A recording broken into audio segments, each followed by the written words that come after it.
Hello, Duran. Hello, retreat, retreat. Wait, let me see.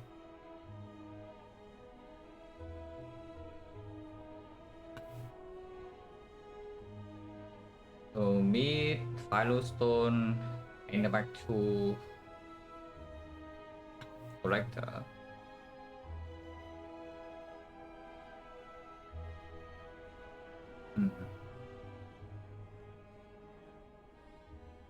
Damage for collector is pretty fishy.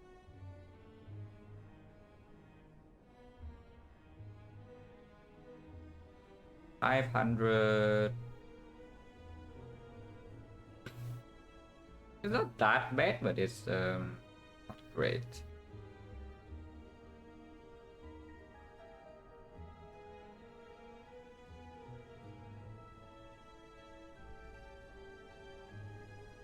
With Pantos or Waffle is quite bad. Hello, Papera. It's currently 3:30 p.m. for me, so afternoon. Everything's fishy, I can see that. I mean, okay, strike removes just clear, yeah, so you do that. You can remove Searing Blow, but no more buy straight from here, and Snecko potentially possible. They'll probably still remove strike. Whether not that bad to be honest. Like what's wrong with the fan?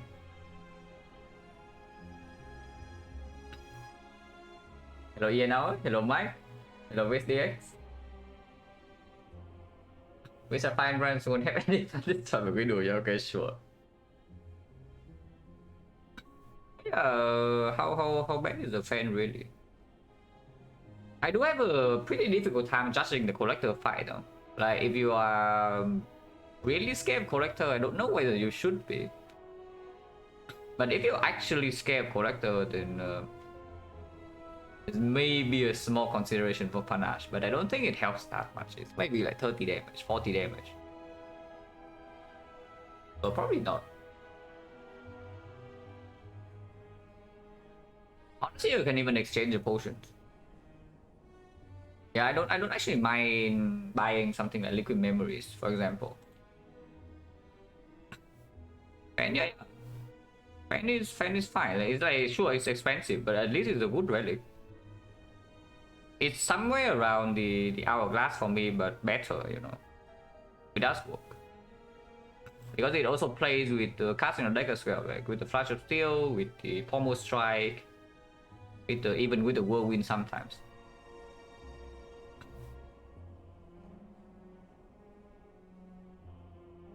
I can see it, like remove by fan. If you are actually still scared, you can do exchange potion for liquid memories, like for explosive for memories, just to have like one wipe for the minions, like on the Ebolet. Armor to upgrade armor, I don't love it because what does the armaments actually give you here? Because yeah, you are giving up one upgrade for it, yeah, so it better upgrades like 2 good cards at the very least in the collector fight for you.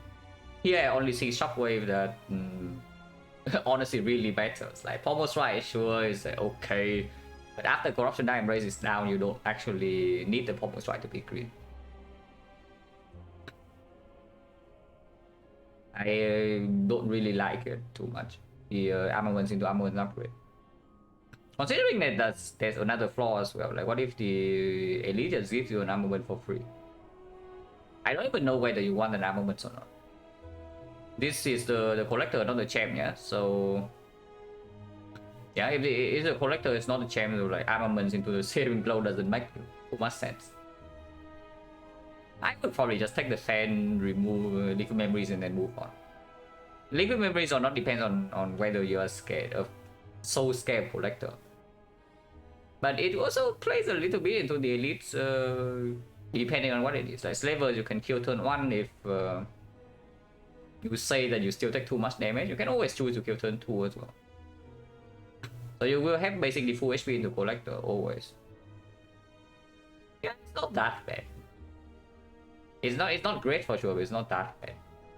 We also have like green key though, no, probably no force shop on act 3. Spending more gold is fine.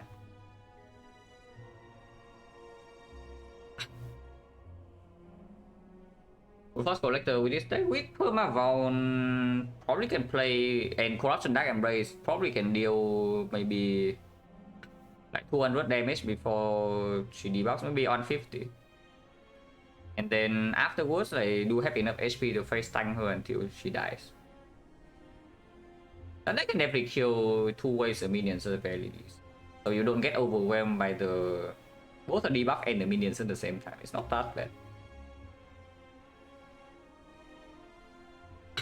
But yeah, it's overpriced. But the fan actually gives you like a decent amount of output, probably maybe 12-16 block into collector, and the block 2 fail, so cannot be that bad.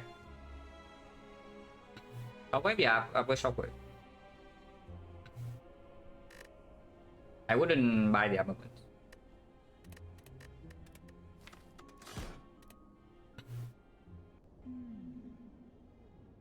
Okay, we have a transform tool.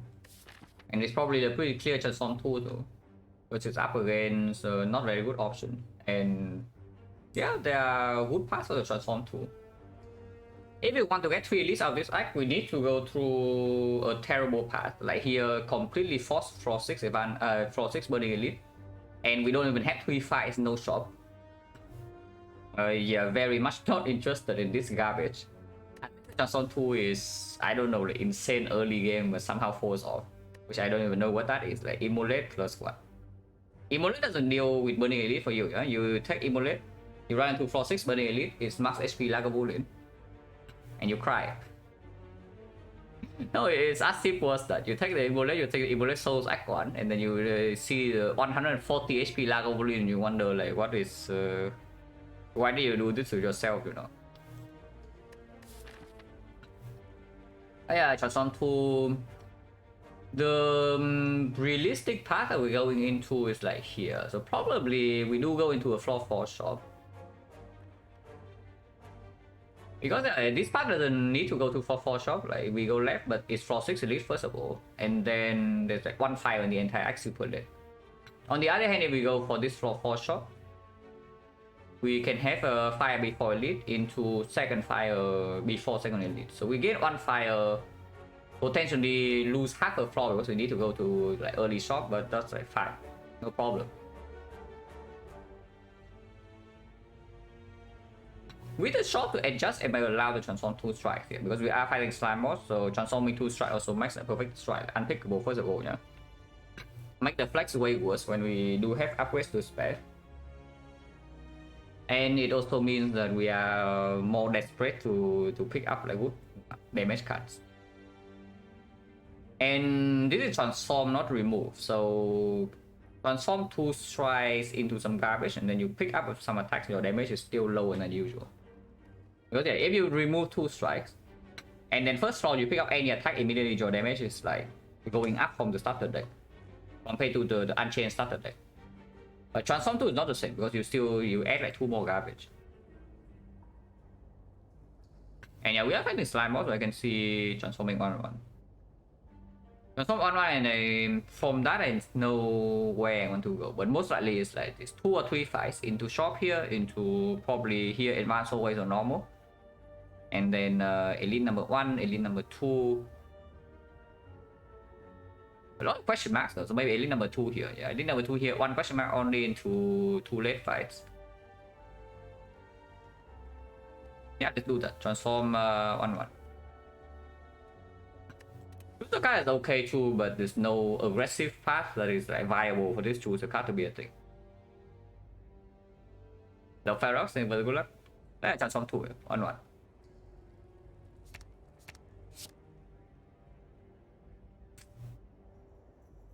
Well, Wild Strike enjoyers rejoice. Today is your day. Hello MJ. But yeah, okay, at least we have bloodletting for later. Right now it doesn't play. Right now the Wild Strike is better than bloodletting, but yeah, sure. When Wild Strike becomes a burden, at least we have the bloodletting. And it does play Act 1 into the slime boss.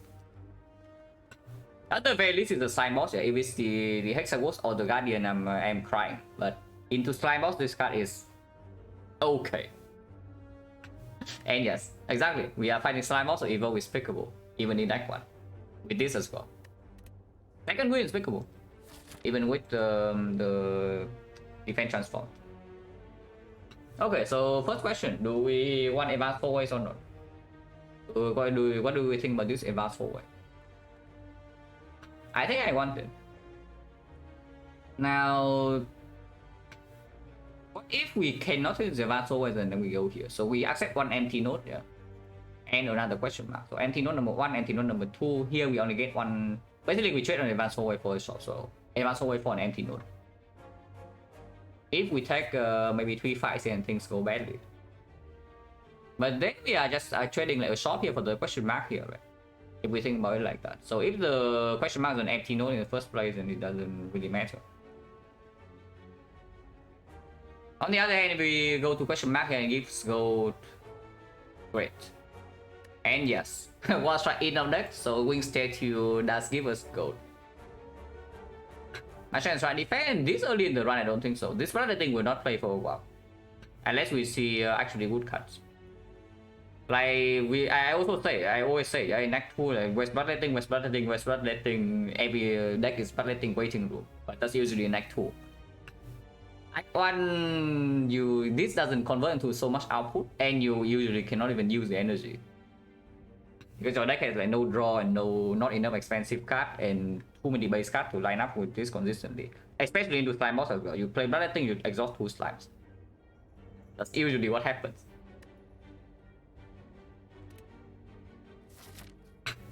But 2-5 here, so 2-5 still have enough information for potion. It's just that what if the question mark is cleric? We have 99 gold, yeah? So in 2-5 we have 30. 30, 129. 129 minus 75 from cleric is, yeah, garbage. 54, not enough to buy a potion. We cannot, we don't even have enough to buy common cards most of the time. So everything cleric here is a completely empty node. But every other event is like okay. Like trade this early on in the run, but our deck with one defense being gone actually might take some chip from the easy hold price if we draw badly on turn 1. So live loss is not exactly like super omega free. Hello base bacon, thank you for the good luck. How do you play 2x speed? Check back in maybe 8 hours and then you can watch the VOD. I don't know whether you can watch VOD on Twitch on 2x speed or not, but if not, then you can probably find the archive VOD of my channel on YouTube like somewhere. And then that you can watch on 2x. But if you want to watch 2x live, you're out of luck. Not going to happen. Yeah, no, really, yeah, cleric then it just sucks, but I don't really know how good we are against advanced forwards, considering that Wild Strike is already a reasonable upgrade target here. 145 on potion is still like 90. 90 we can always take a card remove. So even if we low roll gold, we can at least buy a potion and remove a card. We refuse a potential high roll of gold in here, but I don't even know how much high roll that is. Because let's say it's like Serpent, yeah? Serpent, you are basically borrowing 75 gold for the short term, and then you are behind on remove later. With the transform 2-star, are we really happy about being like 1 remove down? Not particularly, right? Considering that this card is also stronger early game, so we don't need the immediate power of the 75 gold so much. And watch 2x boss on Twitch, okay. A nice Ironclad and novel, yeah. That's rough, but yeah, Night 3 is really cool. Definitely very impressive.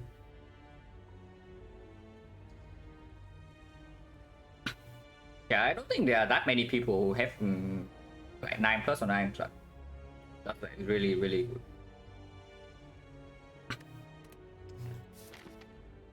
Yeah, it doesn't make sense, right? The serpent and wing statue also, we get gold from here, but later on we also get a remove. So it's once again, it's like we borrow some gold and then we are down on remove later on. The only thing that plays immediately is the wood of Coop. On the other hand, if we don't take that, when we see wood of Whoop here, I guess then we have gold for Act 2. It's not that bad, it's only 2 elites. Yeah, it doesn't make a lot of sense to try for the go into the shop here when there's only a 2 elite pad.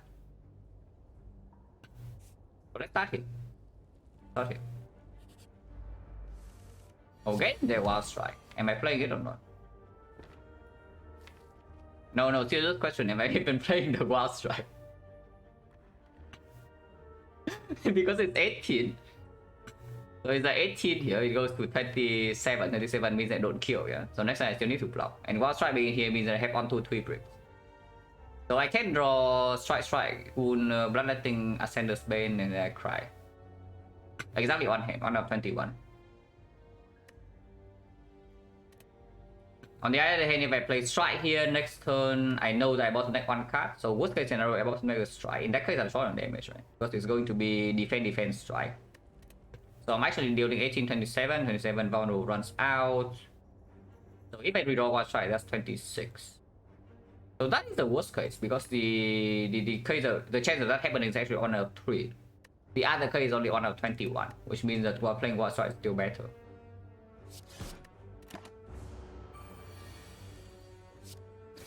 And yes, I do trade. Next turn, we are bricking. Hopefully we draw a kill, otherwise I am...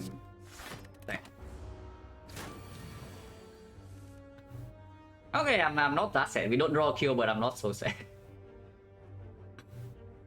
Actually, no, yeah. There's no hand that makes me sad here, unless wound. So wound strike defense is the only sad hand.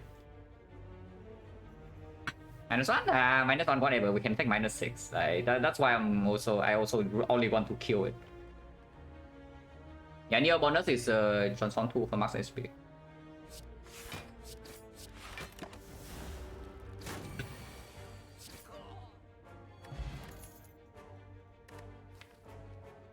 All pickable cards, by the way. With the wild strike to be upgraded, and maybe you can even upgrade the badge. I'm not too interested in the close eye at the moment, and armament is just better than close eye anyway. Yeah. In the earlier portions of the run. So it's just about armor versus headbutt. Now close line is a card that plays best with bloodletting, but I don't think we care about that too much at the moment. Armaments. We did transform on defense, so now we can add like a little bit more block to round our defense up. Again. It's also just the best card short term out of these 3. And even later on, it doesn't really fall off. Oh yeah, armament. Did I say that bloodletting does not play in Act 1? No, really, did I say that? No, really, guys. Did I say that bloodletting does not play Act 1? Because I see that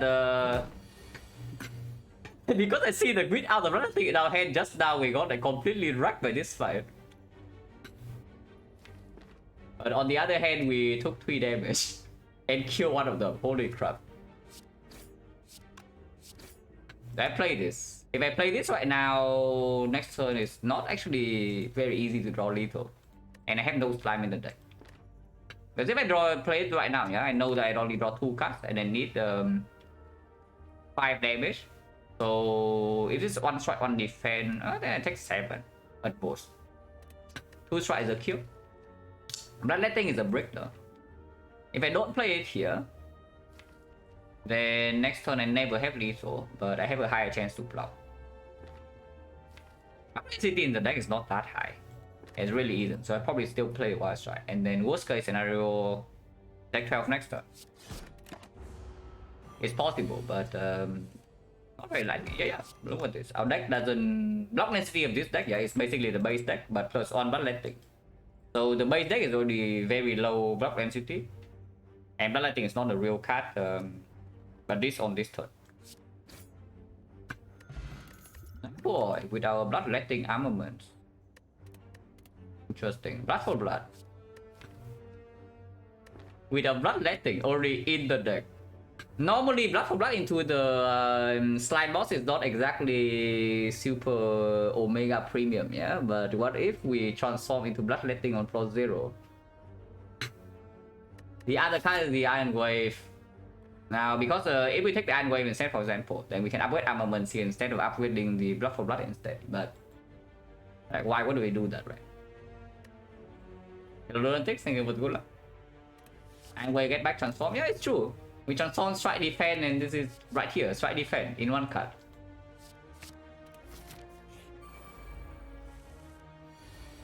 Let's try the gods.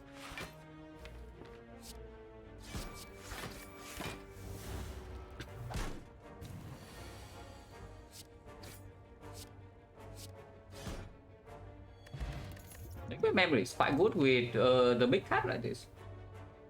Oh, that's not so bad. Anchor probably still take that, but that is the last damage card I would like to add. This is the last one. At least the pure damage, like something like a pommel strike that has draw utility later, I would still take. Something like maybe close line, but probably not close line this early. The angle is still strong enough in early game to take. It's just that, yeah, it is awkward with the snake oil in one fight, but that doesn't really matter. So yeah, we do go to the shop, right? Because I would like fires now. Like Blood for Blood definitely wants an upgrade. Amon also probably wants an upgrade. Well, Strike upgrade is like, okay, but now it's falls a little bit short from his peers. Because now any pommel strike goes over to tech, and then we upgrade that over the wild strike too. Silver, yeah, still probably this way.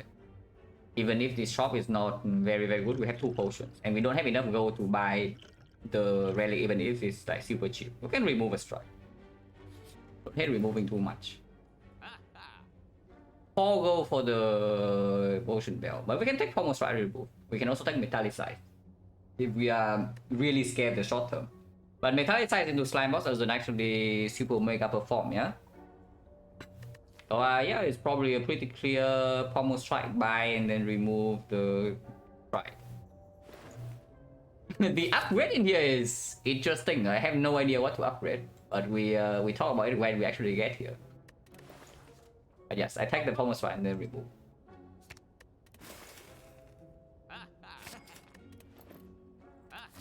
Definitely take the advanced sword. Even with 2 potions, don't really care. Point chance right now is 30%. So if we don't draw a potion here, it's just good.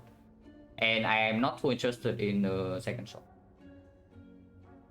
Don't even get more fire this way, right? Yeah, it's still 2 fires unless we skip the elite, which is completely unthinkable. Yeah, my weapons, there are many upgrades we can make. That's for sure.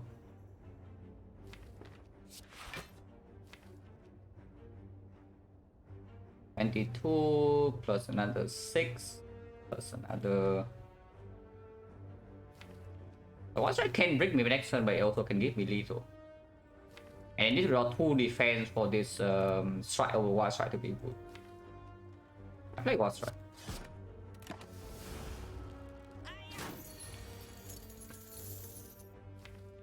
That's not very good, but at least we can upgrade the buff of blood and take another 1 damage. I don't know whether I should take this 1 damage though, because next turn this guy can do the thing again. If he attacks again, we are really sad. And this costing 2 is not unplayable by any means. Like, he only has 32 HP if he blocks next turn. And then with this big in here, blood for blood redraw is already lethal on a 2 cost. So no reason to take this one, right? Like, absolutely not. This freaking guy. Okay, at least we draw a defense, but we got owned. Yep, we got we just got owned.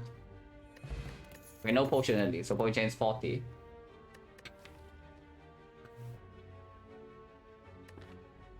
Metallic size. Metallic size was not weakness. I know a lot of people are going to cry when I make this pick. But I am very much not interested in this spot weakness right now. Yeah, like extremely uninterested in the spot weakness. Yeah, metallicize. Much better to slime boss first of all, and another thing is that the spot weakness strength doesn't even play with the blood for blood later so much. And I don't know, into the elite is the spot weakness better than metallicize, because into the norm I see the metallicize outperforms. Into the centuries, metallicize outperforms. Into the Lagavulin, metallicize outperforms. Yeah, good stuff. So when does the spot weakness actually outperform the metallicize? Because even early Act 2 that is not true, you know. It has to be active release, and active release also needs to be probably not even slavers, or we get Reaper. So the part where the part where the spawn is absolutely outperforms the metallicize is Act 2 boss. Metallicize better in slam block 3 each turn, yeah, block 3 or do nothing. What would you like? Is it a card that blocks 3 or a card that is doing nothing? Because I think blocking 3 is slightly better than doing nothing.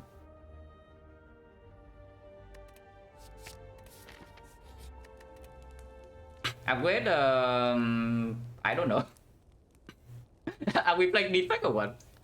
Because I see that we are on floor 6 on the Ironclad and we have like 1, 2, 3 upgrades lining up. Honestly, even 4, potentially 5. So we can probably say it's like mainly... This is not that important, but it's probably like 4. Upgrade armor probably against Snob, armament upgrade doesn't actually play, yeah? And Lagavulin we have anger, so Lagavulin is, and the Bloodletting will play in Lagavulin as well. So Lagavulin is not the terrible matchup for us. Transform 2, yeah, Transform 2 for Max into Bloodletting Wild Strike. Yeah, I see that Armament Upgrade only really plays in Lagavulin. It doesn't actually play in Centuries that well, and it doesn't play in Nob. Later on, it will perform, but so would the other upgrades. I probably upgrade Buff for Butt first, because it's the best one into all 3 elites. Can be every liquid memory something is also going to be the Buff for Butt, yeah. Fortune 40. Yeah, Fortune 40. So can use Snake Oil, can use liquid memories, but liquid memories into the novice like more reliable. And that is the elite we are most likely to use the potion in, I would assume. Not so bad, right? Upgrade the Blood for Blood also makes the it playable in Slime Moss very early as well. Like we play Bloodletting, we draw Blood for Blood that already costs 2. It's not so bad. Depending on what this elite is, we can make the second upgrade. Okay, fine. I'm going to upgrade would play. Sure, metallicize the point for free, yeah? Over the spot weakness.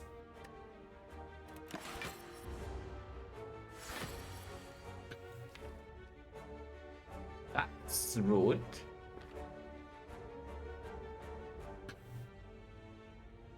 That's pretty annoying. I mean, our open is going to be garbage, but do we really care? I think I just want to block maximum in here, right? Because I will probably play Bloodletting next turn. So Blood for Blood is costing 2. Even if it's top deck immediately, I mean, doesn't really matter. Our deck is small enough, we draw back into it, and then we play like defend. Let's go now. People don't know how much I love it because I really want to play my defense, you know. That's the main concern in this fight, is that how many defense can I play when it's attacks me for 40.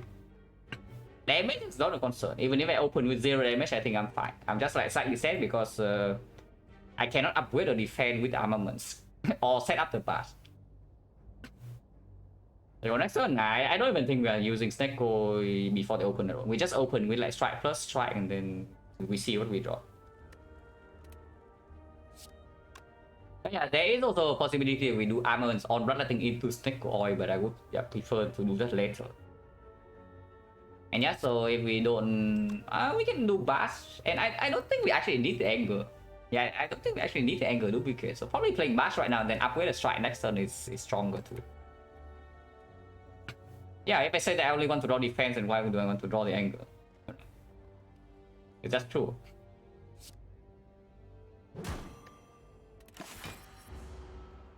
Upgrade try over Bloodletting, right? Upgrade Bloodletting in here. Don't think it makes a lot of sense.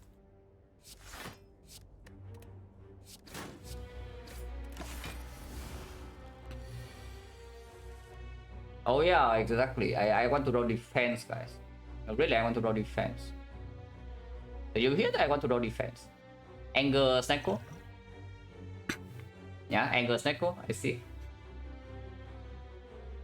It's not so bad. If we draw buff, but immediately it gets cheaper, so it will be 0 the next time we draw into it. It would be worse.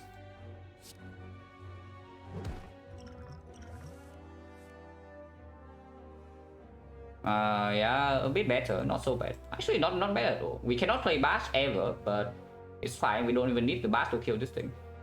So blood for blood, defend, take 7. Next turn we have another hand that doesn't really take damage, and then blood for blood is 0 cost.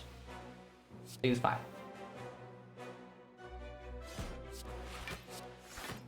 The rest of the attacks are like complete garbage here, but this there is a blood for blood.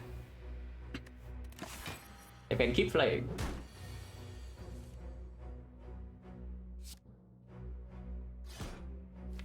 $49, there's some angers. Am I allowed to armor the defense here? Trading 3 to deal 9. Oh yeah, I mean, doesn't make sense. Like, of course I always defend. I'm just wondering about the bloodletting.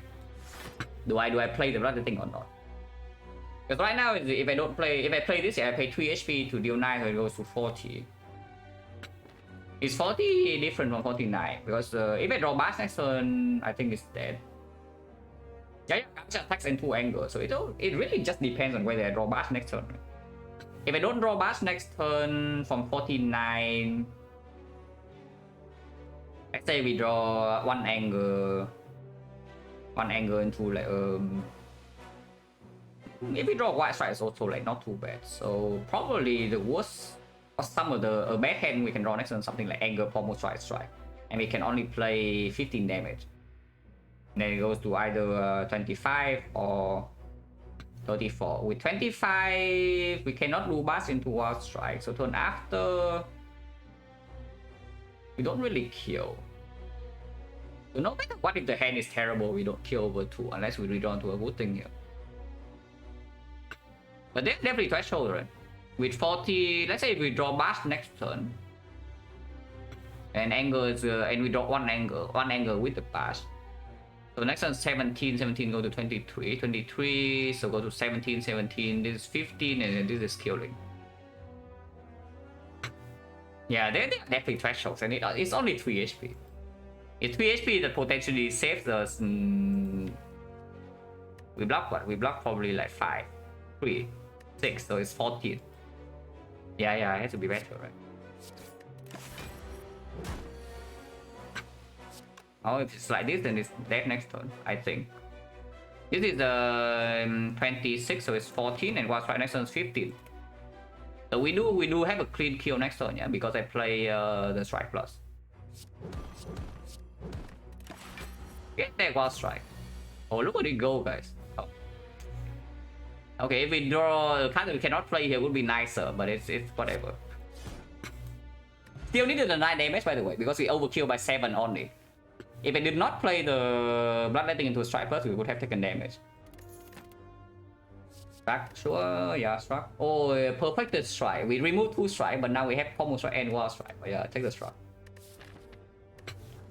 We just thought like so this card is not as amazing, and Bank of Marvel is also not as amazing, but we have enough attacks. I would still take a Combust or a Whirlwind. We don't actually have AoE for the Slime Boss. So if we enter the Slime Boss with no damage potion, it's going to be not very good. So enchant 50.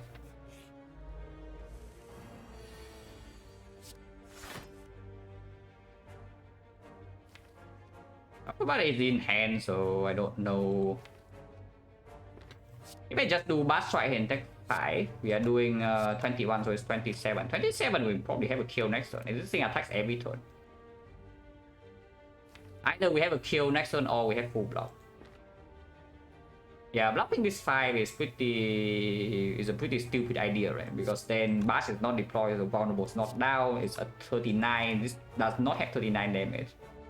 It has 39 with 5 energy, but it also means the next turn it needs to attack 13 and not weakening.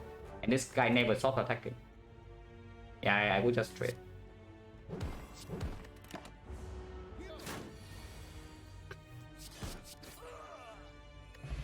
Alright, so bone chance at the moment is 40. Very good potion, by the way. Not exactly super amazing into the next elite unless it's sentries. If it's sentries, then metallicize plus the hard iron, we are invincible. Because I do think the liquid memories is the potion I want to keep for slime boss if I have to choose between the two. And even later on, the liquid memories doesn't get outperformed by this so much, if even. Not too early. I mean, I know this guy will not play for a while unless we draw super well, but I don't skip this. Oh, it gets upgraded. Armaments. Okay, no armaments. It's fine. Whatever. Struck is still okay. Struck plus is good. I wonder, is this thing like corruption ready or not? Oh yeah, better kill Slime Boss first before thinking about this crap. So I just thought, so next fight is either knock or sentries. Sentries will say that the opponent can steal 40 and I'm perfectly willing to use Heart of Iron. If we use Heart of Iron against sentries, they are toast. So we probably don't care about sentries. We don't care about sentries and we only care about knock. The upgrade is probably on either Wild Strike or Pommel Strike, but with these cards in my deck, I don't really love upgrading the short term with Wild Strike anymore. Probably upgrade Pommel. Yeah, I also think like just upgrade Pommel. It just makes sense.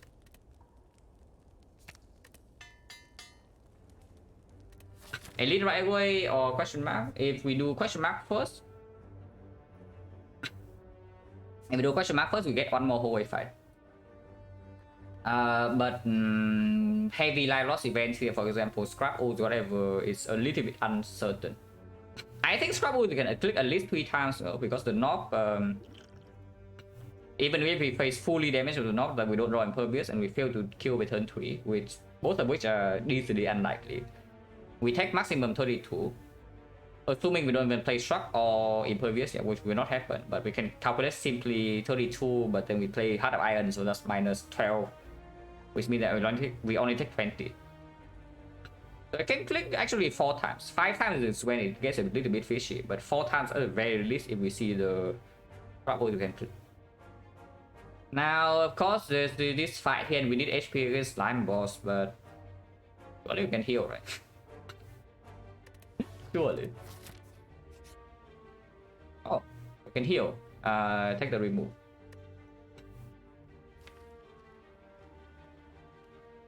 Oh, removing into Slime Boss is also like less valuable, and on the other hand, the healing here plays full. Like taking this heal, yeah, is playing fully into Slime Boss. HP always matters, so we can safely upgrade. Remove the nut later, and I would agree. Remove is definitely extremely strong later for this deck, with the armor upgrading everything eventually, with the Blood for Blood cycle being like super Omega 6. But are you not concerned about Slime Boss at the moment? Because I am somewhat afraid. It's like all it takes here. It doesn't take so much. Like all it takes into the Slime Boss fight is that we bottom deck of Blood for Blood and then shuffle it out. It really doesn't take much more. We shuffle out the Blood for Blood, we are crying immediately. Our deck doesn't have AoE to kill the smaller slime, so the split better with premium. On the other hand, we are healing full here, and if we heal, we can even preserve the Heart of Iron. Like, what about this? This potion is like pretty freaking strong later, you know. Into Act 2, for example, like really strong. Because honestly, if I take a remove right now, I'm slightly more. I am slightly more incentivized to remove a defect, but I really don't want to remove defect. For double Slime Boss, yeah. What if it shuffle out the potion is only 44 damage? Do we always have vulnerable? What if we also draw Bash with the Blood for Blood? And then what? Because 44 damage, I see that Slime Boss needs the 75 to split, you know. If we bottom deck Bash and Blood for Blood together and shuffle them out, this is a head that has 44 damage. Before that, how much do we have? Barely anything. Especially if we remove one more swipe, we have 6 less. Maybe 9 less. I take the heal. Or do we want to make these guys some big losers or not? Because yes, the potion, metallized potion in here is insane value, and I see that our opening hand is not very good. Yeah, I do see that our opening hand is not exactly the best opening hand I have ever seen. If it's a knock, we can probably preserve potions, but this fight, yeah, potion chance is 40, so 40, 60, 40, 50, 60. The chance that we miss potion in all of these would be 10%. 88% of the time we get a potion back. Yeah, sure. Why not? Because I do want to play Blood for Blood here, probably over Struck Bash.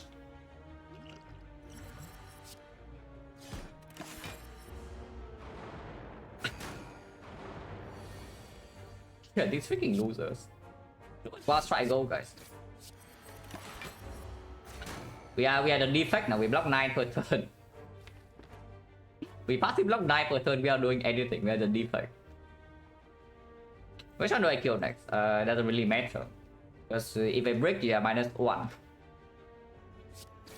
So probably just the pattern play to hitting the lower HP. Blood for Blood is currently 1 cost. We never waste that much damage because we can just rotate the Blood for Blood to the other one.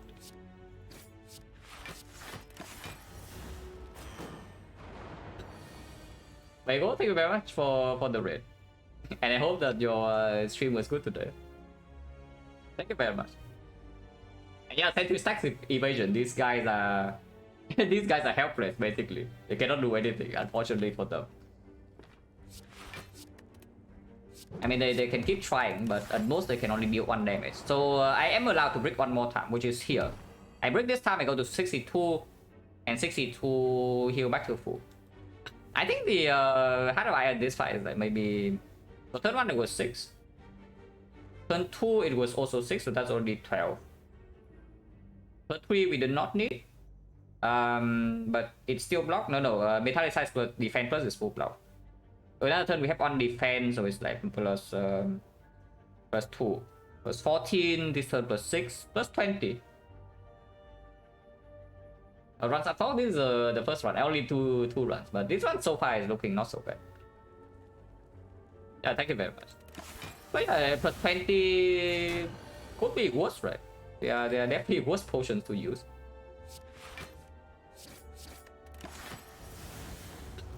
It was possible to use a potion for 20 HP, I mean. Oh, memories. Potion change is currently 50 now. Garbage. Yeah, garbage.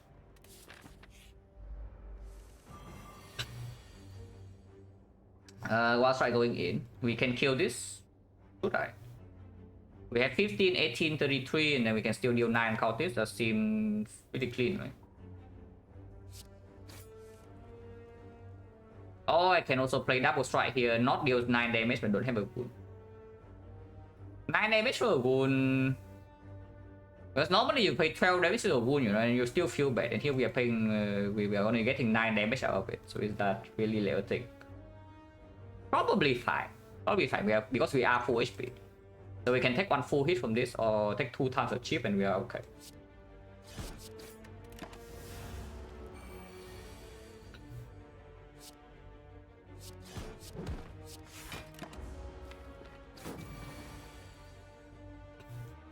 One damage off, don't really care. Next time we have Shock Plus, so nothing can go really wrong.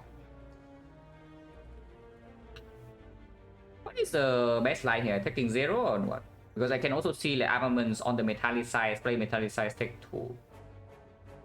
That guarantees that like, we never take damage, right? Because then Shock Plus and metallized plus block 15, we take at most 1. Yeah, that's just good.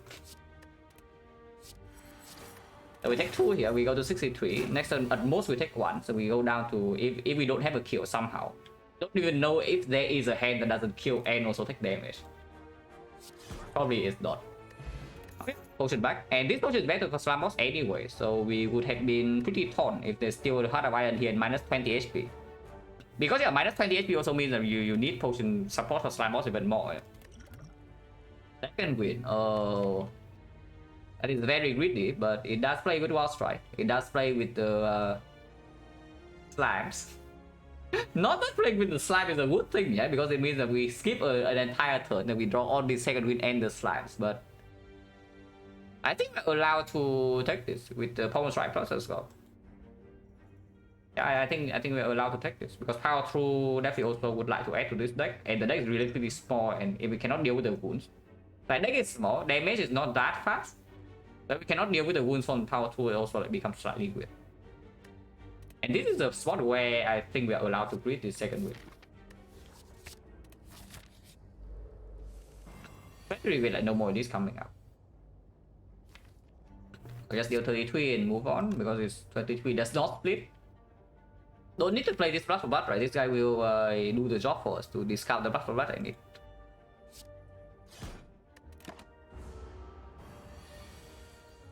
Maybe not. Oh, actually no, we kill. They try. No potions, so back to 50. That's perfect because now we use attack potion in slime boss and we get a potion back. Infernal Blade if anything. Am I still worried about slime boss because this Infernal Blade does play with armaments, which we probably also upgrade at the moment. Like I see armaments upgrade. With the attack potion, I don't think I am upgrading Wild Strike, but a little bit more damage is okay too into early act 2.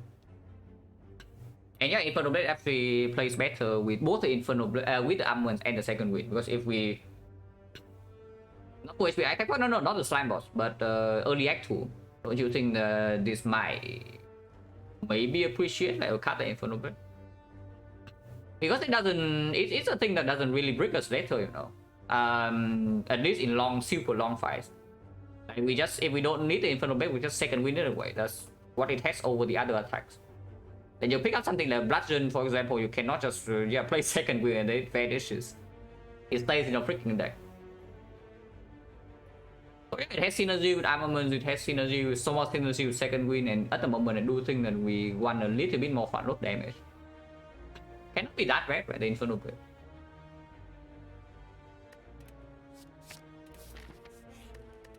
Upgrade the armor. Upgrade armor C pyramid. That's how it works.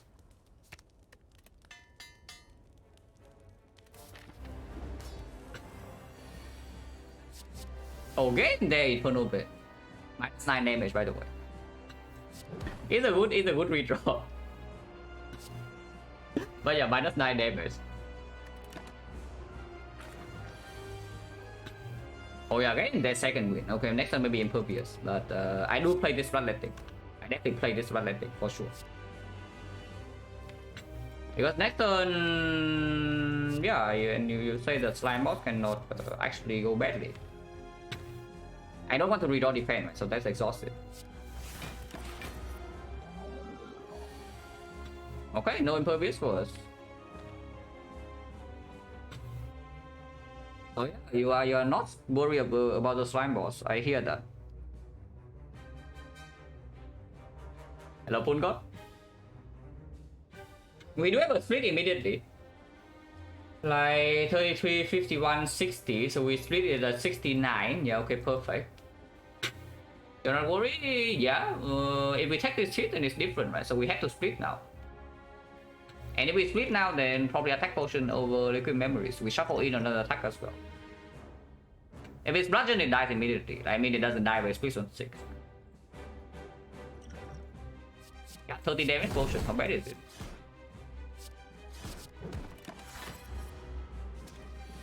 Like Wild Strike was not added to my deck willingly. I transformed to Wild Strike for 0, so that's how it goes. I play Wild Strike. I mean, it doesn't take that much, you know. Like you play this, you see Evo, yeah, you can take it, and then you have second wind exhaust the wood. It's just that it's not a very good card. And yeah, like if we don't have Evo in play, this card is not going to be played past Act 1. It just stays in our deck and eventually probably even remove. Shuffle Impervious, but it's fine. We are extremely healthy. Shuffle Armament is also fine.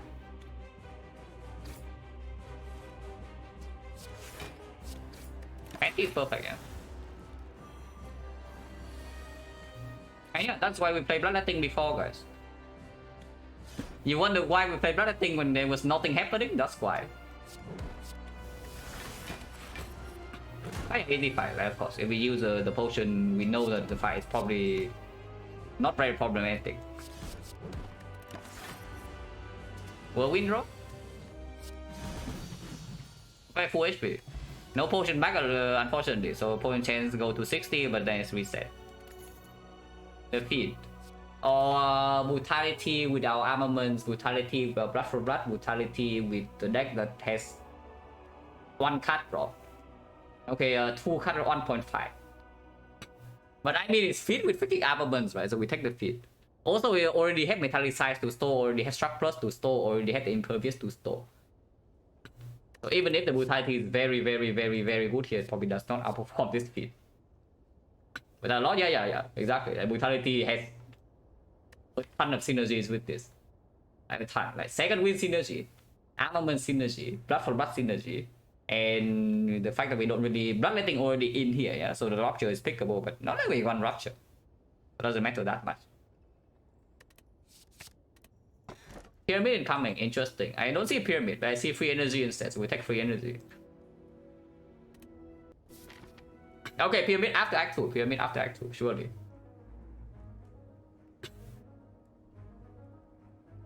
Path kind of sucks. I mean, it's not that bad. It's not that bad.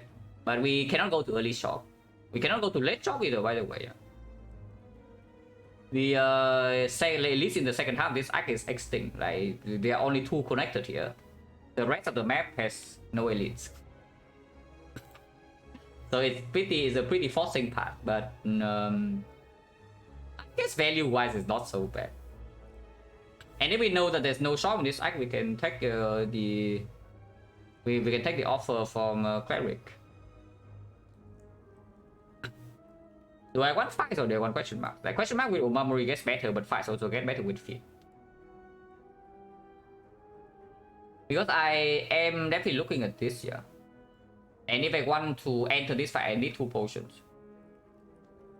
Maybe it's actually this, right? We open with 2 fights. We open with 2 fights into here, and then we see whether if we have 2 potions already, we ignore the advanced hallway. If not, we can probably enter the advanced hallway fight. Yeah, this deck is pretty chill in hallway fights with like the bag of marbles, front load, the metallicize block. Our block is decent. Our block is decent, and our front load damage is not that bad. Could be better, but could be worse. I mean, I can also just ignore the burning elite, but I want to take burning elite. And the fact that there's a forced rest here, yeah, also means that if we lose some HP in here, yeah, who cares? We rest to full. But yeah, if I already have 2 potions after leaving these 2 fights, then I probably still don't want this, because it is giving up a question mark in Act 2, which is pretty high value. And we do have our Forgotten Outer Protection. In fact, like, this is actually probably the better Outer Protection. We take this max HP and then we rest here, and then we gain, yeah, +5. Could be worse. Let's start here.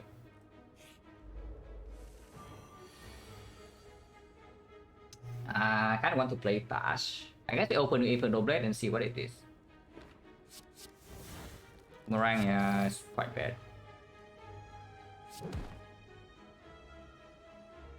With Hammer Free already up with 1 going forward? No, I literally don't care about this downside. Because here's the thing, if you're wasting HP in Act 2, like if you're over healing in Act 2, yeah, by resting, what do you think is happening to the run? Like you're playing in Act 2 aggressively, because with Fusion Hammer you pass aggressively. And you have full HP, you're over healing. What do you think is happening? Yeah, exactly, you're winning the run. So, like, who cares if you miss on upward here and there? If you're dying, for example, or if the run is like on curve, you are not extremely overpowered, then resting in Act 2 is not bad. And then in Act 3 you have the red key that's still coming up, so then when does the downside actually mattering? And of course we have Armor Plus, which is a consideration. Not like a big one, but it is. Fusion Hammer downside only really matters on defect, because the value of an upgrade on defect sometimes can outweigh even an elite. And that is where the Fusion Hammer downside is like real. Otherwise, you just straight to HP and you take maximum elite. You probably don't even need to path to fires. If you are strong, if you are weak, then yeah, sure, you up with path to fires and then you rest and you don't die. This is probably on average the strongest energy relic. Some people will try to tell you that Coffee Reaper is better than this. I very much disagree. It's just better than Hammer Reaper. Yeah, answer that preemptively for you. Don't even need to ask.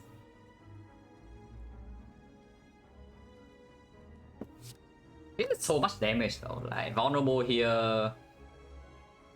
Yeah, vulnerable here doesn't even convert into as much, especially if we are weakened next turn.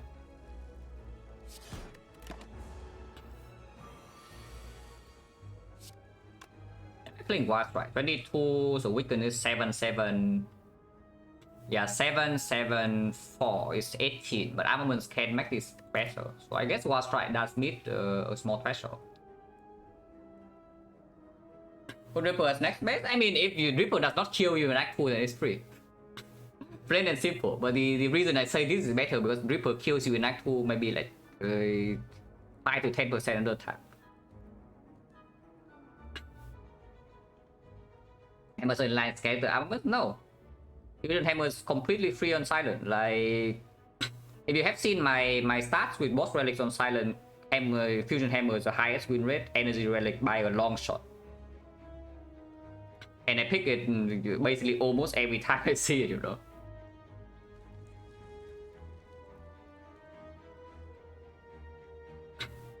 Because yeah, if you are not resting on silent in Act 2, then something very good is happening. It's the same logic, really.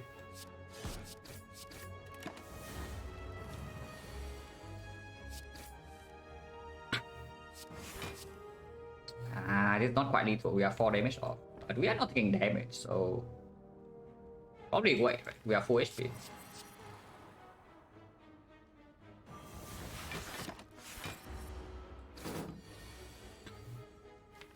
Okay, next turn can suck. Probably will suck especially if I block here. But I probably just block with like 1 Impervious and see 3 real cards. 36. I mean, could be worse. Like we take 14 at the moment, so we heal back. We only take 8. Yeah, if we get fit, it's all worth it. So we need to get fit. No fit plus. We'll play Anger. Yeah, definitely should have played Anger. Oh, come on. Okay, this is a little bit too much. So this fit we don't get. Freaking chosen. Garbage. Unless you tell me body slams it was something. Not interested. Not green. Okay, surely this side we can fit, right? Good.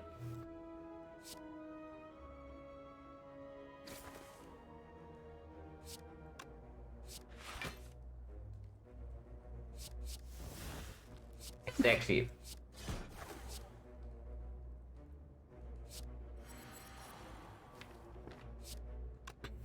Evans of hit draw is killing immediately. Is there any argument to do this? 15's Bloodful Bat is also killing. Because I can maybe kill this with 3 attacks. Probably, right? 17 Bloodful Blood is 16 damage. So we need to bust this.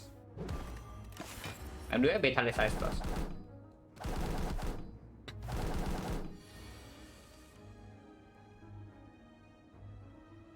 Okay, so I guess we don't upgrade the feat, but it's fine.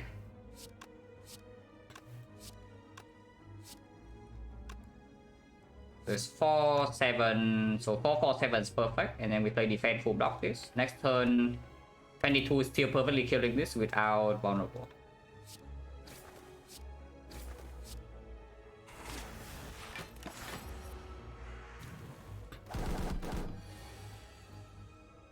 Wow, 22 killing.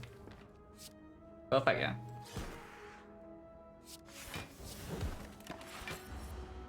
This guy has not much strength yet, so we are not really taking more here, I hope. With Metallic Size Plus. We are not. Potion change 40.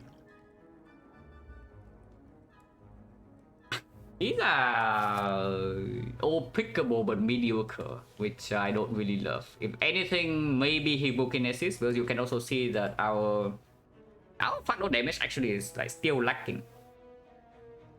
And the Himo works well with the yeah, definitely don't want more block.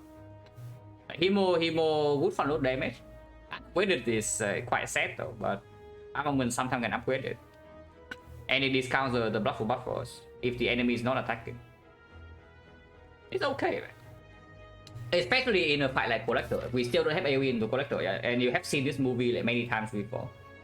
Like we enter the Collector fight with no AoE damage, but blood for blood as our main damage. Yeah, better have a freaking way to discount blood for blood manually in case she's doing some garbage patterns like buff and then she keeps buffing. And then she tries one-shot us. When the blood for blood is still expensive, but we cannot discount our own. I mean, this is fine. Oh yeah, we just say that we can spend gold on cleric because the we don't go to a shop. Sure, and then with 2 potions, I don't think I'm going here.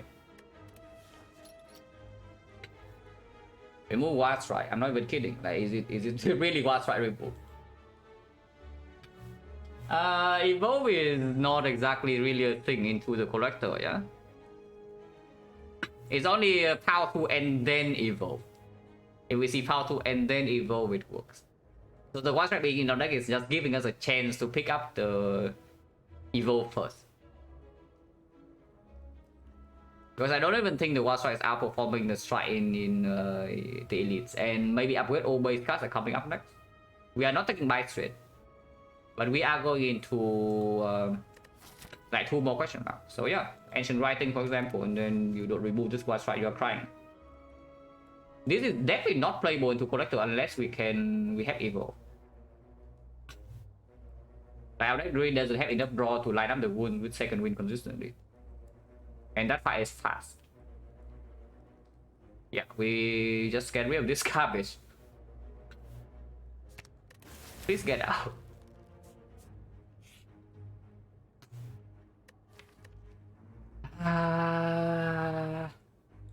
Yeah, this is why you don't remove strike, guys. We do have the fusion hammer, so the buys are slightly worse than usual. They are partially buy plus though, and we have the feed to refuel max HP. We're losing so much current. We're losing a lot of current. There's a freaking force rest here. If we are taking burning lead. We have 1 more force rest here. And we might not even want to take burning lead in the first place, depending on what this is. I don't think I take this.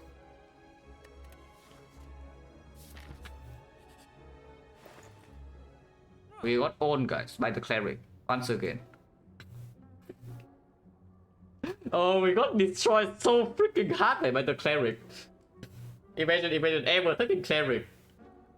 Because I see right here there's a orrery, but okay, at least we can make do with the power through. And yes, I buy the power through. We don't have enough gold to do something like power 2 if you no trade. We don't have enough gold to. We can choose which one of these 3, and I think power 2 is the best. I think now, I mean, if this is this block, then yes. Yeah, if it's this block, then absolutely yes. Why would you not add this? Because now the evolve is real, and power 2 second wind maybe allow us to even block Collector sometimes. So that is ahead on removes, even burning pack. Now any burning pack to get rid of these strikes, and then we can do some super disastrous stuff in the Collector fight. Man, I am crying right now. Freaking carry. How did I take Wild Strike? Floor 0. I transformed 2 into the Wild Strike, and now it's gone. I did not willingly add it to my deck. We can buy the Wild Strike if you would like. So how is the burning indeed? Because I see the burning elite is also costing us 1 node right here, and it's not even completely safe. Like, are we actually fighting against burning slavers? Even full HP. Burning book even vulnerable, we don't have that much. We have like 1 bath to reapply vulnerable, so vulnerable 3 in the first deck cycle. The subwork next time reverse screen already no. Already also has a different rare chance. It takes the rare card chance from the shop.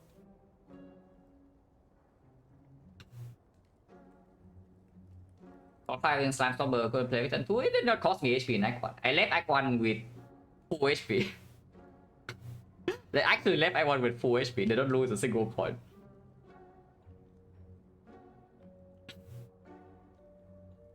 Because the other cards are just like a little bit too good.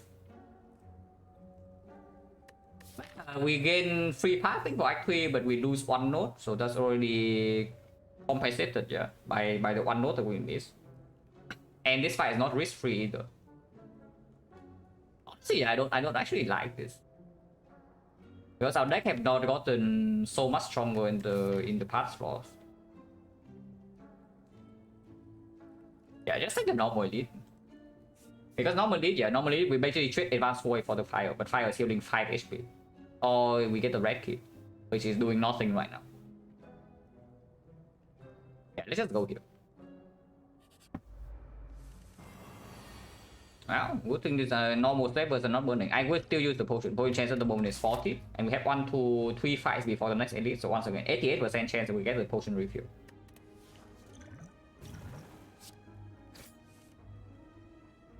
Oh yeah, I am very happy that these are not burning slavers. Telling you right now. And I am very happy that these are not burning slavers. And they're only normal slavers. It might still hurt, but I sure hope that it doesn't hurt enough for me to use the liquid memories. This turn is not super clear though, because Armor Impervious, no matter what order I try to do it in, is full blocking. And full blocking means that block for blood is 2 cost, even if I intentionally play the bloodletting. I think with normal slavers we are allowed to leave this feat in, because it is going to be 5th plus. Exhaust Impervious is another idea, like we just do, but then it doesn't really gain any block. We either full block this turn or we block a very mediocre amount. I mean, it's not that way, like we play Bloodletting probably still, and then I do Armor Defense second win, which is block 20. Why not block 27? But then yeah, don't play Bloodletting, and then the block for blood is still 2 cost. We do have 4 energy though, so 2 cost blood for blood is not the worst, because blood for blood strike is still killing this. Maybe full blocking is fine. Maybe full blocking is fine. Right? Just do armor, upgrade the entire hand, play bloodletting, play impervious. I hope that I don't need to also burn the second potion with the +2 strength, but 24 plus 8 is 32, which is exactly an ugly number. And we don't really have a way to counteract these wounds, yeah. Actually pretty scary stuff. Oh, now that I think about it, am I really allowed to keep this feat? Because we don't have AoE damage, we need to kill these one by one.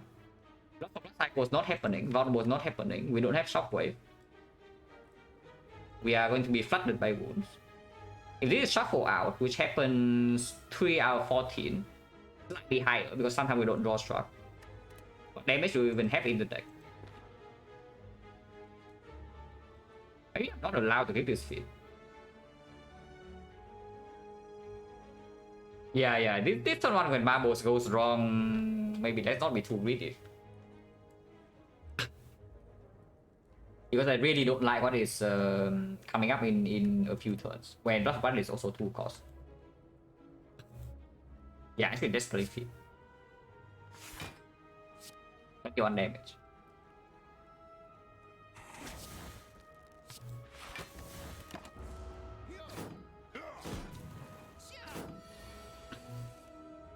Oh, Hemo goes in a little. So yeah, here we take already 13 damage. If I did not play the feat last time, we would still kill here, I guess.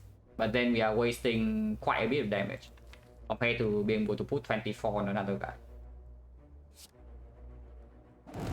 Not so bad. We still kill this first, right? It's only this Taskmaster is not rolling like super high HP. It's only +6. But honestly, the third shuffle doesn't really happen with the strength potion, and the fact that I also use the feat to kill this already. If that is so, then we should still kill this first to block this hit like one turn earlier. But very happy that these are not burning slavers, I'm telling you right now. Imagine this fight, but the slavers have either strength or max HP. Probably means the memories is gone, and I don't even know afterwards whether we are still fine or not. Oh yeah, nice hand. Oh, -9. As Act Elite and Act 2 depends on your deck, of course. Like sometimes you run into Slaver, you take 0 damage on, and you kill them on turn 1. Sometimes you run into this fight, you take 17, you die. The same goes for the leader. Sometimes you never attack, sometimes you don't take damage because you constantly kill minions, you can block her easily. Sometimes she just kills you. But stabbing is probably the elite that has the least variance between the 3. But if you say that you are very good at smooth stabbing, usually you are, unless you are depending on exactly one card, like the Malays. Yeah, you have one Malays, you say that yeah, duplication potion of Malays, take 0, and then you bottom deck your Malays, and things go wrong. We have seen that exact scenario like many times on this stream.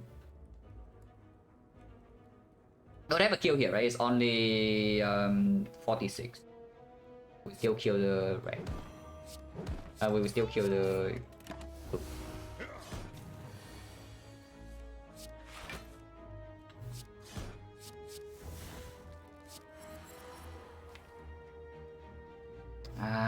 Yeah, sure. I play 2.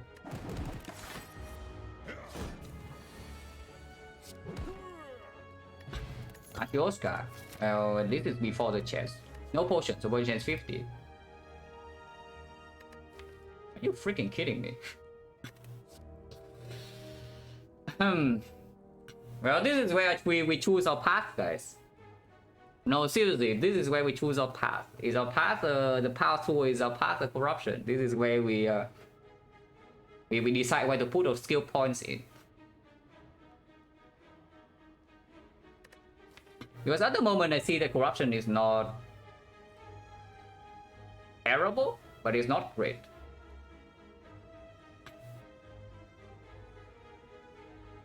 Power through, however, the second power through also means that the evil is basically instantly taken. If we see one. And it makes the second win also pickable. Because I've seen I don't even know, in the collector fight, the corruption doesn't actually perform so much if we don't have card draw, yeah? And right now we don't have.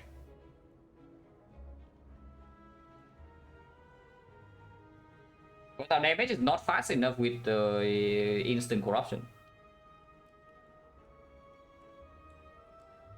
I think the second power through it. Also probably just better in hallway fights. Like we go into 2 more advanced hallways here and now we are on 45.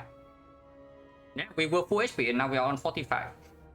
With not a very useful relic. Both are quite awkward, but we do have second win, so at the very least the power through I think is more playable at the moment. We need like very high damage. We need a lot more damage than what we currently have in order for the corruption to not kill us. At the moment we are not very good into collector, so hopefully we get stronger. Because there's no shaman here, then there's only 2 elites here, but Martial Scout also means we see 4 relics.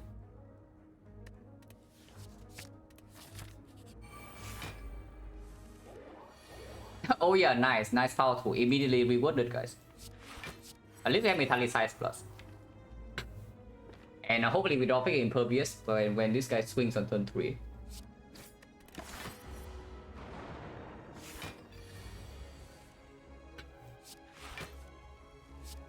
Well, I guess we don't draw Impervious. Yeah, I guess we do not draw Impervious on turn 3. So just kill this, yeah? Bash blood for blood, and the next turn we get owned by this. There's another line that plays, let's say, defend, and we take 1 damage intentionally. Doesn't really matter for the blood for blood, but it basically sets up the hit. Like we do blood for blood in here, and then bash the baseball. Not like tripping artifact matters at all. But it sets up a kill here with the feet. So we don't even need to leave the feet in the deck. We get value immediately, and we only lose 1. I don't hate that actually. I don't actually hate that to do blood for blood here and to bust the baseball.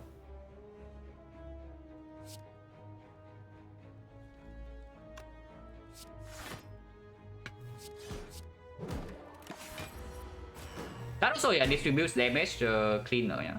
Oh yeah, here if you don't need the Inferno Blade, you just exhaust for a little bit more block, so we take 12. And you see what I mean about Fusion Hammer versus Reaper, right? So far, what has the Fusion Hammer done for us? Damage-wise, to the run. Yeah, nothing, because we are we probably want to rest it anyway. In fact, we are even dying before we reach the fire.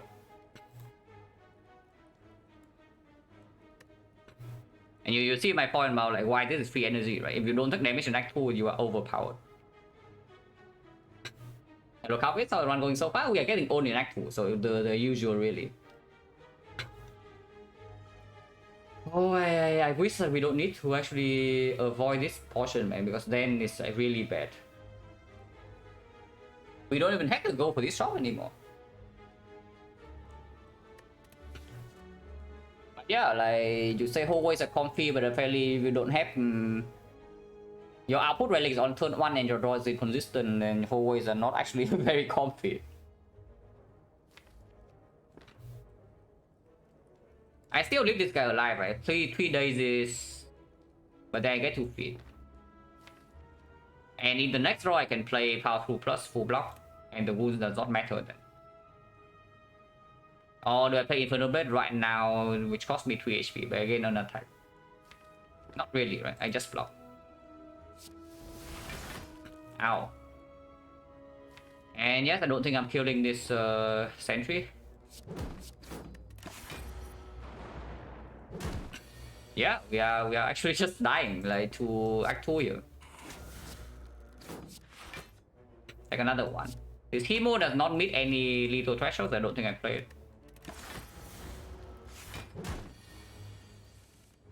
Okay, Power 2 is the least perform here.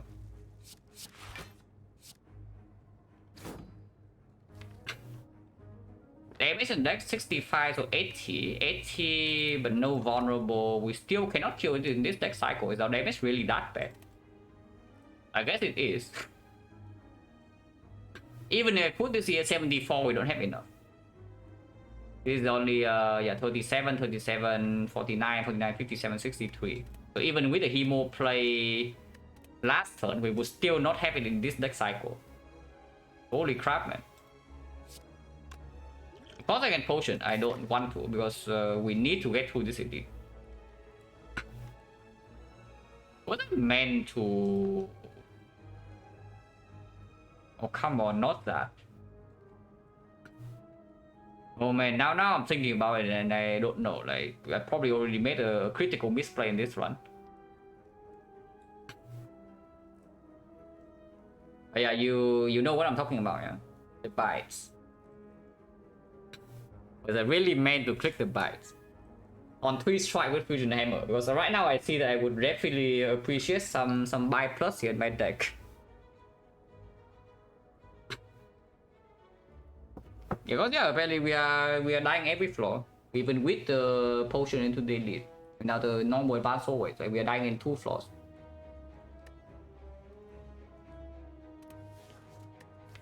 If that happens, basically it means that I need just the dex, like the dex potential in Act 2. We did see pretty bad fights though, like Slaver's number first fight into the this fight where the Baron Marbles doesn't even work. And we also do not line up our impervious draw. But even then, losing something like 50 HP in 2 fights is just way too much. If the low roll can even happen. And we did not even draw that terribly into Slavers. Like, we did not draw super well, but it wasn't bad.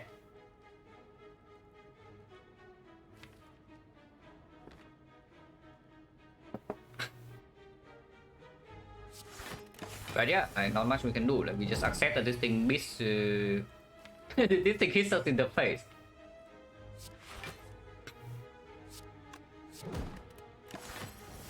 Hopefully we actually draw impervious this time. But yeah, deck has no draw. It's like really rough. Like, holy crap, like, look at this. Yeah, that's what happens when your deck has no card draw.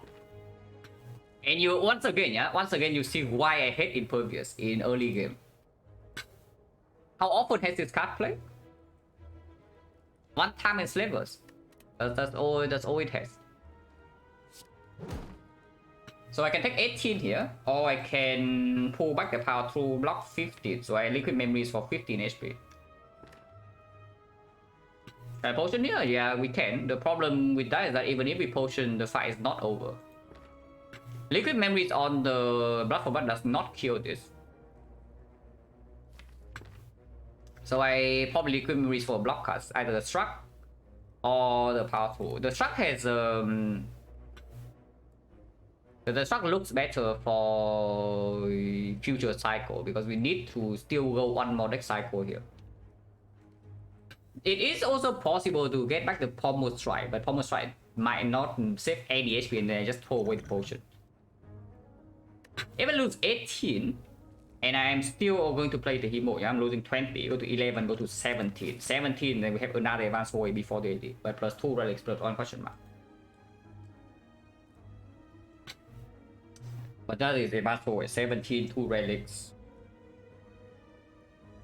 And skipping the bias might actually kill this run. Yeah, skipping the bias right there might actually have killed this run, like in 2 floors. It doesn't even take that long, holy crap. I just see the consequence of my action immediately.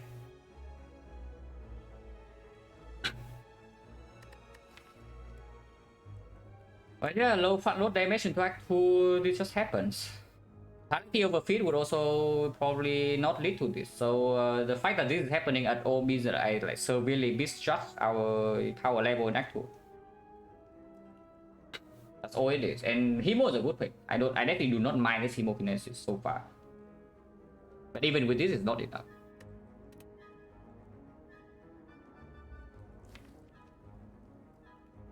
Yeah, potion right now doesn't even... I don't even know. It saves like how much.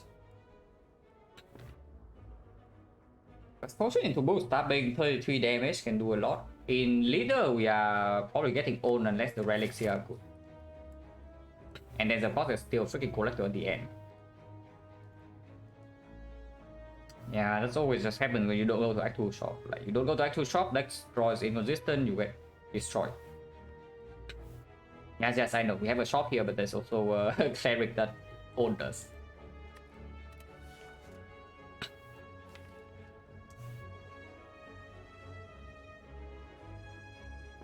Because even if I take this hit, it's not over, you know. Like, if I don't potion here, like, I do this, yeah? Go to 15 and go to 31. 2 turns from now, I attack 22 again, and then Liquid Memories does not play. And then I break on that turn, I die. Deck now has 2 wounds. If I power potion for power 2, saves 15 right now, deck has 4 wounds.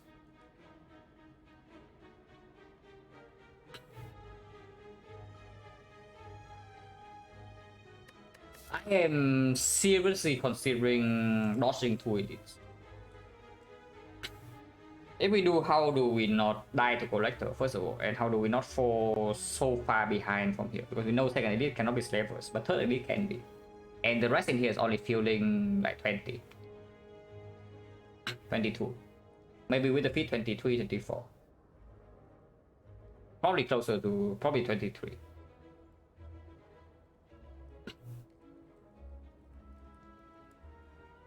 Our change at the moment is 50, right? It's 1, 2, 3, 5. Yeah, 50.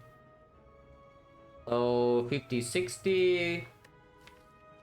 And next fight not being slavers also means the liquid memories is slightly less important. That's not actually true into the leader, by the way, because this is potentially saving our life with a block cut liquid memories against leader. Whenever she rolls a 50% or 25% chance to attack. But then it also doesn't save so much more HP than what we currently use it for. Because saving 15 means that, yeah, power through unavoided is saving also 15. Impervious saves 30, of course. But then we need the Impervious to line up, which, looking at what has been happening so far, I do not trust it.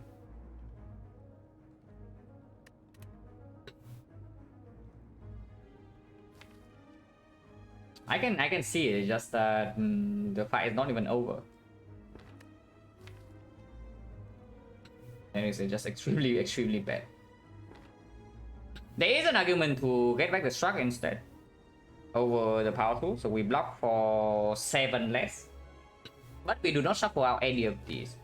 But out of these, the only good, really good card is Impervious. Yeah, out of these, the only good card is the Impervious to redraw. If I draw into second wind right now, it's perfect. If I draw into Impervious right now, I full block. So these are 1 of 3 that the struck draws into something good. If I draw into the armaments, I'm only losing 4 HP. But then next turn I don't have block because, yeah, next turn what do? Do we play Impervious to block the 11 or what is going on? I might still fail next turn. No.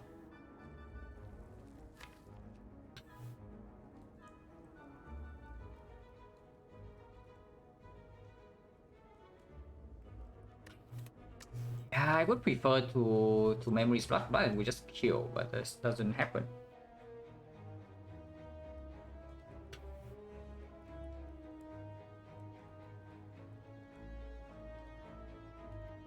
Because yeah, honestly, right now the only thing I'm scared of is just that we die in 2 turns. If I do not use the potion here, we can just straight up die in 2 turns with no counterplay. Let's see the hit here, probably potion block for what next turn. Then you want to use the potion and lose 20. Oh, that is completely unacceptable. Either we take 20 and don't use the potion, or we use the potion right now to save HP. Because Frail is also running out, and after Frail runs out, we can maybe actually block this guy with the Vitality Size Plus. Yeah, that is completely unacceptable, that you use the potion and take 20 damage. But I can see potioning with power 2 just for 50, so that there's like no risk to die at least 2 turns from now. And yes, I will play this.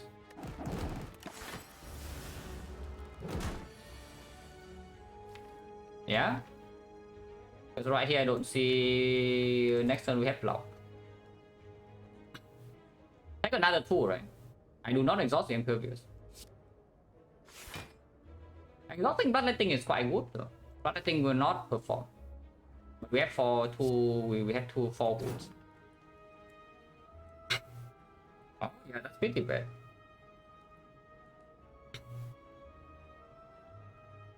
So this guy is at what? 37? Yeah, 1 brick and 1 hit is basically evening out next turn, and immediately sets me 2 HP. Maybe I just play second wind. Hoping to draw Impervious is just a next turn is just a freaking pipe dream, right? It's 4 out of 23. Slightly higher than that with this. But if we draw 1 power 2, we only have full block. Yeah, it's just exhaust.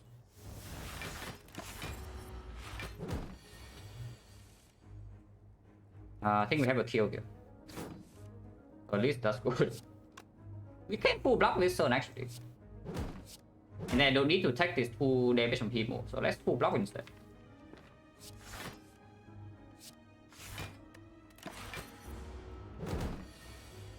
Yeah, could be way worse, could be way better. At least we got a potion back, so potion chance is 40%. Bloodletting Plus, not interested. For once. It's a Bloodletting Plus in Act 2, but I am very much not interested in it. Simply because our deck does not draw. And we only have the 4 energy. Havoc Plus is dangerous. Yeah, Havoc Plus is dangerous. Yeah, probably I was allowed to pick one of the 2 plays, but not both. Either I take Brutality over Fit, or I take the Bites. I was not allowed to take the Fit and refuse the Bites. Because right now this situation is unplayably bad. Unless we get bailed out by the Machioska, which is not a good plan. I take Havoc with Impervious and Fit? No, I don't care about Impervious or Fit. The thing I'm really scared about this Havoc is that it Havoc's away with Blood for Blood into Collector and I die immediately. yeah, we are not in a situation where you think about the freaking Impervious or the field. Like Havoc into Impervious is just good. But yeah, the real thing I'm scared is that I Havoc into Blood for Blood and I just die. And it's only energy, yeah, it's only energy. But honestly, it's not that bad because in the elite fight, I don't think it's going to kill us. And this deck right now already picks up a Dark Embrace, for example, with power 2 second green, and then the Havoc plays.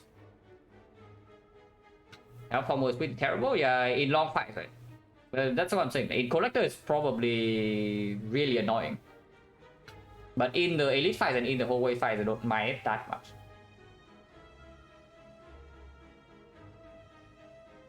And I think those are the more urgent problems right now, so I can take it. Question mark over hallway fights. Like advanced hallway is number 1 into advanced hallway number 2, and 32 seems quite stupid. Guess what? Like it or not, advanced hallways are here.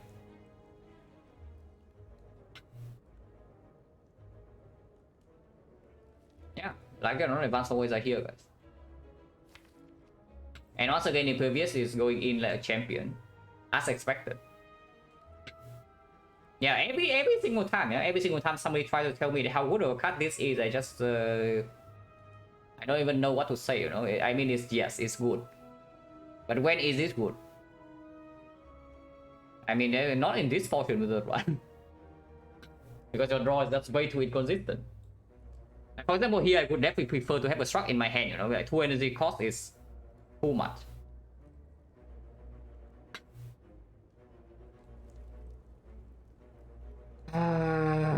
Freaking bites, man! Oh my god! Just get baited by having 2 strike in the deck only, and then also fusion hammer, and then defeat. Yeah, we have sustain, we have sustain, we have sustain, and I just take 30 damage every fight. Just have sustain. Yeah, sustain 30 damage to your face, man. That's what you are sustaining.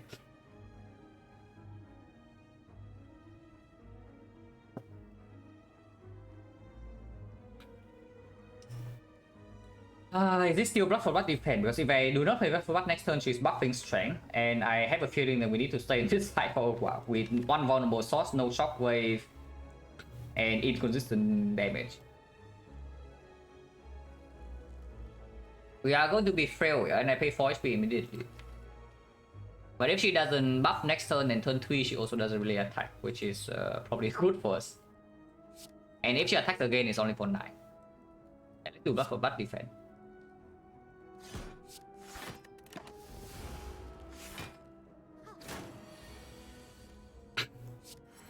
They're powerful.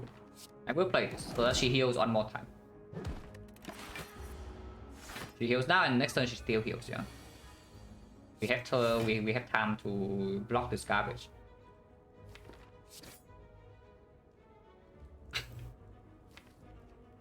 And this field is actually so terrible. If we could have gotten away with the feed with the bites. But man, then honestly now, even if somehow I save this one, I'm already feeling bad, you know, because I know that I made like such a massive like macro mistake. Actually insane how big the mistake is. So even if I somehow win this one from here, this one deserves to die. If I win this one somehow, it's just because the game bails me out.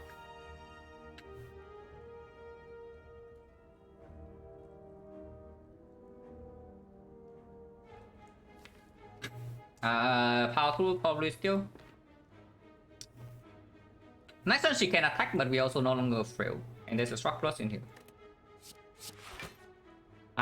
60 HP. We are probably allowed to keep this 5th plus. Because this fight is on the, at least on the tamer ones.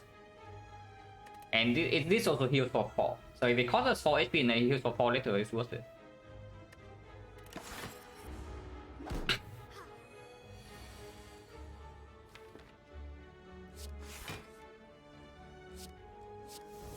And wait, that's actually not a terrible draw. think I'm letting for 9 damage though. Seems like a terrible idea. He's buffing this turn. If we can kill this turn would be perfect. Havoc the feed. Yeah, we can havoc the feed right now and then I cry.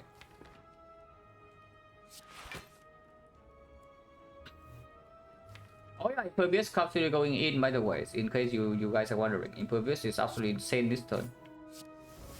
Yeah, it's gone. That's what it's doing, guys. Impervious. We have exactly Ito here, and I would like to probably do that over blocking with power through.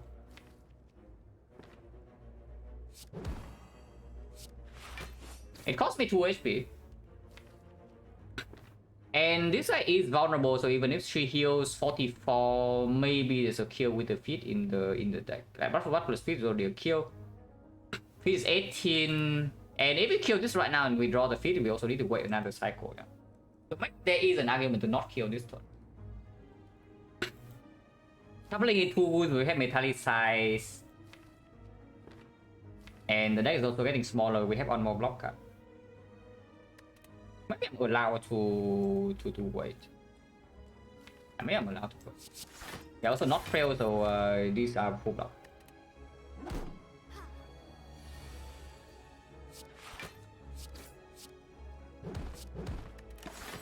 And 25 now, the 25 is block the speed or just draw the feed. Yeah, okay, that's good.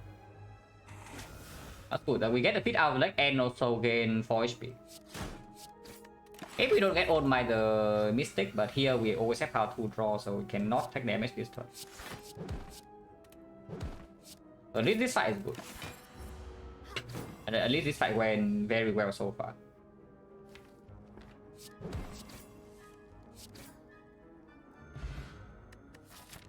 No potion, so potion change back to 50, right? 1, 2, 3, 4, 5, yeah, 50. Almost try. Minus. Okay, I still take with armaments. Oh yeah, that will help. Auto flame back on marbles actually is not that bad. We can bot for Pommel Strike plus. Relics would you like to see for elite path? Well, not these.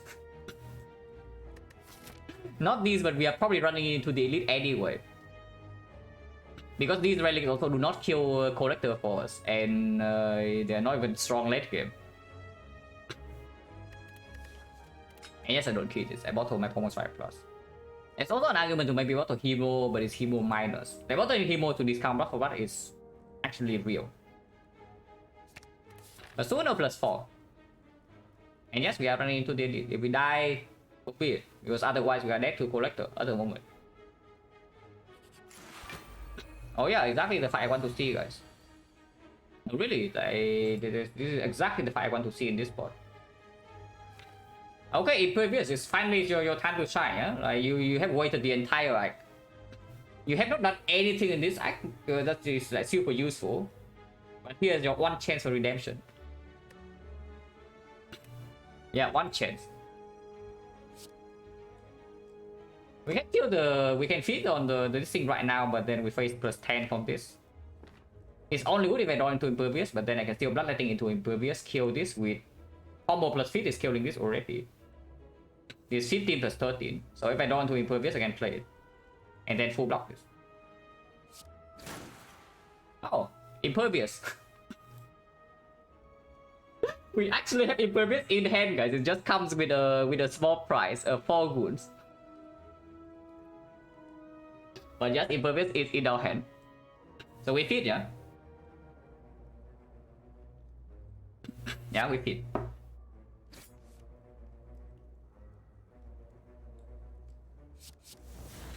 Anyways.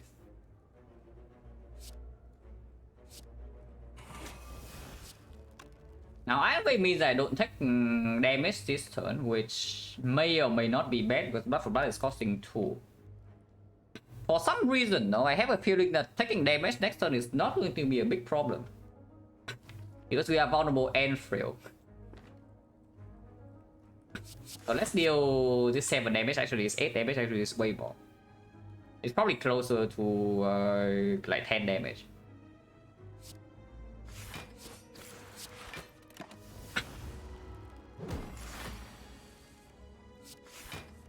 actually not so bad.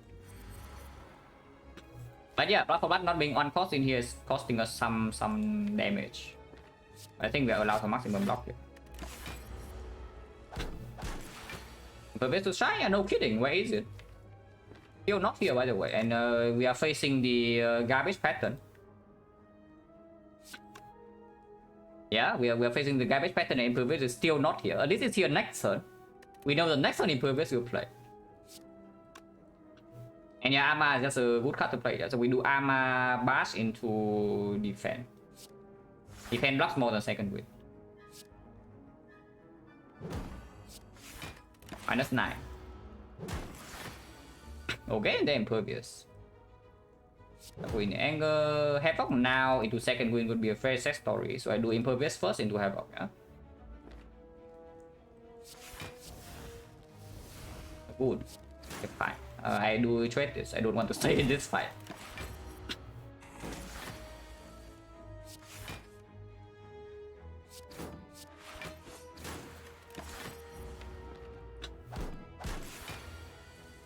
This freaking guy, man. At least we draw power 2 this time. This attack is 20% by the way, yeah? It's not very likely that you see this more than once per fight. I mean, we are okay.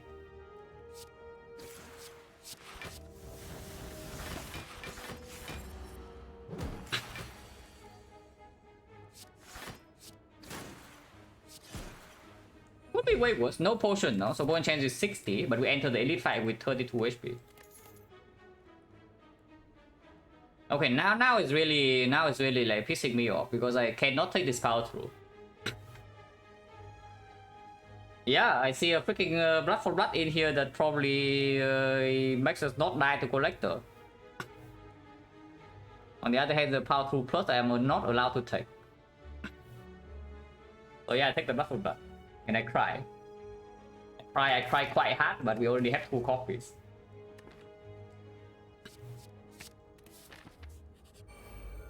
Oh yeah, second Blood for Blood in this fight as well. So we use Strength Potion, right? Because we do have one more relic plus the HP, rest HP from here. So the next elite fight is probably way easier comparatively. We cannot stay in this side for too long, and we know that we missed one Blood for Blood in the first cycle. Or the same hand, we did? No. After second Blood for Blood, absolutely not.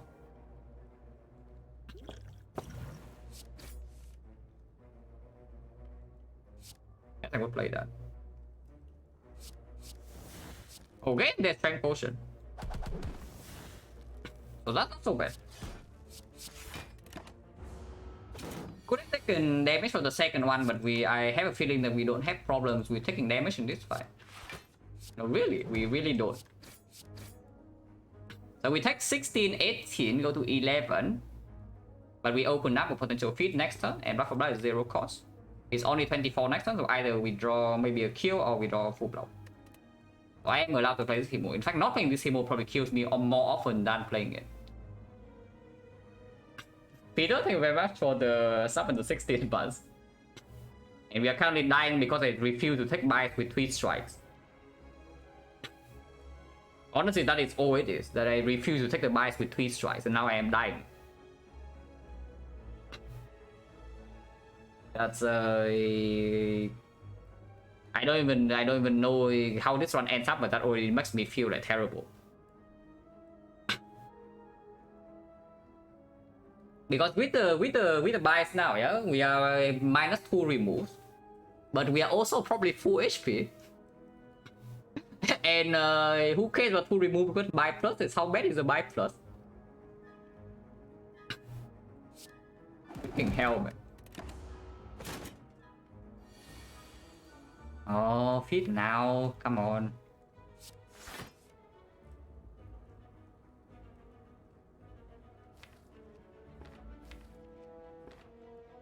So bash feed is only 28.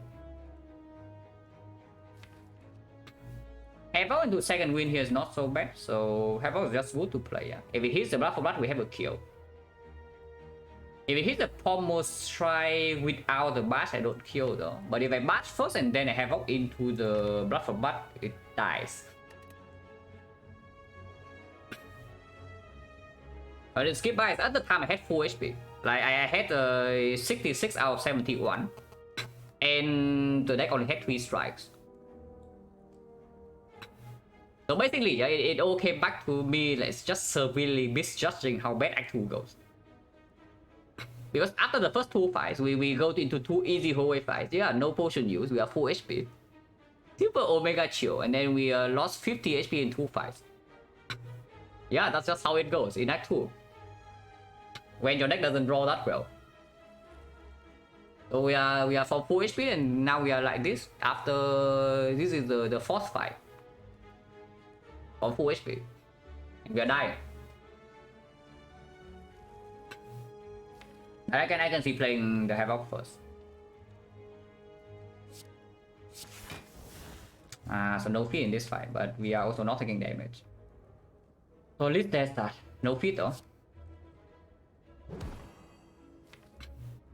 There's no redraw potential for the feat, yeah, because we have full block next turn. We do have full block next turn, the problem is just the turn after we don't need to win die. So let's just kill.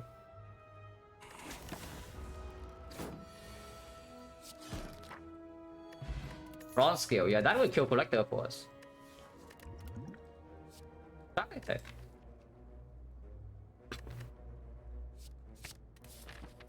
Well, maybe this elite will do the job.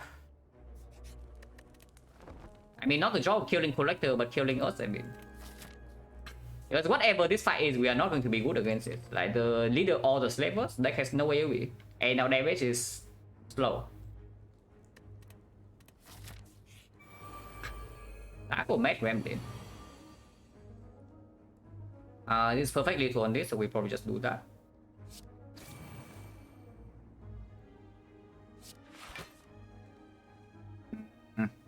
Love that.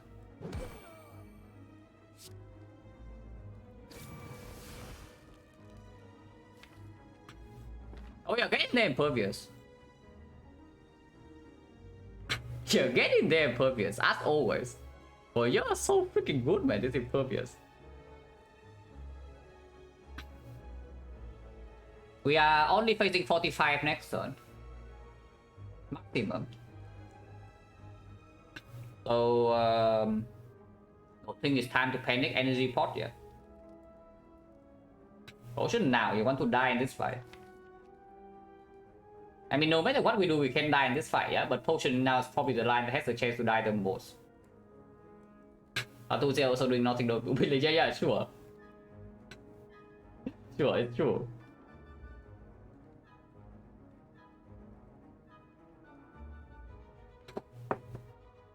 Yeah, probably end turn and hope that the leader doesn't kill us.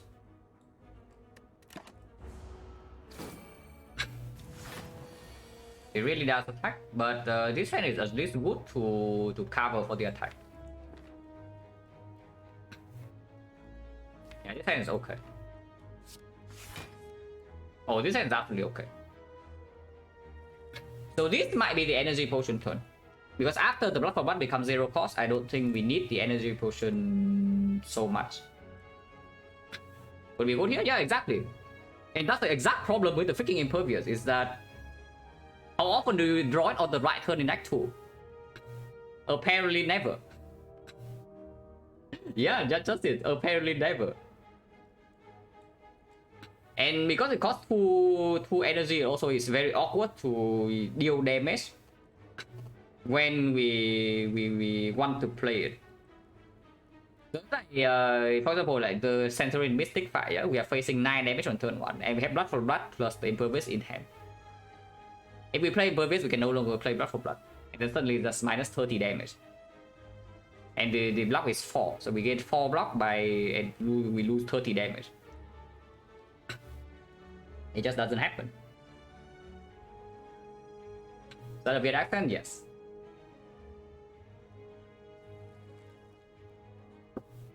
So upgrade. Now the good Thing about this is that the pommel strike upgrade is only 10 damage, so I don't actually make this guy angry, and if I draw into a kill on this guy, then sure, it's good. So I can see Ama play pommel strike on this, and then if I see anything worth energy potioning for, I will do it. Otherwise, we block 24, so we are facing 21. Could be worse. 21 discount block for blood is not in an unplayable state.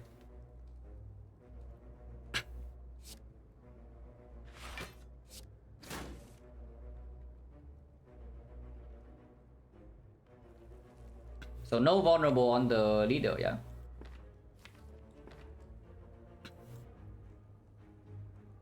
It is also possible to just play the Infernal Blade right now. Because if Infernal Blade kill this 10, it already blocked 12. And I also get to see what this is. To maybe even have the decision to energy potion into the Infernal Blade. But look, the mid set, yeah, tell me about it.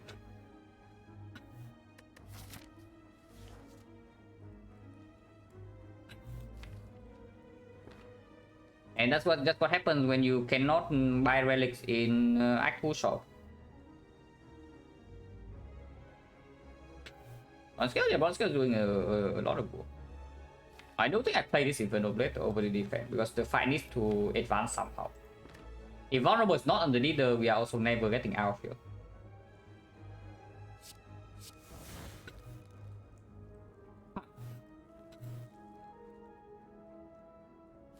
Well, I guess we block 12 then. That's not so bad.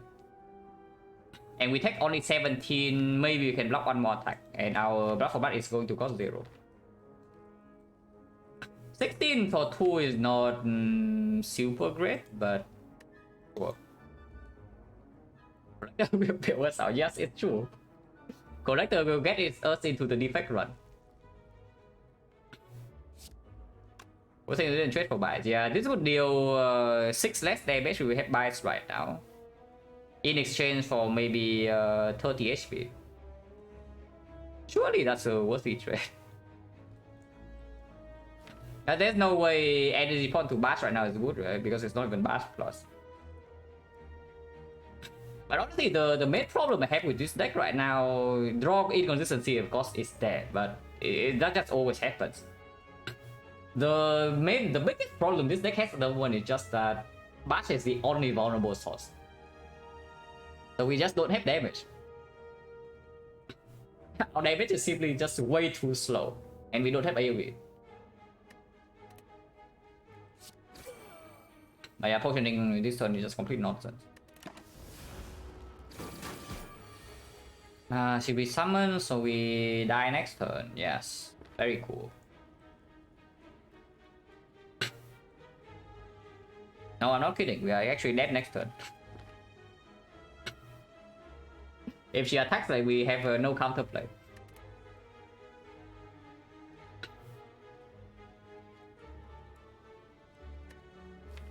So what do I do to increase the chance that I don't die next turn?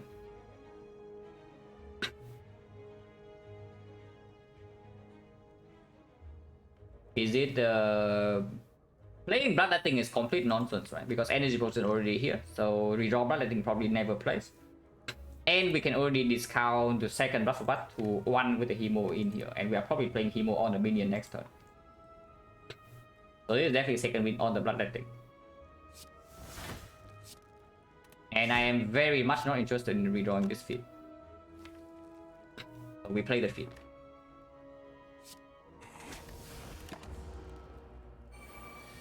It does not attack, so we get to live for one more turn. And I mean it, one more turn. Finally time for you to shine Impervious. Like this is the moment you have been waiting for the entire run. Yeah, you have been waiting the entire run for this, yeah? One job, you have one job. Next turn. Because we are facing, I think I'm also hemoing the wizard or the mat, because hemoing the mat also means that I take +2 next turn if I cannot kill. But if I cannot kill the mat next turn, I am dead. Also, yeah, she summons 2 big ones that we cannot kill with hemo. So next turn we are facing what? Next turn we are facing 48 plus 58. But if it's dead, no. Sometimes we can block with like how to second wind struck plus.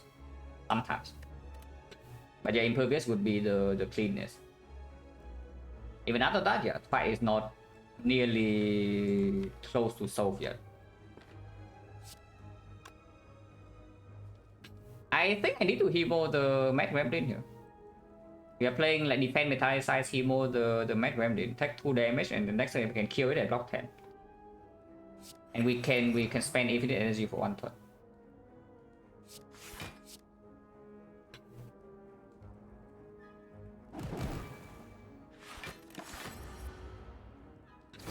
And because it's only 14. Wait, do I have lethal on her? No way, right? 33, 63, 63, 71. We are 40 damage short, but there is a second Blood for Blood in here. Oh, I bust a leader. Because with the energy potion, even if I spend all 4 energy and I draw into impervious, I can still play it. Yeah, I'm bashing the leader right now. Yeah, let's bash leader and play double Pomo Strike on her, and then we see. Because Blood for Blood alone is killing this.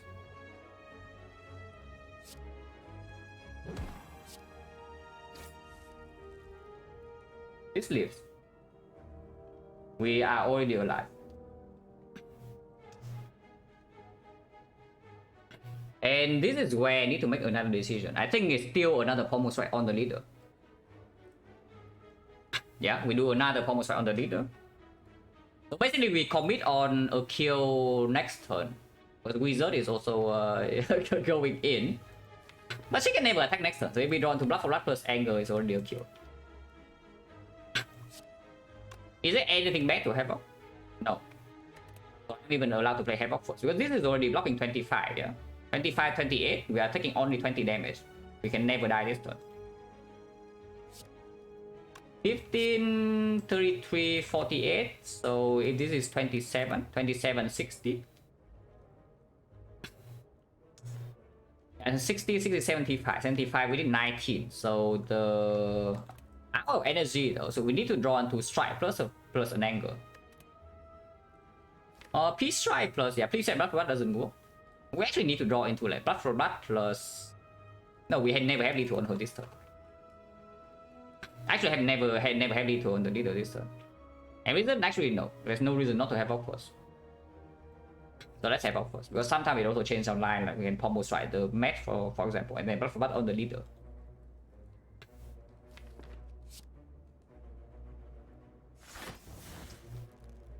Get in there, Impervious. So finally, guys, finally, the one time that Impervious is playing. Okay, we're actually taking 0. We are actually taking 0 this turn. That's unbelievable. So it cost me HP the entire actually, and here it blocks 30.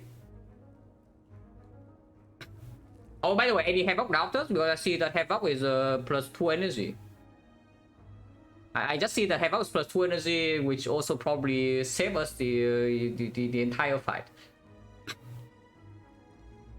yeah, like imagine not taking the Havoc plus. Fight is not over yet, so we still need to pay attention. But how much am I blocking at the moment? It's blocking 50, right? So I'm facing 60. It is still Pomo Strike on the leader. It is still Pomo Strike on the leader, and then we see where this Blood for Blood goes. Because I can see actually committing all damage on leader and take 7. Otherwise, we still need to clean up the wizard. Vulnerable runs out, she swings one more time, and we are always dead. The next time she swings.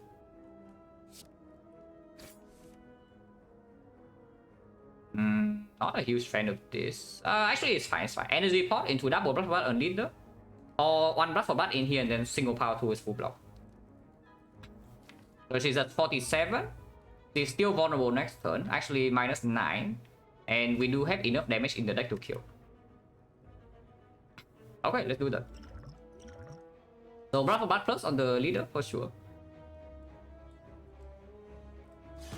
And now power 2 into Blood for Blood minus on the map, yeah. So she's at 30 something, vulnerable next turn. We have 4 energy. Should be able to kill into. If we cannot kill into, I accept my death. Plain and simple.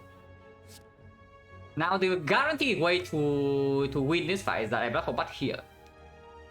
That's the guaranteed way to win this fight, but it's just that if I do that, I take 12. I am not interested in taking 12 with no potion. We are freaking dying to collector at the moment. So let's kill here. And we can kill here because I set up the HP with the Hemo on turn 1, you see. If I did not Hemo this on turn 1, we have no kill on this here. So that blocks 10 this turn. Actually, that's not true. If I if I Hemo the leader, she still doesn't die. Does she? Actually, it's 15. No. If I Hemo leader, she's dead. I never Hemo leader there, right? Only the freaking lunatic will Hemo the leader. There was only Hemo either the Magdalene or the wizard. Yeah, Hemoing the leader on turn 1 is yeah, only a freaking lunatic will do that, or you have Frozen Eye. One of the two.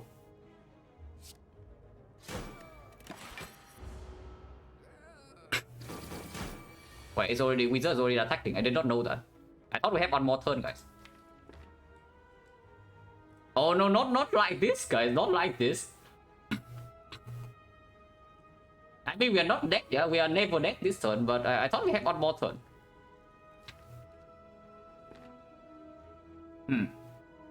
I mean, there's no line, and we just struck. And maybe we draw lethal, maybe we don't. It's only 31 damage. If we don't draw lethal, we can still maybe kill wizard or block it. If we draw peace strike, that's lethal. So 1 out of 2. If not, we full block the wizard. I guess we full block the wizard then. And we kill with peace strike next turn. Yeah, we just full block the wizard. Look at this, we block 35. And the leader always dies to peace strike next turn, 16 damage. Yeah, get old leader. Oh yes, exactly what I needed, guys, at this moment against Collector. The mood is finally here. It's finally here, guys. We have waited the entire run for this moment. I am very upset that I see this thunderclap. No, I'm actually very upset. I see this thunderclap and I'm thinking...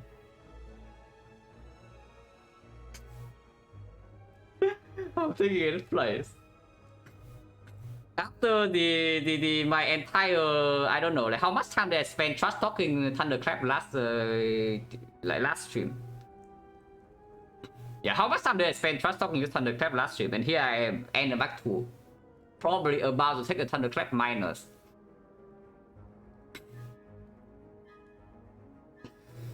Oh my god, man.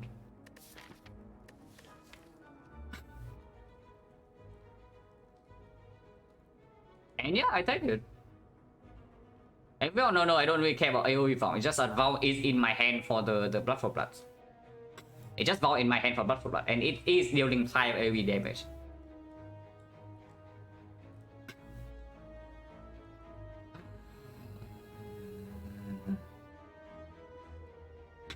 This only happens because I don't have buys. This will only happen because I don't have buys.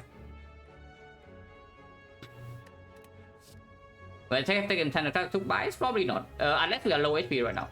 But I have a feeling that we are much closer to max HP, and then with the Force Rest, we are probably going to be full HP in Collector. I am very sad.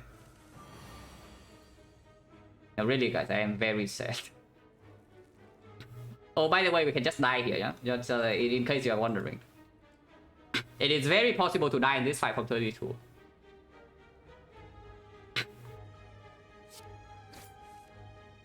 Especially if I draw my buff button on. And my feed as well, so we don't get to feed first cycle. So, bash on the cultist into metallicize is what I see. And yes, I do play the metallicize because this fight is going to last freaking forever. The other line not playing bash is doing, let's say, Pommel Strike and even feed. Like Pommel Strike feed is dealing 15. But waiting for the feed in this fight is a freaking pipe dream. Yeah, how many turns do we take to shuffle this deck against the Chosen? And then we also need to draw this exactly on the turn where it kills the Chosen. don't have lethal in hand, right? 15, 20, actually, yeah, 28. We are 2 damage off from killing the cultists right now. But actually, yeah, I see just Formos trying to feed on the cultist. Uno Blanc turn 1, that's quite nice. It's okay. But the problem is that this fight doesn't actually just end after we block turn 3. You know, it continues to happen. Oh, I don't love that. That is definitely not my favorite card to draw on this spot.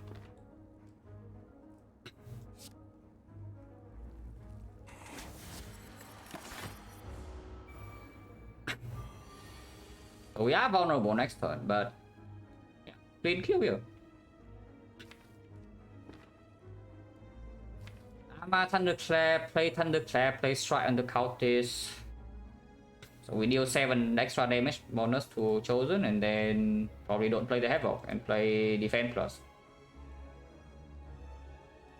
Tackle Star, thank you very much for the Prime Thunder 4 months. Yeah, but nah, there's like a lot of block in here. We surely don't break next turn. Because honestly, this alone is doing its job. This can do its job. Like, Be Purpose is of course also quite good. And sometimes Chosen is only doing multi-hit, it's 18 damage. Okay, that Thunderclap.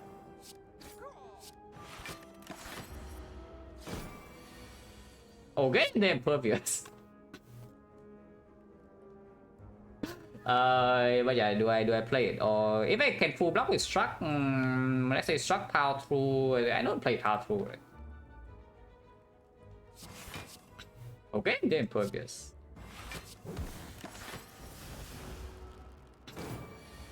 Oh, yeah, you just draw well in Pervious play. The next time we get owned, by the way. Just saying, in case you are wondering whether we are getting owned next turn or not.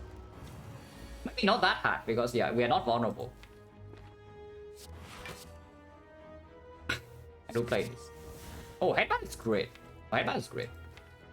Now, here's the unfortunate fact. You know what the unfortunate fact is, right? We have not taken damage in this fight yet, so our Blood for Blood is expensive. Oh, that's actually pretty screwed up. The Blood for Blood is still full cost, so we cannot deal damage either. And at some point, we will break your hand and Chosen already has 3 strength. But I mean, this is just a clear headbutt on Pommel Strike plus, yeah? And I do think I play him more.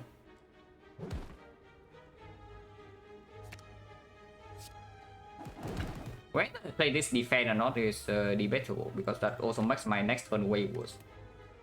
On the other hand, this strike is dealing 5 damage. But I know that have Pommel Strike, so I see another days here, and then I get full block next turn always with second win here, even if it's doing the vulnerable hit. I see 2 more cards to spend 4 energy. On the other hand, I trade 5 HP for it. 5 HP is quite a lot, considering that we can still block with Power Through's next deck cycle. Because Chosen should die before we shuffle the 3rd time. I block, yeah, but next turn is not the big hit. Next turn is only vulnerable at worst, which is 15. And 15, this is already enough. In fact, like, if we block this with the Metallicite, it's 13. And 13 is even better than 15. And take 2 damage so that my Blood for Blood actually can play. But Chosen needs to die soon. But yeah, 5 HP is quite a lot. I think 5 immediately don't love that.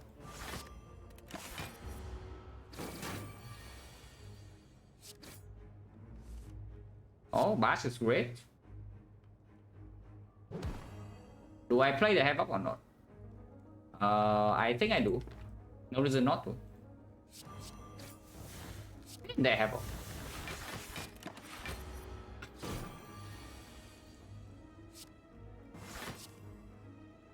Not quite lethal, but we are only taking 5 damage. So we headbutt the Pommel Strike again. This Hemo I don't think I need to play. Yeah, this Hemo I don't need to play. And it's not lethal, yeah. It's only 16.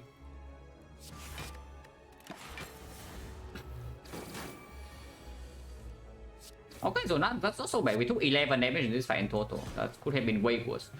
No potion. What is our freaking potion chance? 1, 2, 3, 4. No. 1, 2, 3, 4, 5, 6, 7, 8, 9, 5. We dropped 3 potions. So yeah, 6, 3, currently 70. So we miss 50, we miss 60. Okay, that is a good card at least. Should be decent. We should be decent against Collector. We should be decent against Collector. Oh, that's the most interesting tech I have seen in this run. At least after the Shockwave, we have a small chance. If we do not have Shockwave, if that Shockwave did not drop, we are like Omega Super Ultra dead. Maybe now I can kill the Collector fast enough, but I still don't know. Are you dead? Yeah. Like if we don't see this card, we are surely dead. But now maybe there's a small chance. I'm scared. Don't worry. You are not alone. At least we have 2 strength. Shockwave on turn 1. Now this is a big decision. Like, what are we trying to do in this fight? But okay, no matter what happens, like, this is always happening, and Pommel Strike is always happening, so we can do that.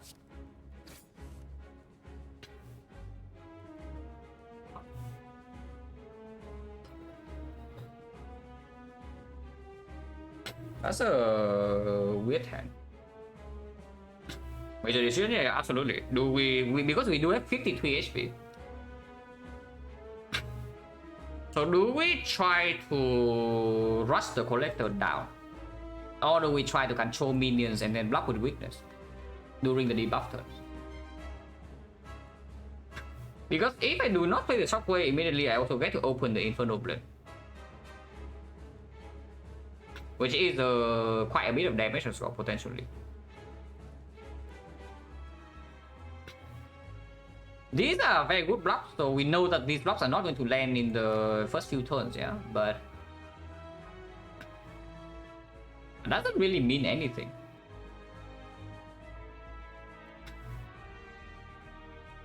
We still need to take damage on our own before we deal any damage.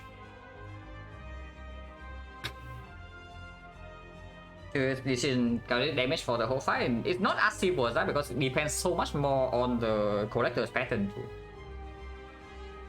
Like for example, if Collector buffs turn 2 and we are trying to go for the kill here, we are done.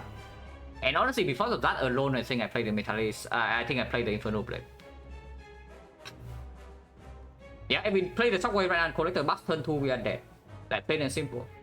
That's just how it goes. So I think I saved the Shockwave. That is not the card. Holy crap, that is so bad.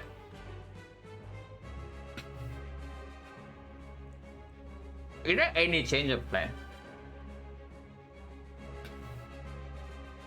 It is dealing 13 here, so let's say I Shockwave and do 13. She's at 269.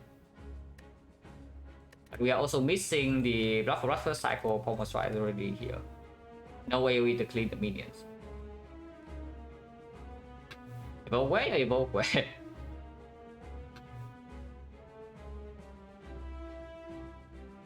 Yeah, no Shockwave. No Shockwave, I definitely don't play this Rocket Charge. Like, if I do not play Shockwave in here, then I need to kill the minion. If I want to kill the minions, this is harmful. Actively harmful. But I might play it later, just not now.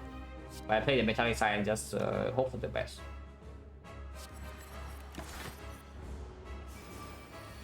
It's not buffing, and we are taking a crazy amount of damage to our face. I mean, if she doesn't buff, then at least blocking next turn is slightly easier. Yes, indeed. That we fail to block this turn and she attacks. At least we kill though. At least we can kill something here, I hope. Can we? With Thunderclap? 6, 25, 31, 31, 43. Oh, 43 you say? 6, 25, 31, yeah, 43. As far as I know, Collector minions range from 40 to 45. So there's a 60% chance of each summoner will kill. So the chance to miss a kill with 43 damage is 40%. Boot, no, Boot doesn't play. We have Strength Potion. So Thunderclap deals 6. We are 1 damage off from killing the minion. We are taking 35 damage of face here. With Metallic Side Speed 32. 32, and I am playing the Himo. Himo Blood for Blood is not killing, it's only 37. So Thunderclap is more damage. And yeah, so basically we are facing 34 damage, we go to 19. Now playing I mean it just happened when your deck has no draw and you don't have relic support. That's how it goes. At least the Thorns kill a minion for us, so that could be worse. Yeah, 25 plus 12. 37. And yes, I will still play the Himo. Here's their second win. Ow. Resummoning is actually not so bad. So we do enter the debuff phase with our Blood for Blood costing 0. Yeah, Blood for Blood is both Blood for Blood are 0 cost, and she has no strength. Oh, armor on Bash is actually not so bad. We draw very slowly back into the shockwave though. It takes so much time to get back into a shockwave. But bashing on minion is completely stupid here, right? Because even if both minions attack next turn and we cannot kill, we don't die. It's bad the collector. So to make the shockwave we draw, basically she has permablock.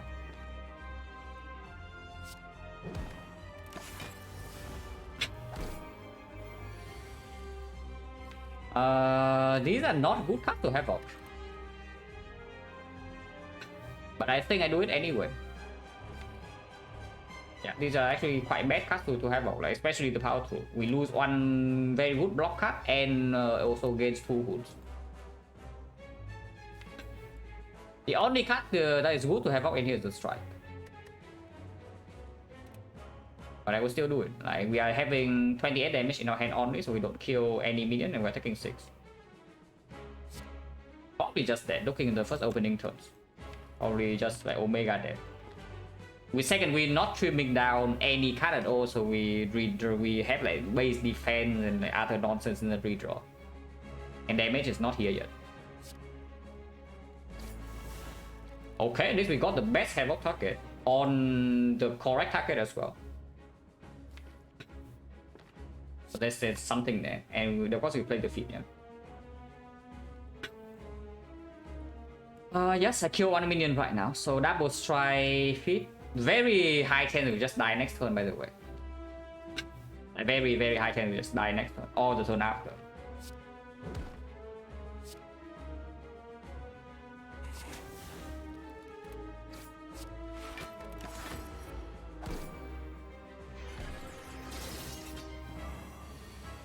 Buffing, and we gain a pommel strike plus,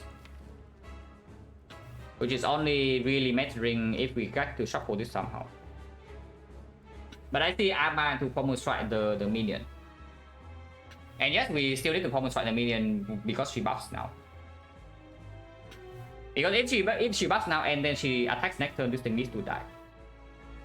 Otherwise, we are facing another this 7 ways, so it's actually 18. Yeah, we just gain 18 block if we kill this next turn. Yeah, upgrade, no upgrade is more important than the pommel strike, right? Maybe the shockwave.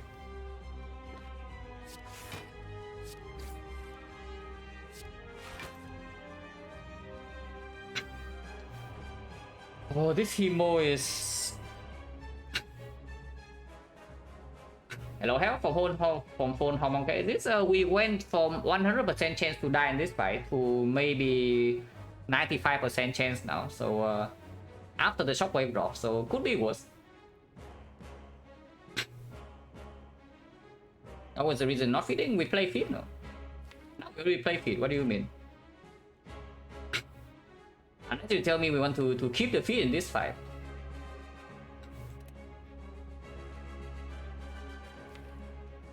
Yeah, I need to play this Hemo here.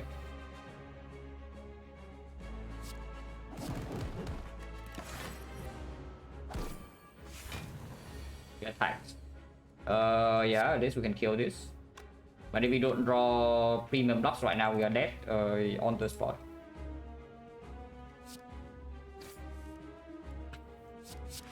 We are not dead on the spot, at least I hope so. 23? Yeah, we are not dead. Barely, we are alive on 1. Alive on 1 means that the Hemo is unplayable, the other thing is unplayable, but we are still alive. Get that Thunderclap. A little bit of damage on the collector. A tiny bit. Ow. Oh, we are dead.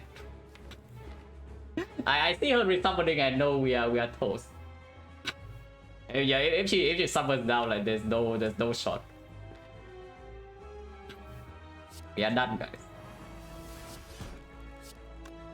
The God pattern would be buffing this turn into next turn attack and we draw Impervious. As Collector, the most threatening actual boss, yeah, you cannot cheese Collector unless you have insane front damage. You have to play this fight fairly and then it's very nasty, it's a very nasty output check. So yeah, that's what I'm saying. Like if you have insane front damage, you don't care about Collector. Just kill her because she doesn't do anything turn 1. So you can dish out maybe 200 damage in the first 2 turns, then Collector is trivial.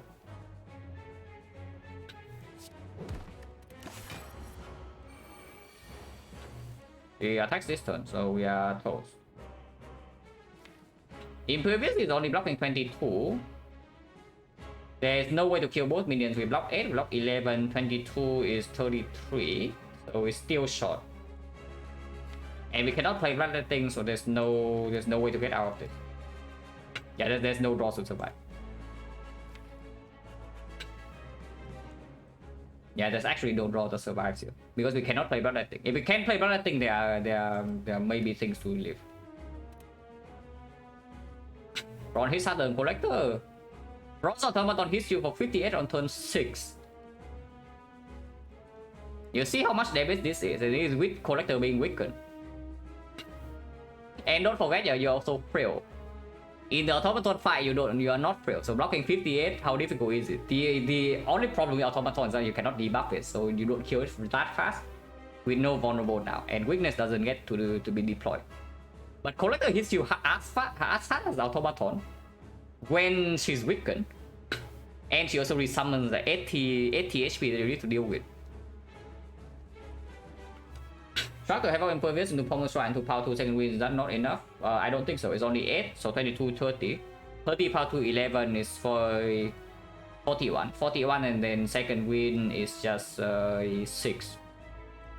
But second wind we don't have anything in hand as well. There's no line that survives here. We're just dead.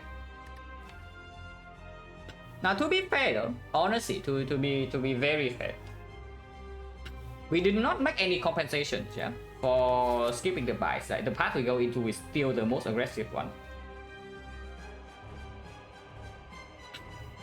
47 plus 3? No, is it 47? Impervious is only 22.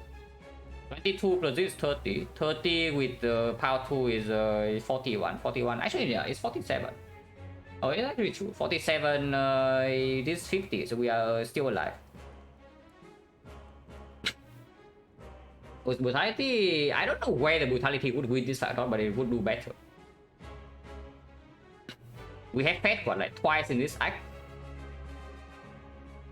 Yeah. Because even if I enter this fight with buys and full HP, I don't think we are winning this with how the things line up. But on the other hand, with the buys, we probably have +1 potion here. So we have strength potion plus something else. I got sample Ironclad, 81 for coach. 100 runs is 81 for coach.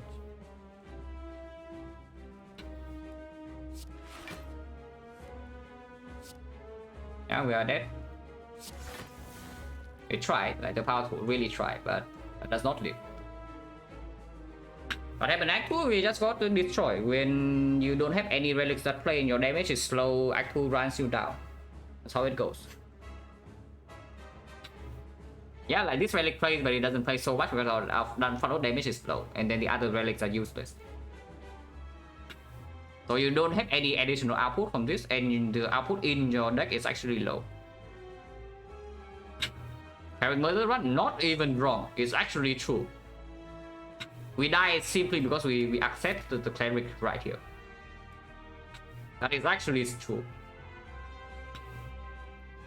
Because the moment I took clerics, two terrible things happen. Number one, immediately there's a shot in here that I cannot buy the orrery. And number two, I turn down the buy straight. Actually, no, buy straight would be the same because I remove wide strike. I did not even remove a base strike. Yeah, like literally cleric costs us an orrery here, and that just the snowballs are pretty hard, I can tell you. If cleric 75 go, yeah, sure. I just get better, you know, because I see that this part is like no shop on Act 2, so surely can pay the cleric. Surely can pay the cleric, and they got the 6%. Does that embrace win this fight? I don't think so. We just don't. We are not fast enough. We need Dark Embrace end the corruption. Like we took the second power tool over the corruption. It went wrong along the way. Yeah, just the biggest decision, just brutality versus speed. And the second one was the buy straight. But looking at how the act goes, like with these relics, even with buys, I think we're still dead here. So it's just brutality, and brutality would do a lot.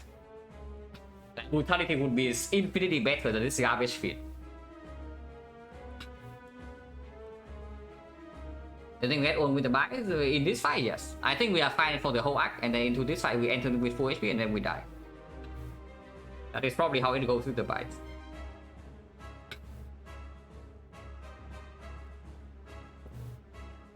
Omega 6, yeah, it gives us both draw consistency and damage at the same time, and even energy. Yeah, no second bounce source, damage is super low, depends on blood for blood. No cut draw. So this deck is only blocking, but the block is dependent on combo pieces, because power 2 second wind needs to line up together. Any previous needs to be drawn on the correct one, otherwise you're wasting energy. New Will 6, don't know the screen feed? Yeah. Autoplay? No, that comes back to what I said at the beginning, MJ, is that I think I was allowed to do one of the two plays. Either I do buys or either I take the buys or I take the brutality. I am not allowed to do both greedy plays, to take the feed and then skip the buys. Because if you take the feed, yeah, and then you get like any reasonable relic, or the path gives you some decent shot, the run is like way better. But this deck has a making of something like very strong if we see one or two good things. And you also saw in the easy hallway fight we fed and we took 0 damage. If we die, yeah, this one is already dead. And this fight is honestly unwinnable from this part. Brutality seems like a much larger mistake. I don't know whether you can realistically call it a mistake though, the brutality over the field in this spot. Because do not forget, yeah, the deck is until here. So look at this deck. What do we have? We are ahead on the removes. We are ahead on removes. We have a bloodletting. We do have a pommel strike plus. We have good block like pommel strike plus and struck and armaments ahead on removes. Deck is small. And the brutality also doesn't actually work so super well with the bag of marbles either. And we have armament, yeah, do not forget, we have armament plus with the feet here. So do you really say that we always get owned by Aku so hard that we take the brutality over the feet? Like, no, really, in this spot, do you realistically can you say that we get destroyed in Aku? We deck until here. Like, what? Yeah, like I have a feeling this deck is good, but apparently it's not.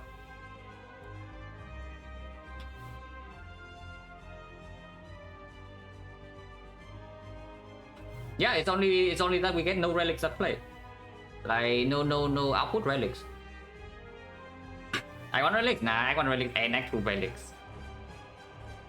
We see 1, 2, 3, 4, 5, 1, 2, 3, 4, 5, 6, 7, 8 relics and they don't do anything. Better orders, yes, but I mean better orders in Act 2 is a given. If you do not kill fast, you will draw badly. That is just a fact. Simply a fact. If you don't have good damage, yeah, and that is something people don't think about. Something people don't think about is that if your damage is low, you will draw badly. So you cannot blame terrible draws if your damage is terrible. If your damage is fast, however, and you still draw insanely badly, then you can say, yeah, it's bad. But just think about it this way, realistically, yeah. Let's say every single hand you have like a 20% chance to break your hand, and the fight lasts 10 turns. So how likely is it for you to break one hand every fight? Yeah, when you think about it like that, it's clear. Yeah, it's just that Act 2 was Act 2 did not really make us stronger. Like, are we really so much stronger at the end of Act 2 compared to the start? I don't even know. Like, I don't even know. Does our deck get worse or what?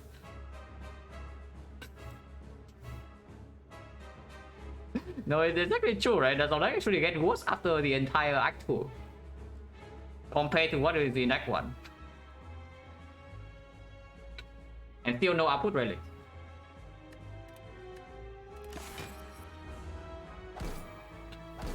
Thunderclap is fine. Like in the spot that we were in, I think Thunderclap actually sometimes give us a small out. 78, 15.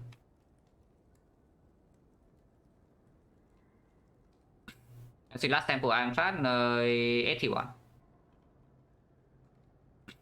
Over 80% very hard? Yeah, it is. Of course it is. But I think optimal play with Clad is 90 plus. And comfortably 90 plus, yeah. It's not just like maybe 90, 91. It's probably somewhere close to like 93, 95. It's just that, yeah, we are humans, and humans make humans are not perfect, unfortunately. This tempo alone, I know that if I play better and if I don't throw runs, that is plus 6% at the minimum. So whatever I get at the end, you can add 6% to that at the very least. Maybe I throw one more run in the remaining portion. But you can add whatever I get plus 6, and that is the minimum for human play. And yeah, exactly, that is what I can see. Sometimes I cannot even see things, and maybe it's there even with 2-3 more percent somewhere, maybe 5%.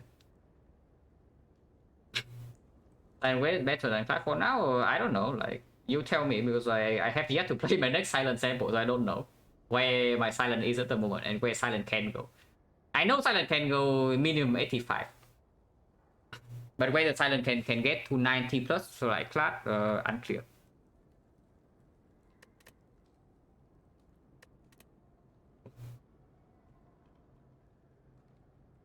But yeah, blundering 6 runs is a little bit too much though for 100. I have thrown 3 runs, but I have made blunders that I could have seen in 3 others. So that alone makes me like feel like maybe I want to play another class sample at some point, but probably not. If I shielding 60, 70? No, Blur. Blur. Do you know my stats after I came back to defect? I have played 39 runs on defect so far, and currently I'm 33 and 6 with 1 throw. One very obvious throw in the hard fight, because I just died to beat a death with Echo Fall.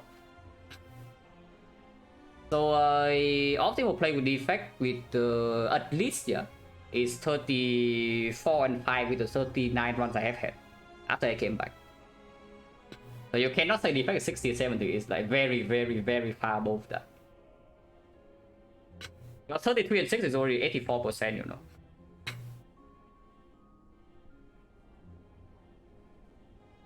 And yeah, okay, I say that and then it just died to defect, so now be prepared for 33 and 7. But we are also on a big win streak on defect, so of course win rate is I don't even know, like it's can you really say that, because we are on a big win streak and win rate is slightly inflated. Because yeah, exactly, I know. Perfect time to die and defect as well when we're on a 14th streak.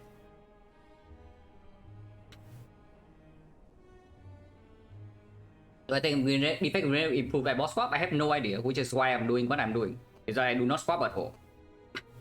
Because I need to not swap at all, yeah, and I know to get an estimate of how high the win rate goes without ever swapping. And then I do a swap. Basically the same thing as I did on Silent. I play 100 on Silent on stream without swapping. Then I do 50 runs with swap only. And then I can calculate from like potentially the fail conditions of the boss swap to see whether it's positive in the good cases or not.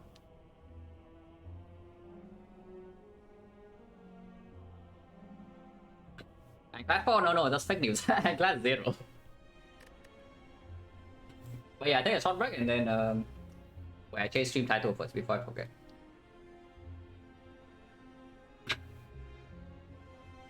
So many variations in boss swaps, how 50 games tell you something? No, it's because most of the energy relics are the same, at least in early game.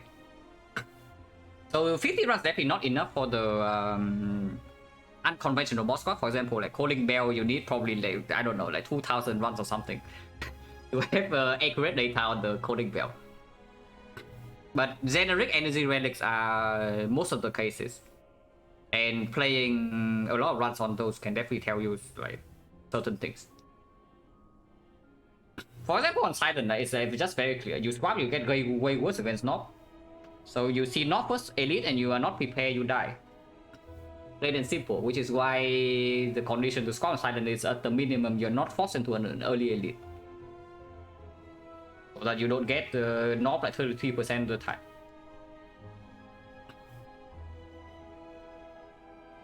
Yeah, just don't get Knob, it's true. Just don't roll Knob, you can swap every run.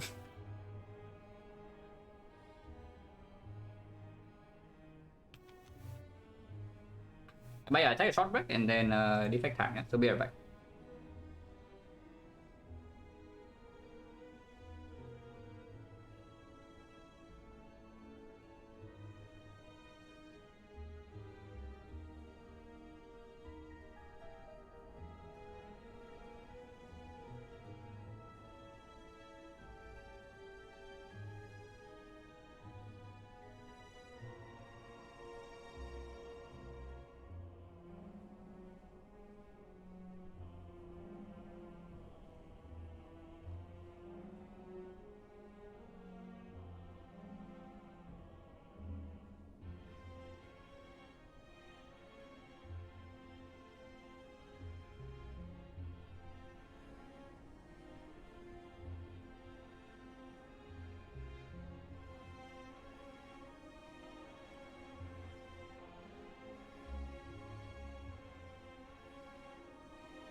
Oh yeah, I was thinking back. Actually, I was thinking back to the class run just now. If you just think about it like this, yeah. In Act 2, we took 3 elites, maximum number. And then we enter the boss fight at 50 plus HP and 1 potion. Isn't that a strong act? And yet when we enter the boss fight, we have 0 chance to win. That is just bizarre. That we took maximum elites, enter the boss fight with 50 plus HP with 1 potion, we have like 0 chance to actually beat the fight. And it's not even close. We are like 200 damage off on the collector. Yeah, that is just freaking bizarre. Just how it goes sometimes when you don't really scale. Deck is slow, output doesn't exactly scale super fast, and we collector is collector demands too much output for whatever allow us to cheat the whole way fight to carry us through.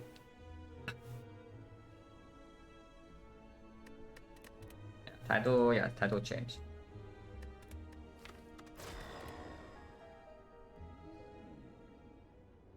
Common relic versus remove tool. These are all takeable options, but common relic or remove tool has to be better than transform. We are fighting slime boss, so remove tool is less appealing.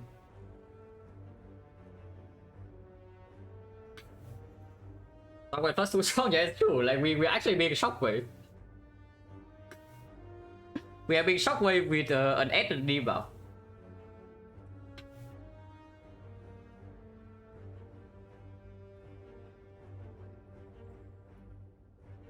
Maybe collector had a better Ironclad deck than us. It's like she gains 5 strength, right? So our strength card is also only gaining like 2 or 3. She gains 5 strength, she rocks 23, and then she plays Shockwave plus. And yeah, she fed to 300 as well. She probably just had a better Ironclad deck. So one common relic, transform one is definitely not better than remove 2. But remove 2 into the slime mod is also not amazing. This part definitely speaks more for remove 2 though. Yeah, this part definitely speaks more for remove 2 because we have only 2 elites. Yeah, we actually only have 2 elites, cannot take the third one. And we do have 2 fires along the way, so with a lot of... with upgrades, the remove 2 is stronger. It's just that we are fighting Burning Elite at the end. And if the... but basically remove 2 and we don't see like premium cards in our first 3 floors, then we probably also need to go to the shop to buy something. If we go to the shop here to deal with this elite, then this shop is not takeable, and then we need... basically need the actual solutions from somewhere for the slime boss. And the Burning Elite as well, like potion wise. It all depends on like, how much you believe in defects card rewards really. Because if you say the defect card rewards are so freaking good, you definitely take the remove tool. But against the slime is definitely under its worst, yeah. On the other hand, common relic gives us information immediately whether we need the shop or not. And ceramic fish, Morbang, smiling mask can all play here. Or it's like but elite probably, right? Because otherwise, do we want to take this floor 6 elite over floor 7? And then afterwards it's like question mark over 5, that's already bad. And 2 elites I also want to get Burning Elite if possible. Yeah, let's take common relic. Oh, perfect. Exactly what we need in this act, guys. No, but it's actually true. Like Dreamcatcher, because resting before slime boss is already something that we would like to do probably. So it gives us something extra. Not that bad. Of course, it's doing nothing at the moment, but still can do something. 3 fights here, yeah, and then we see whether the rewards are good enough for us to skip the shop.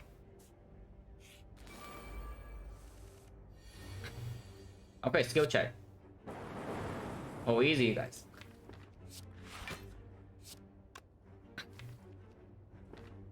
Maximum we take it 3 next turn, so there's no reason to take 3 this turn.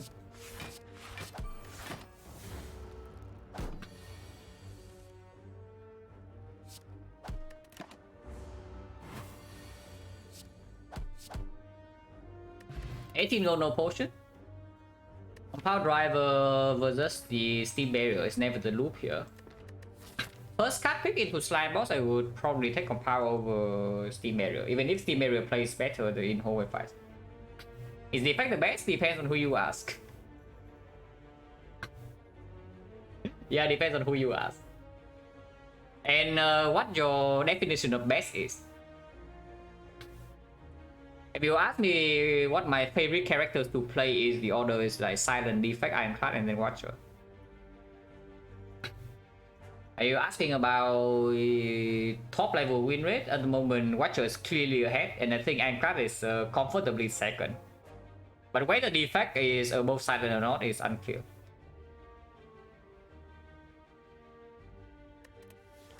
Compound driver over barrier. Good thing that we are not being attacked this turn.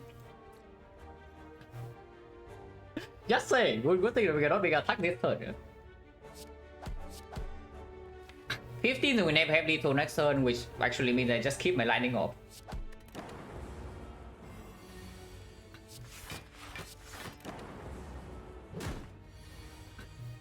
And class better than Silent? Yeah, at the moment, from what we know, definitely, probably by, not by more than 5%, but definitely at the moment, yes.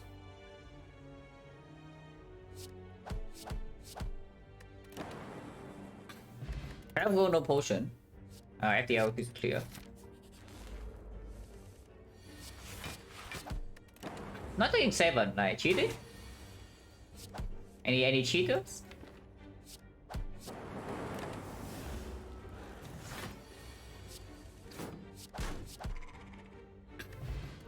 Potion, which is so slime boss, but not the other fights. Oh, beam cell we definitely take with. Oh yeah, you remove 2 here, your beam the beam cell gets really sad. Depends on the shop, I don't know. You tell me, because right now I see that our cards are actually not that bad for the knock, and yes, I'm taking the beam cell. Our cards are actually not so bad for the knock. The potion here is also marginally helpful to the knock, but against the. At the moment, we are getting owned by Lagavulin. Like, that is something you don't hear very often, but it's true. At the moment, we enter Lagavulin fights -20. Our deck doesn't block. Against Sentries, the beam cell also doesn't play, and that's also our upgrade. So, Sentries fight, we also get owned. Yeah, Sentries fight probably also 20-25. The knob, depending on when we draw beam cell or the dual cast. But most of the time, I think we can kill it in 3 turns. And I mean, this shop is not even force rare, so I don't see a reason not to go to the shop now. Unfortunately, Lagavulin and -20? No. This relic is doing a lot of damage, and you can set up the zap before waking up. So we can spend 4 energy on block.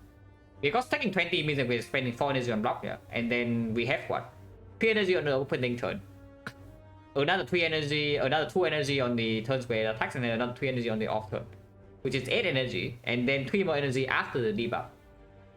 Meanwhile, we are doing 6 damage passive every turn with double zap. That is definitely sufficient, with FTL being free to play whenever we draw it. Beam cell is also being played, so it's perma vulnerable.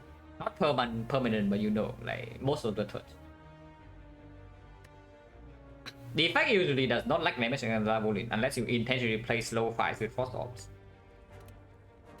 But yeah, I go too short. We say goodbye to Frozen Eye, we say goodbye to Sentinel Puzzle. We know that this shop relic doesn't show up for later, yeah, which is actually important regarding whether we pass for several shops later on or not. These potions are complete garbage, so I take egg Goyado.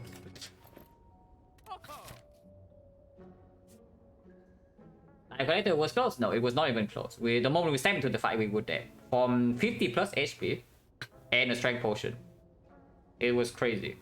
But the deck simply just not have enough output. So go here and then upgrade before the elite, yeah.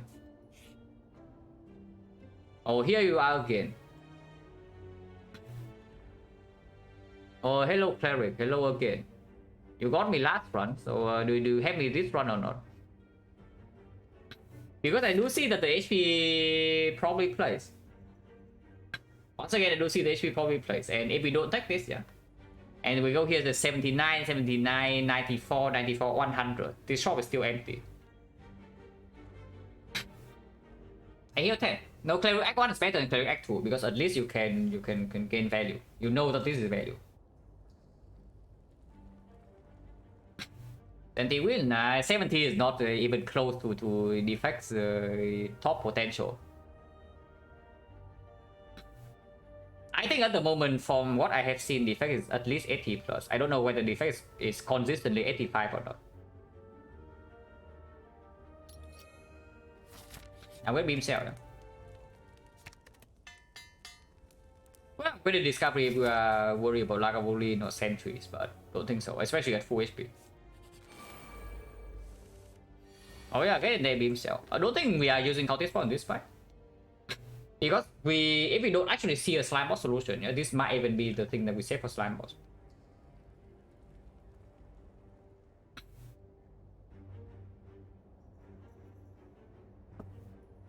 Coach returns the apple, and I suppose you don't need to wait for coach. I can also do another sample, which I will.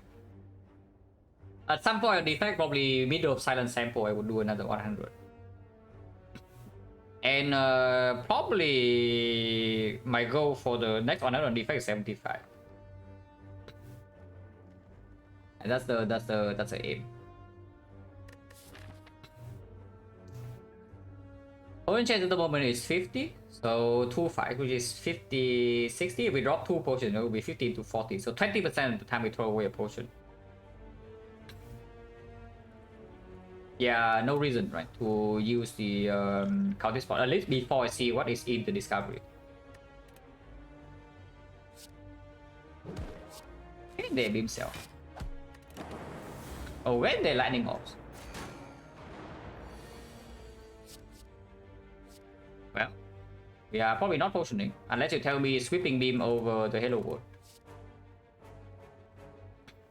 So you see, you see estimation, turn 1 we took 5, and then turn 2 we are taking 15. So that's already minus 20. Sweeping beam cannot be better than the Hello World, right? Let's take that.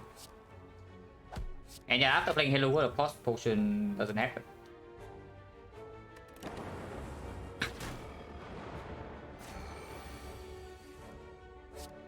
Do not want to shuffle out of this. That's not possible to do. I guess it's possible with a dual cast. So I play dual cast first and then maybe a defense. Because if I play compound, it shuffles out. I don't want to shuffle these out. I don't know. Shuffling these out also means I don't get 6 days though. What if it's just defend and FTL to shuffle? Yeah, maybe that's true. Maybe that's true. Like defend and FTL to shuffle.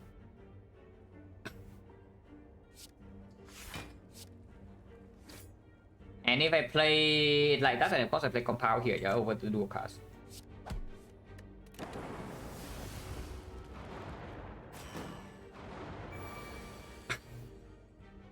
Hello World so bad, guys. Hello World so freaking bad. Or Hello World's unpickably bad.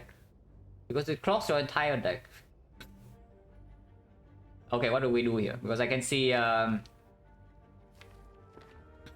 there are many things you can do here.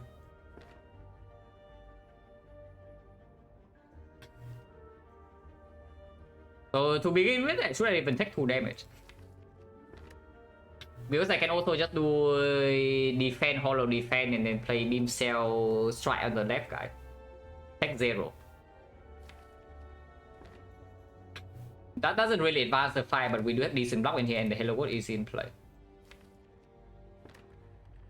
The other line is to do hologram FTL on this.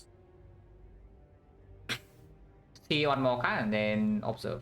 If we draw 11 into Chakra, I don't need to play this defense. Hollow Compound is not exactly good, it's just worse than the FTL. Yeah, taking 2 is not so bad, right? Like, the hologramming or defending here is probably way too greedy.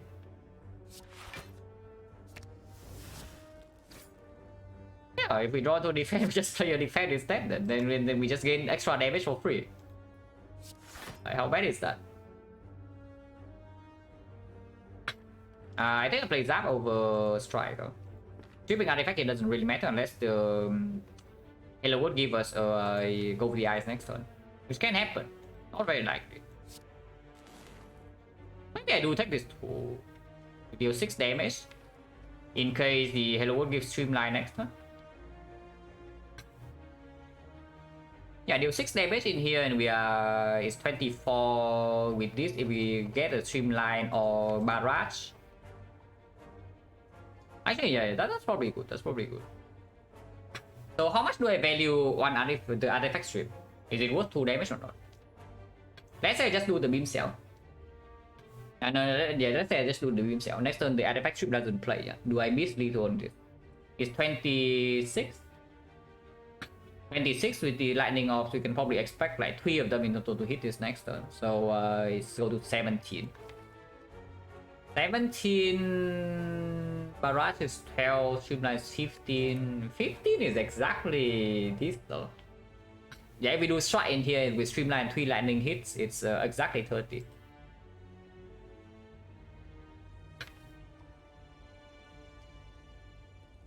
So for streamline generation, it's better to strip artifact. For go with the eyes, it's better to streamline is better to strike. For go with the eyes, it's better to strip artifact. What other cards can Hello Wood give us that makes the difference next turn? Debuff go with the eyes, yeah, only beam cell and go with the eyes, like 2. So if the number of hits for the line that does not strip artifact is more than 2, we should do that. Right now, his streamline is an out. If we had full block next turn, for example, the thing gives us a hologram or a charge battery, then it's also better to just deal more damage basically. Instead of stripping artifact that doesn't even play 2 turns from now.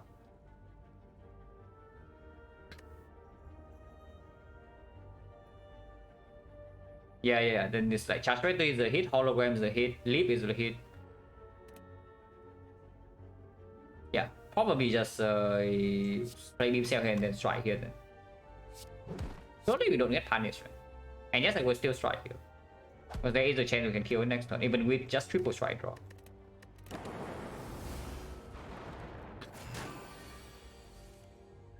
Okay, skill check moment, guys. And you see, yeah, you see, like because we put all the strike damage on here next that turn instead of the beam cell. Now we have a much higher chance to kill it because only 1 lightning needs to hit. That's 7 out of 8. If not, we take 5. Yeah.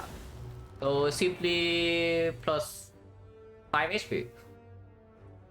Not plus 5. It's less than 5, but it's probably closer to like 3. So that's definitely not bad at all. It's more damage on the strike, so we play that. From here, of course, we don't need to take damage. So in total, how much did I take? It's like 2 and then 15, 17 damage, right? Yeah, 17 damage, no potion use. Or did I enter this fight with full HP? Wait, did I? This Ferric, I took the heal. No, I entered this fight with full HP, so it's 22. Yeah, 17 and then plus 5 somewhere. I took 22 damage and no potion use. That could be way worse. Yeah, especially when the potion is garbage, so we can toss the potion away and we keep this potion for later. And yeah, tiny chest, not exactly the god relics. Bullseye still takeable. Like it has some small synergy with the beam cell. Because they trip artifact for each other really for later parts of the run. Works well against both the Knock and the Lagavulin here, and we know there's never sentries. I take the Bullseye.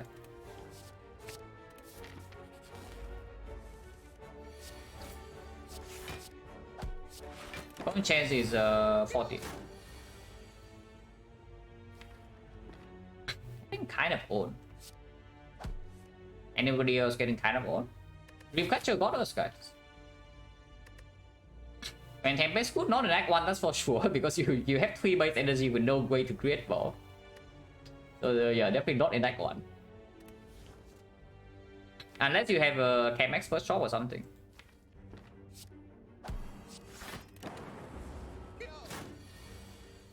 And yeah, you laugh at the cleric heal. If we did not heal with cleric right now, we're on 28. Or is that like really cool to play or what?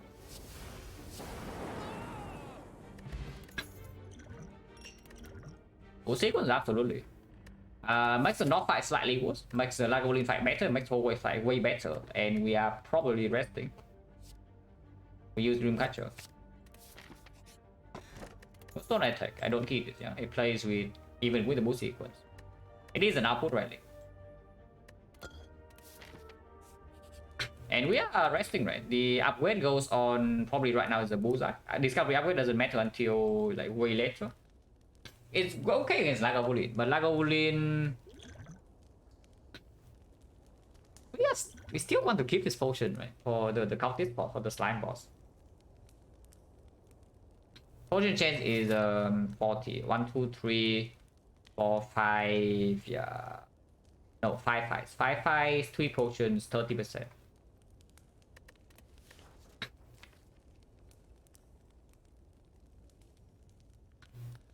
But yeah, upgrading here is only on really bullseye. It's not that good. It's okay. Audience heal to tank one is so slime boss? Yeah, most definitely yes, because we do have decent physical damage as well.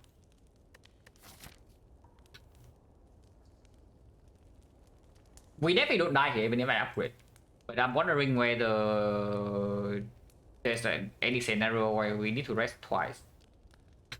And it's not like we are losing so much value with the rest, no. When our deck is still so undeveloped. Resting first in order to have a card to upgrade next fire.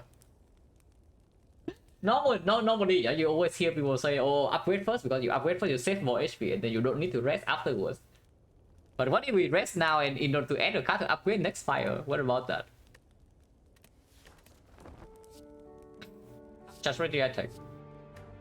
Barrage is like cute, but at the moment doesn't actually play. So we just made our deck quite a bit worse against the knock, just saying. And it's potentially a burning knock, but we have 59 HP, and yeah, if I see burning knock and draw is better, I'm willing to use potions.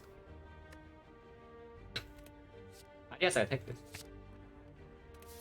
No shop, right? So we go question mark. Question mark also is a little bit higher value with the tiny chest. Angle the mushroom. Good thing we rested, because if we get on in this fight, then Burning Lee is looking pretty nasty on, I don't know, 20 something. Carries Burning Lee in general, in this spot probably max HP knock, so the usual answer. Yeah, in this spot probably just max HP knock. If you are asking in this situation and the Burning Lead, we are fighting. But in general, overall, if you are talking about the whole run and like in general cases, I would probably say it's either max HP or strength slavers. One of the two. Book with strength? Nah, book with strength is way weaker than slavers with strength. Just think about how much damage that the book with strength is actually dealing to you. And then compare that to the slavers fight. Because both stabbing, yeah, turn 1, turn 2, turn 3, it hits you for 6 times in total. So with 3 strength is dealing plus 18. You just think about the book of stabbing as like, oh, it scales infinite hits, so surely plus strength is bad for it. But it's only plus 18, you know. Compared to the freaking slaver, that's already plus 9 on turn 1, plus 9 turn 2. So by turn 2, you're already receiving the same amount of damage. And they deal way more damage off the bat, but you still need to sacrifice defense to kill the rest slaver, yeah. And how much damage extra are you taking from the strength slavers? It's way more than the bull stopping.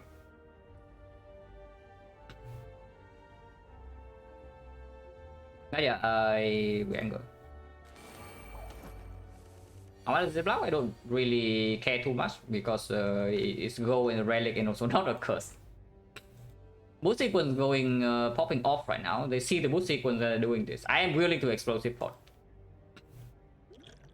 Explosive pot 30 damage here is only going to be 10 in the next fight, and potion is 30%. So how much damage do we have in here? It's 14, 14, 21, 21, which means that explosive pot is already killing. Probably want to do it like slightly more efficiently then. And if I say that I always play the explosive pot, then my damage distribution should be different. It's like 10, 14, 14, probably on this guy, 24. And then FTL somewhere else. We can also kill this guy right now, but that leads to a very ugly next turn when we are being hit for 32 and there's no lethal with the explosive pod. So I think this is where we accept that explosive pod is happening and distribute damage differently.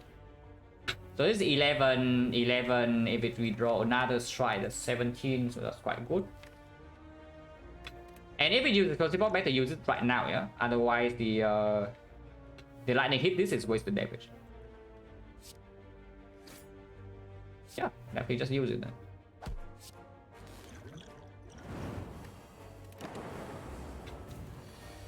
Right, but okay, at least there's no electro in here, so I don't look at a fool. No potion, so potion chance is 40%, but we don't have the 10 damage breach for the elite.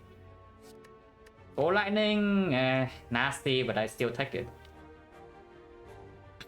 Don't love it at the moment, but it does play a little bit bullseye, and we are slightly scared of the knock coming up. Not solved. Yeah, you draw this on turn 3 is dealing 10 damage.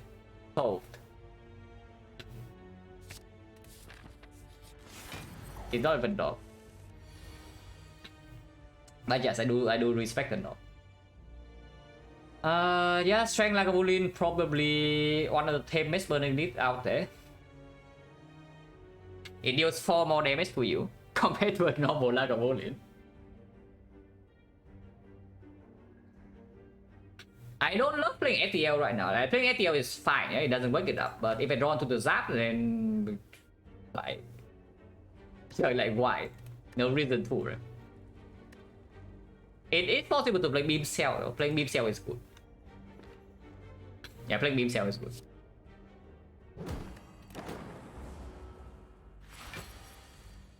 We wake it up right now. And this is the very strong opening hand with the beam cell even. Might take we block like in total what 19 in here. So at the moment looking like we are taking 21, but the discovery can give something and we can redraw 2 block.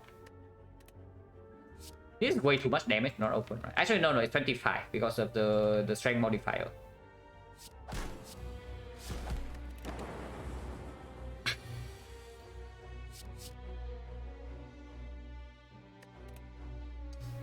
Is there any lethal?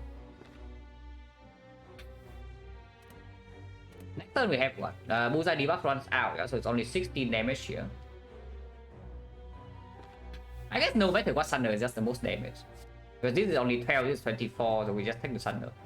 Thunder redraws also the best out of this. So we can take the Thunder first and then count damage. If here I go all in on damage and do Zap and do Strike, for example, we are dealing 12 plus another 6 or 18 is 41. 41 next turn is 25, 25 is 19, 19 is no kill. Oh yeah, there's no kill next turn. That's the case and we just blocked it. And we know this fight is taking 25 from us with the strength modifier. And yes, we do take 25. Which yeah, again comes back maybe, which is why I'm saying that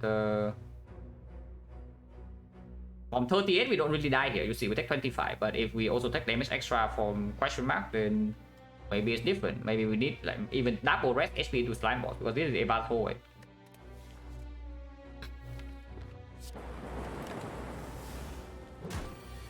Get debut sequence. Would not have done it without you. New ticket is yeah, whatever. Potion back is fine, no? Potion right now is for 30%. Hologram, this is an acceptable spot to take hologram with the discovery card. With the boost sequence, quite good. With the beam cell plus, excellent. And it's also like a buff a little bit with the boost. Go for into off one the boss, yeah, but if you take off one, then don't you want this over the gopher? No, really, if you have off one in your deck, like, don't you want this over the gopher anyway?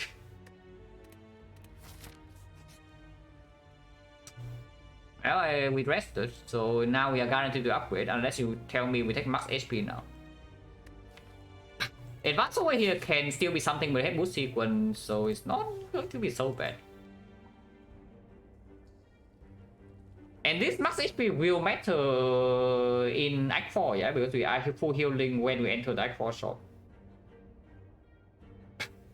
But the upgrade discovery? Probably not. I would upgrade like even Bullseye over it, or even Hologram. Hologram upgrade is just better than discovery. Right? I said less than 7 meal ticket? No, it's the opposite. Like, because you are healing to full with the meal ticket, you want max HP. It's the exact opposite, that we have a full heal in Act 4. So this is just +5 into the Act 4 fight, if we live until then. And I don't think that we need a 22 HP against Slime Boss. Because this heals to 40, so let's say we take like close to 0 here, which should be possible with this deck. Then we have 40 into Slime Boss, and 40 into Slime Boss, the Cultist Boss should not have a problem.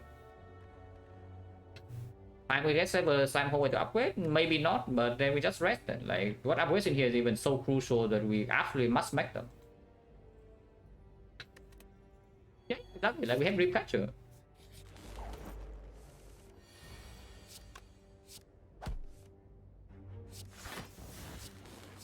I am allowed to block this 3, right? With a lot of damage in the deck. And it's only attacking minimum maximum 9 this turn. If it's doing it like this, then it's dead. Yeah, 0 damage, advance forward. First of all, we definitely take probably, I don't know, like Cultist versus Flex is oh, I guess that can be our upgrade. It is quite a lot of damage with the Bullseye too. It's not very good at the moment, but still efficient plus into the deck into late game. How bad can it be?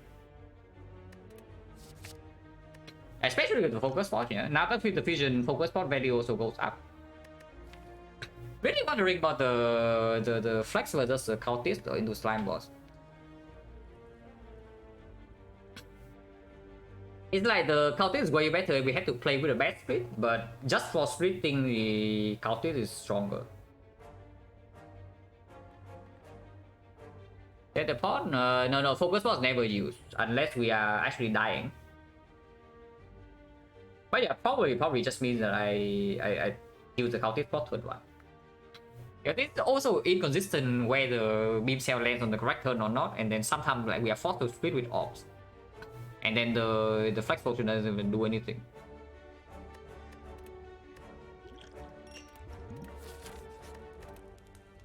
Upgrade Vision, yeah. It's a good damage output upgrade. Like this thing right now, upgrade is for probably 12 damage with this deck. Maybe slightly higher with the Bullseye. So it's a maybe a 14 damage upgrade. That's pretty good, and it only gets better compared to the other crafts at least.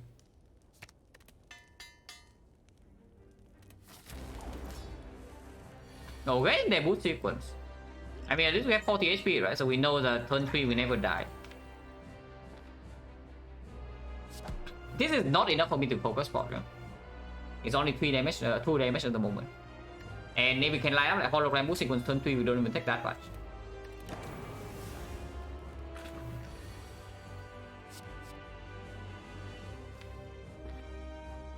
This is not so clear, but sweeping beam is probably the best redraw. Who-handed helps with Fission draw next turn.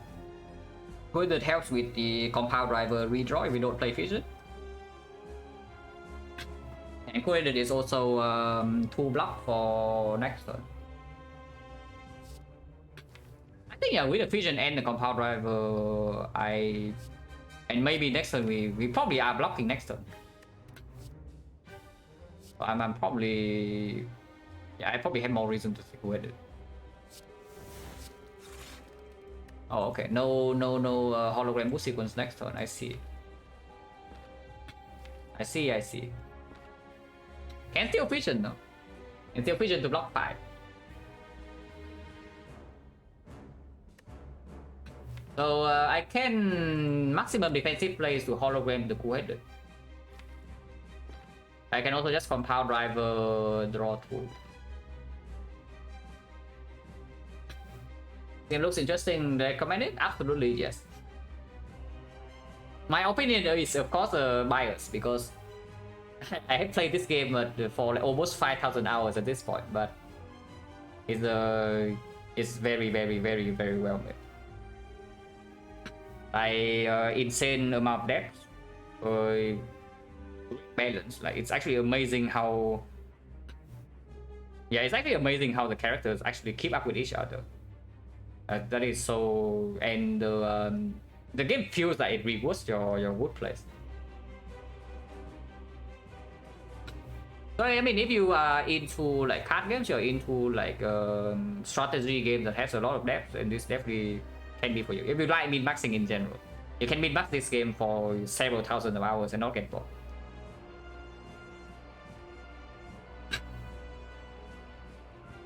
So you're keeping up with Watcher? Yeah, I mean, I don't know. Give it a few years and maybe not as fast, you think. Yeah, Compound Driver draw 2. I don't want to draw Fission right now. I don't want to draw Charge Battery right now. Drawing Bull Lightning right now is good. And it deals like 1 more damage. Oh yeah, okay, cool. Interesting draw order here in this fight. No, really, very interesting draw order so far, yeah.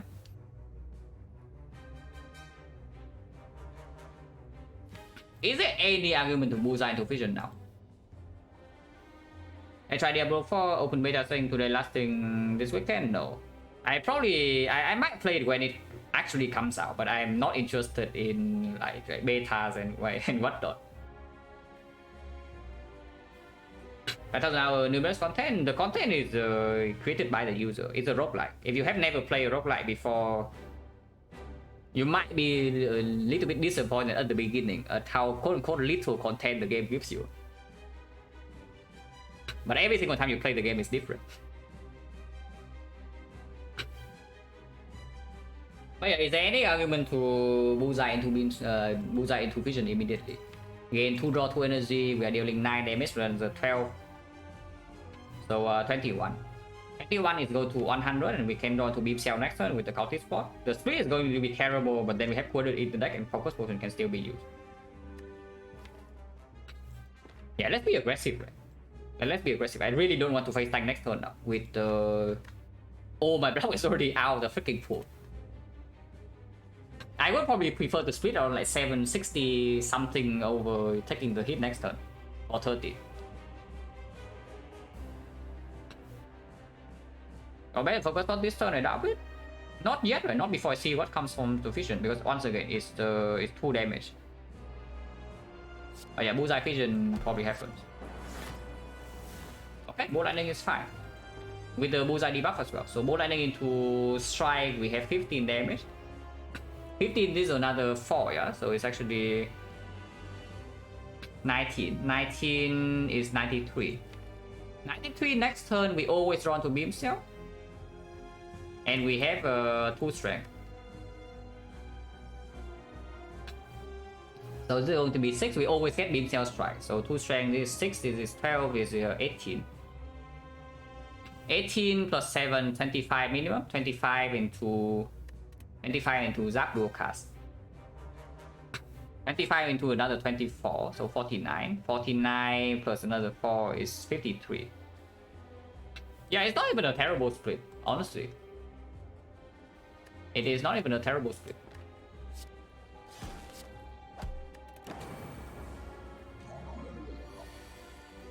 We did bottom deck Beam Cell, so unfortunately we lose out on 3 damage of the FTL. But it's fine, we know this. But even with this, it's fine. And I am never taking this garbage hit.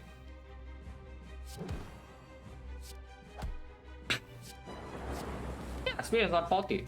How bad is it? And now we have Cultist spot. And debut sequence. Nice, 23 splits exactly with the lightning. That is not very nice. So we put the strike here, there's a 50% chance that we get owned. I mean, even if we owned, it's not that bad because we have 40 HP and the small slimes are not so aggressive. But they split on third 20 is a little bit too much. If I strike here, they both attack next turn for 18, for example. But even then, if I break, I don't really die. Because I have 40 HP. Like, above 38 is a very important threshold in Slime Boss. You can survive a big hit on turn 3. And if you split, you never die in one turn. So that's really cool. Yeah, I can see striking on green slime then. Next time we have 4 strength. And if we don't draw damage next turn in the first place, yeah, then splitting this guy down to the two gray slime is already a bad idea. Even if we don't draw any damage this turn, next turn split this. But yeah, exactly. We don't take damage this turn, and counter spot is ticking up. Don't see a reason to. Yeah, we would have split this guy with the lightning. Yeah, because there are 2 cases, right? Case number 1, we draw damage this turn. Yeah, if we draw damage this turn, then no problem either way. If we don't draw damage this turn, then it might as well be better to split later.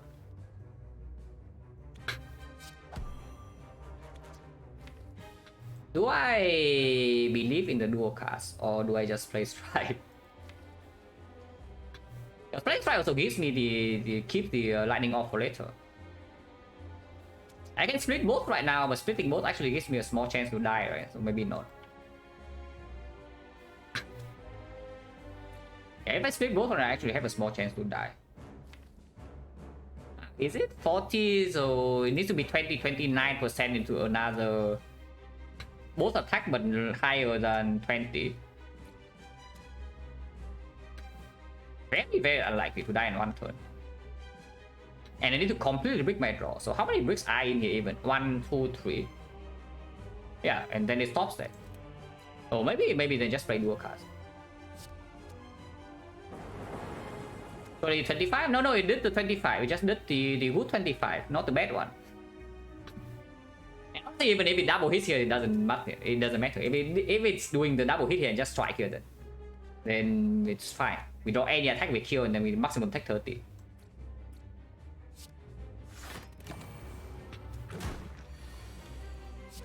Fight is over, yeah. The counter spot.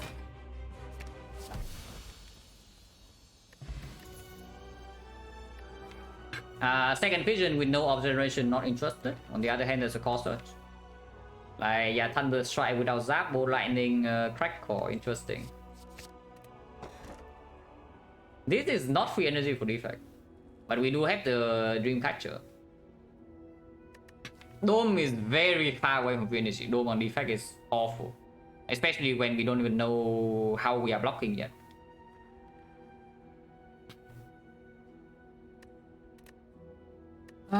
So Slaver's Collar. We do have sustain with the Muticate. We do have good front load in hallway fights with boost sequence 0 cost. Our deck is very cheap basically at the moment. So hallway fights and Act 2 are playable on 3 energy, and we do have vision to front load a lot of damage too. Have some sustain with Muticate Dreamcatcher. And this second question mark and Act 2 cannot screw us without her.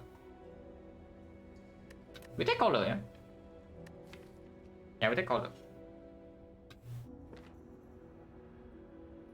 Very much not interested in Dome. Dome is more pickable than usual with the Mushroom, but still super bad.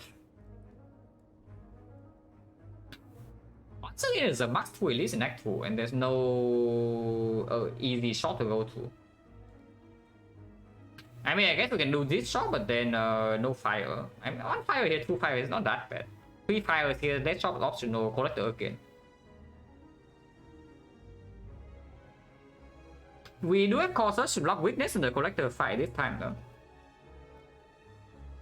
Color also has Dreamcatcher. It's true, it's actually true, it's not wrong. When we take the Hammer in Act 1 with defect, not in this run at least, because this run it's very unclear how we are scaling, and the relics are not exactly super premium. And we also do not need 4 energy in hallway fights to... We actually don't need 4 energy to survive hallway fights at the moment. And there are already potential degenerate upgrades in here for the late game. Yeah, hologram upgrade, discovery upgrade can lead to a lot of silly things if you never see scaling. And I do not trust these relics. Basically, yeah, these relics can't really tell me nothing about the run.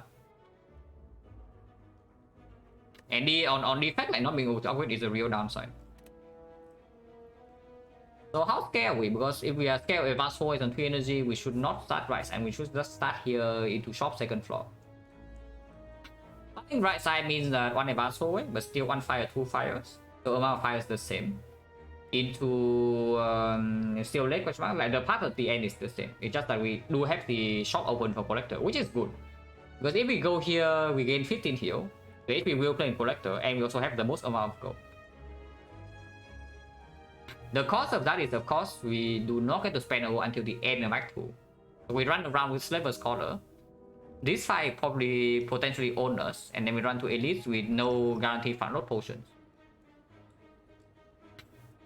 Focus potion can be kept for collector, but at the moment with no frost, it doesn't even do that much. I think I go to the shop. I think I do go to the shop. If we're strong enough, we just skip the last shop. If not, we go here at worst is heal 15. Could be worse. Yeah, heal 15 by a potion. How bad is that? Not really.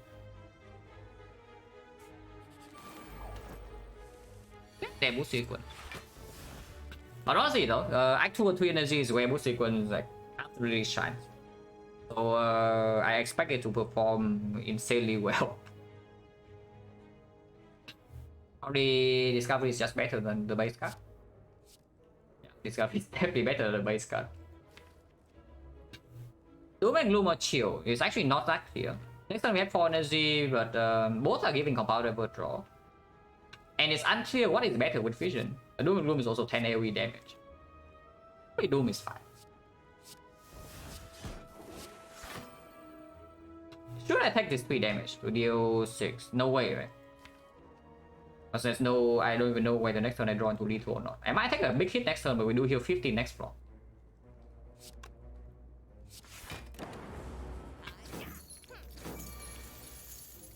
Yeah, that's not so bad. Actually, not bad.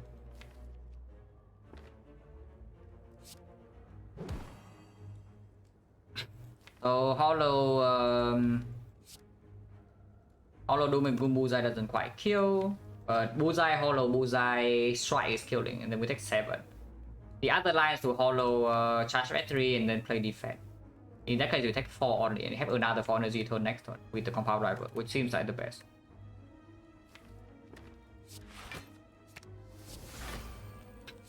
Yeah, take 4.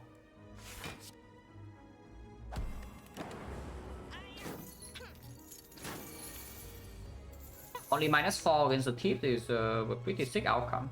Hopefully we can kill this guy though, he has a lot of HP. But we do have this damage coming up. So I definitely don't want to waste a dark on this yet. And vulnerable right now is also a clean kill on it, so there's no reason to even waste a dark off. And it's dead this turn. So yeah, you play against double tips first time back 2 on 3 energy and you take 4 damage in total. Like that is pretty good, right? It's a real Doom and Gloom, but there's also a Barrage Plus. Now, Barrage with the Vision is not exactly the combo of the edges. You Vision into your Barrage Plus and you cry. Yeah, you have an upgraded card that deals 0 damage.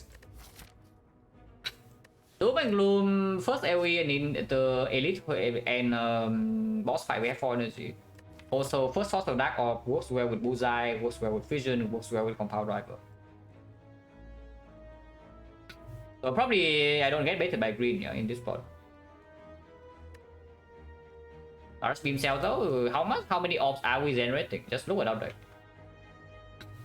No really, just look at our deck, how many orbs are we generating, and there's already a Vision Plus that kills all our orbs.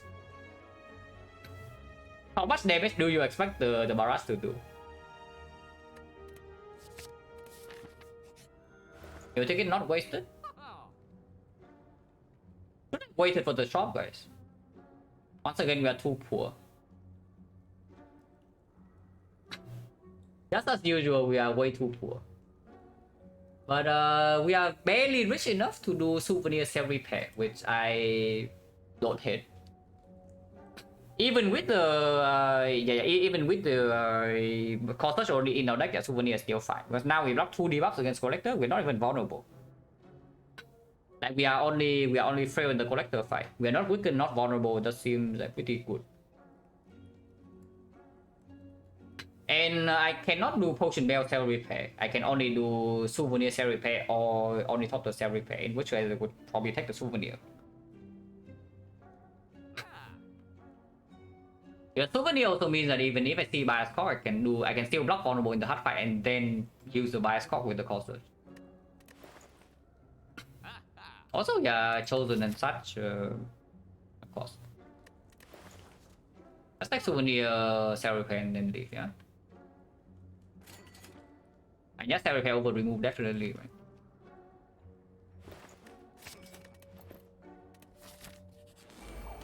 right? Oh yeah, what's that? I mean, it doesn't do anything this turn, but it can block weakness or vulnerable afterwards.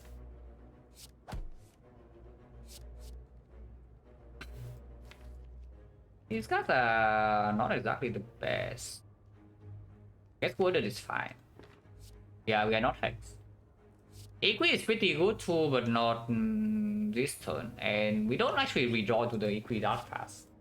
Just take the worded. Missing Muzai slightly sucks, but I mean, it's fine, we're not hexed. We are not even vulnerable here. Like, Chosen is trying hard, but we are blocking everything. So I can see Hologram, Muzai, and then Vision for 24 damage. Yeah, let's be aggressive. Right? Let's not play defensively. And also hologram back cell repair, but I mean, we can also redraw into it. We might not even lose HP in this fight. And yeah, Vision upgrade there was 24 damage and 5 block. Pretty high output.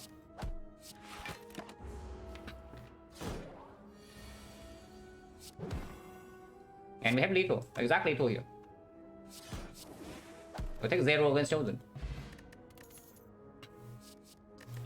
No frost, I would love some frost fast. If I take this defect, I probably still will. Yeah, I probably will still take this defect, but it's not silver at the moment. Loop is somewhat interesting with the Dark Orb. Like if we never see frost, then the loop is going to do more than defect in the collector fight, but not even by that much. And the defect also helps the vision turn, the loop doesn't. Recursion is interesting. If you're already like maybe 1 or 2 force away from collector with no solution, then recursion is probably my pick. Yeah, we enter question mark path.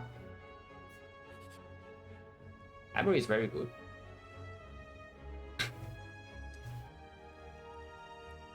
Oh, difficult screen. Yeah, difficult screen. Okay, I need toilet break anyway, so like be right back, and then we talk about this. But this is not easy. So I leave like this so that you can see all the cards. Yeah. Right, be right back in like maybe 2 minutes.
Okay, so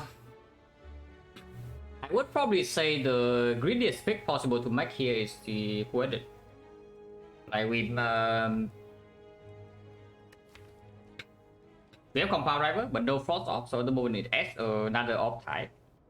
Its cycle itself later on is okay, it's a good upgrade target for draw consistency, works well with vision, works well with defect.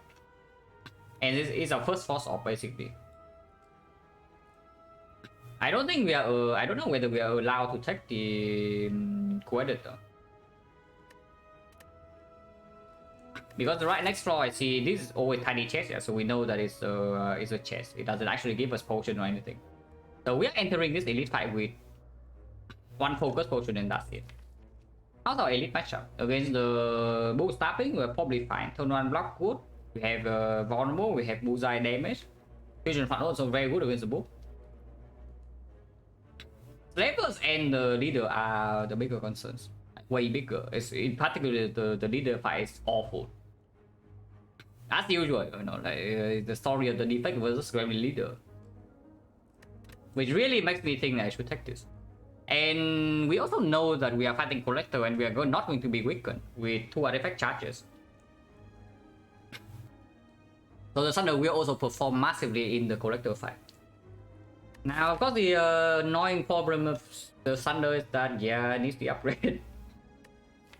But I guess it is competing with the defect and the doom and gloom, but that's about it. And we do have potentially 3 upgrades coming up. Just for this 4 alone, I think Thunder performs the best out of every card in here. And into the collector it works, into the Retromancer eventually we need an answer. But yeah, greediest pick is the co-headed. Reasonable pick is the Thunder, and I think middle ground is probably like a second compound. But I probably take the Thunder because right now we can, if we enter the Gremlin leader fight and draw doesn't line up, we can take. Right now we have 4 HP, yeah, but we can go, especially with 8 base cards. 8 base cards and the only AoE is 2 energy deal 10. We just get completely destroyed there. It's not very funny. Cold Snap, nah, if you take Cold Snap before you take Cold Snap, you just take the two-headed. If you already agreed, the Frost might as well go all the way, you know, because this is only 6 damage. Just compare this to this, it's simply just that. 6 damage versus 1 card draw. You don't even need to think about the upgrade. Of course, upgraded this card is way better, but even unupgraded, like 6 damage versus 1 card draw, like it's that you really want to play a strike. Because that is what it is, it's a strike. I take the Thunder. Tiny chest popping off, or big chest. Oh, AoE is so good. No, it's true, AoE half soul.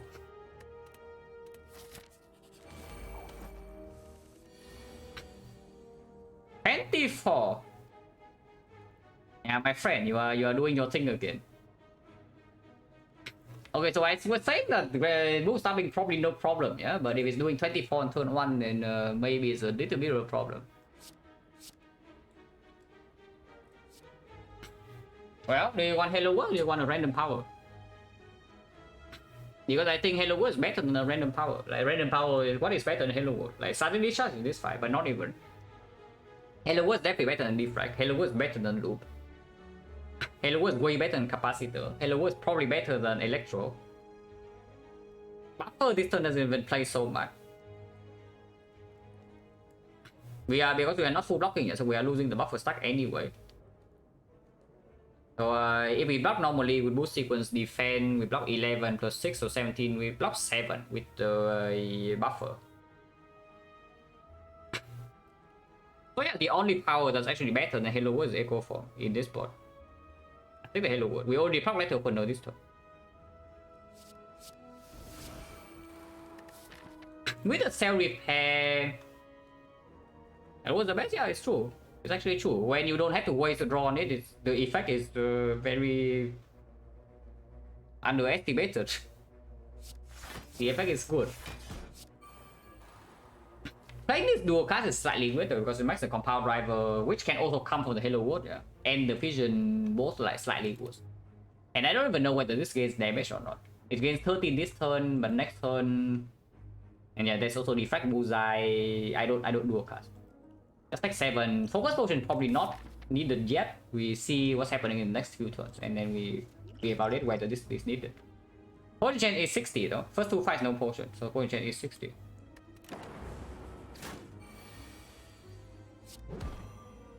Now you want to take cold snap from library, here's your cold snap. So this time we are still also taking quite a bit, yeah. Yeah, 24 on turn 1 is actually so nasty. How much damage do you take extra? It's just you take just bonus 2 hits, right? So it's plus 14. By turn 4 it's even out. Yeah, by turn 4 you're actually gaining. So turn 3 you are worse. Turn 4 you are better, and then turn 5 you are way worse. So as long as we kill it on turn 4, we are not losing so much from this guy rolling big attack turn 1. But yeah, or the probably Frost before that. If I draw Vision, doesn't matter, but if I draw something like Bolt Lightning or the Zap, or even more off, so maybe another Cold Snap, for example, then I want to evoke Frost next turn, but not that. So Cold Snap, Charge Battery, Doom and Gloom, and I don't think this potion needs to be used yet. Yeah, we're taking 11 here, but it's still acceptable. But this potion also again only blocks for 2.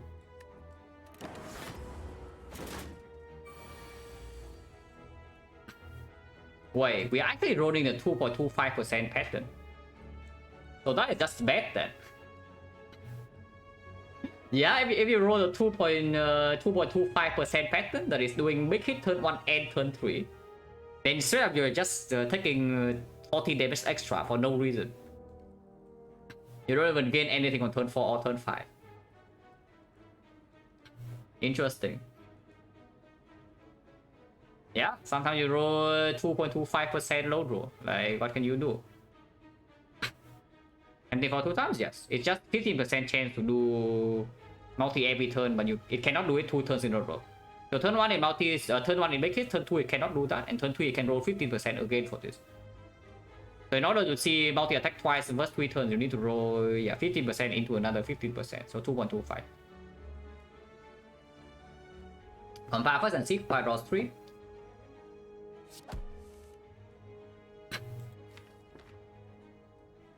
Still no reason to focus, right? But we are losing quite a bit of HP here. I guess we can rest once in the fire for the Rimcatcher. And I see Bullseye, Bolt Lightning, Zap, Defect. I think if I don't draw into the vision, it's quite bad. If I draw into the vision, it's fine. I mean, at least these two are clear. Whether I play Zap or not is a different story. Because playing Zap blocks for 3 more and it's dealing 4 damage, so basically I'm losing 12 damage. But I'm only losing actually I'm losing no damage if I draw into vision. I just gain 3 block, but I lose 2 block next turn potentially. Maybe 5. But it's still bullseye next turn, so if I draw into vision, this is going to be 18, 27. 27 plus another...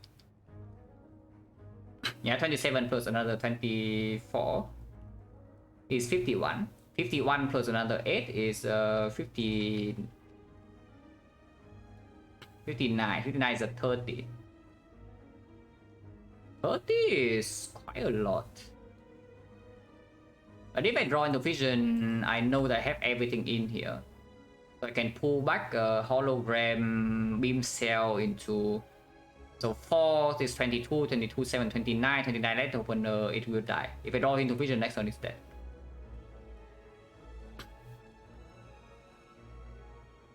Yeah, if I just draw into vision, next turn is dead. If I don't draw into vision, next turn I lose 1. If I play the Zap right here. But it's only 1. And I gain 3 this turn. So yeah, I do Zap defense.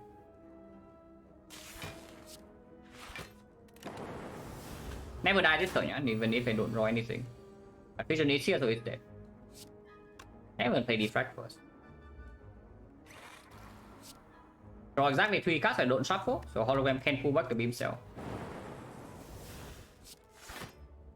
Can even pull Sunder, like Sunder also kills.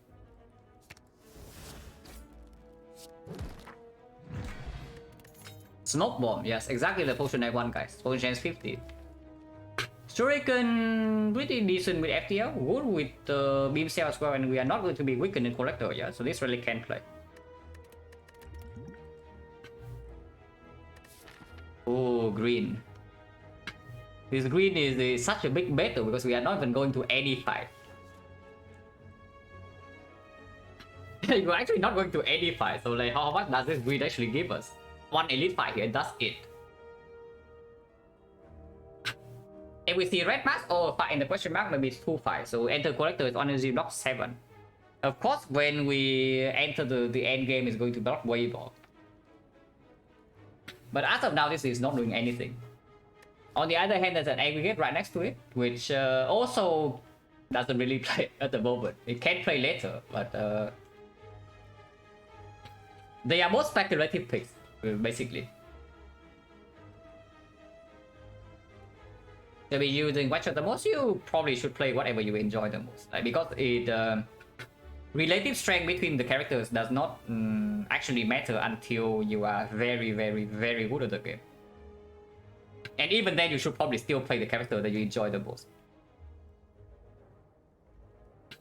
But the thing about Hyper Beam, awkward card, but of course the stats on it are very, very high, so still positive for Act 1 and Act 2. It's just awkward because you usually cannot play it in boss fights. And it's alone, it doesn't solve like all your front row problems early game. But should still be a positive card to add. Don't expect to build around it or anything if you are not playing speedruns and reroll into Necronomicon every time. It's just a solid early game card. The aggregate also needs, we need to see card draw for the aggregate to even play. I think I upgraded card. How much can it be?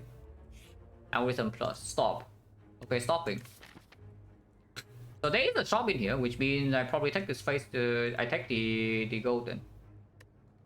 Depending on what happens by this point, I can also rest, or maybe after this I can rest here. Yeah, still fire thunder probably is the first upgrade. Maybe you can argue that you upgrade defect, because if you always want defect upgraded before the collector, which I don't even know whether that's true or not. We have no frost, so how much does focus do? It's just damage. Once or twice, two of them was able to use it. Yeah, with something like Echo Form, anything can turn into scaling. It doesn't happen very often, so like I'm just saying, like don't expect to be able to build around it when you pick it. You just pick it for fun load early game. And if somehow it works out, you can scale your damage with that, then sure. So there's more argument to upgrade like something that's not Thunder here because we can see Westone in the shop, in the chest. And the same goes for War Pain, yeah? So we should not make any skills or damage upgrade. It's just a defect upgrade right now doesn't actually do that much. But still, if we go to the shop right here, then yeah, probably we have Frost. I can see it. Upgrade defect first and then open the chest.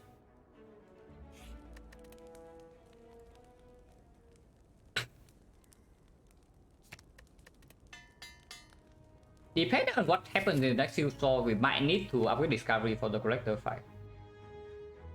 Not very likely though, because we are not vulnerable, not weakened. That fight is like, way easier output-wise. If you don't get debuff. Well, Marble is good enough to not keep. Yeah, absolutely right. With the cards we have. Even with the boost sequence, it's slightly awkward, but still probably good enough. At worst, it strips artifact for against Spear and Shield and the donuts, yeah, so that we can actually play our real beam cell or the bullseye. Particularly important for Spear and Shield, not much for the donuts. It's good enough not to keep. And upgrade the Thunder. We need this upgrade before the collector, and we know that the next elite fight is going to be AoE.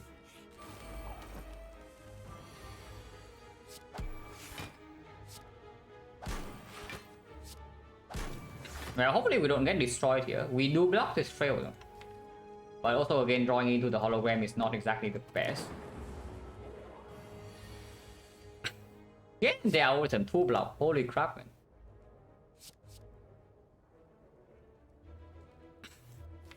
Second Cossack, it doesn't actually do anything, but it deals less damage than Melter. I'll probably take the Melter even. His thing is like cute, but cut also doesn't convert into that much. I'll just try to kill it next turn.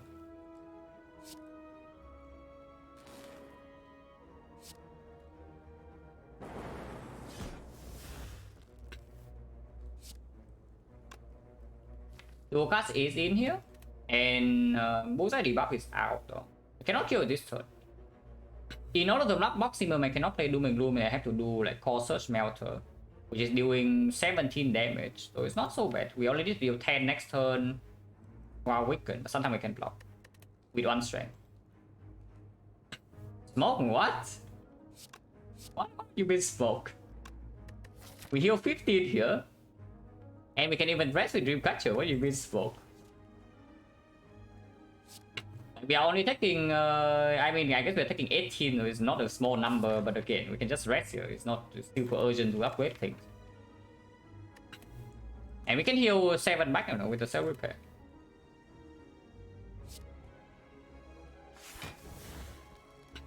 And yeah, Melter, Core Search, Melter Defend.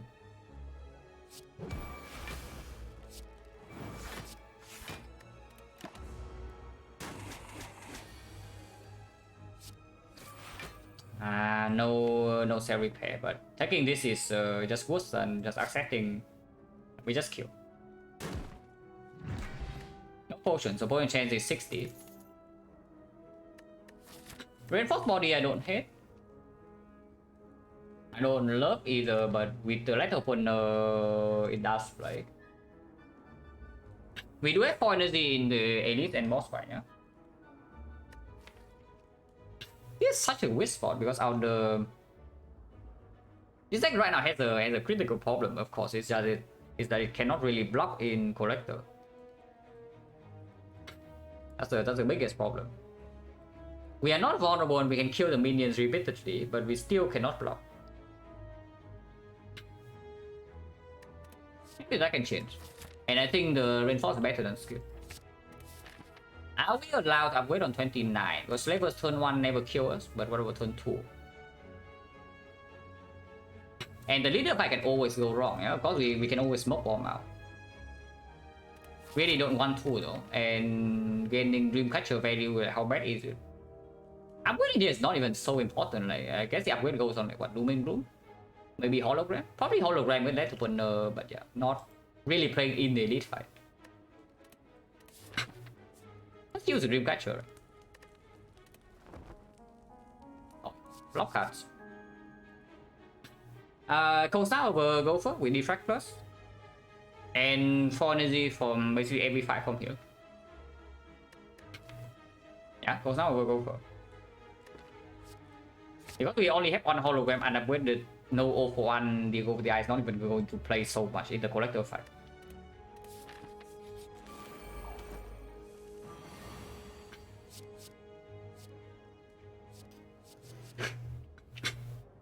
Damn. Well, our choice. Easy? What easy? What do you mean easy? What do you pick on this screen then? Yeah, no, really, what do you pick on this screen? Is it so easy? Oh, by the way, we still have not killed any minions, yeah? With what is in our hand. Because right now I see that we have guaranteed 9 damage, but the fight is only 14. Echo Form, right, with self-pay algorithm, like 4 focus is like cute and all, but with these cards it has to be Echo Form.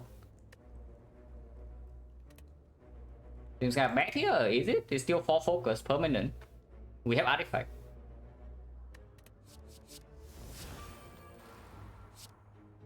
Again, their vision. Oh, it actually is a leader, so she will attack next turn. We lose the 1 out 3. Yeah, we lose the 1 out 3. And now the strike cannot kill it. So she will attack us next turn and we are going to be debuffed. That's the usual leader business. But we have Echo Form in play. No block card though, that is a big problem. And yeah, like just barely off on damage because apparently killing small gremlins on turn 1 is impossible. Yeah, killing small gremlins on turn 1 is just plain impossible. No matter what you try to do, you take bag of marbles, you have potions, you use like whatever, you quick damage thunder in the library. It's just impossible. You cannot kill minions on turn 1. Letter opener as well, yeah. Letter opener already covers first 5 damage, we still cannot kill the minions. Oh, good stuff. Yeah, good job lightning orbs. I always love playing with lightning orbs.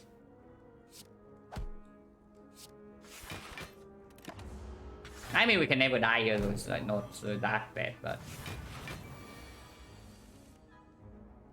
could be worse. Could be worse. Double cell repair, take double cell repair, defend causes like more lightning this. Or you can say that you double cell repair later, but I have a feeling that we cannot stay in this fight for so long. Yeah, interesting stuff going on with defect, right? At least Dreamcatcher is popping off, and we have Mutic in next floor. It's not that bad. So we are taking 29 here, we heal 14, take 15. Yeah, take 15, heal 15. Everything is good. No problem, guys. No problem. I don't see a problem.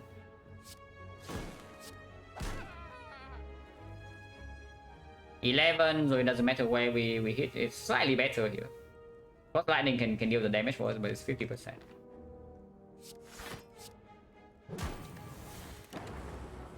Ow. Summons. Vision is already gone.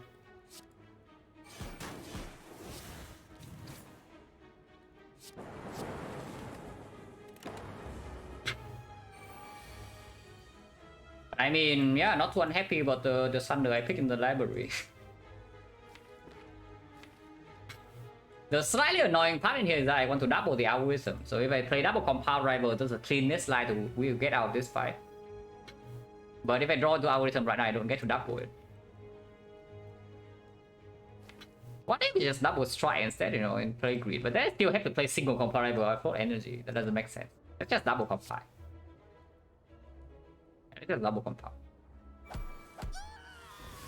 Okay, we reach exactly algorithm. That's the last card. Just cringe, but whatever.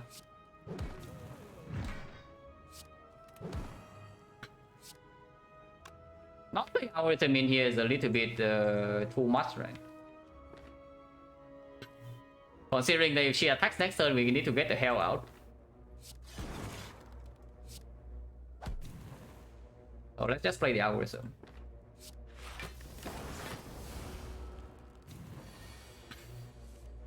Yeah, minus 3 block on the algorithm, guys.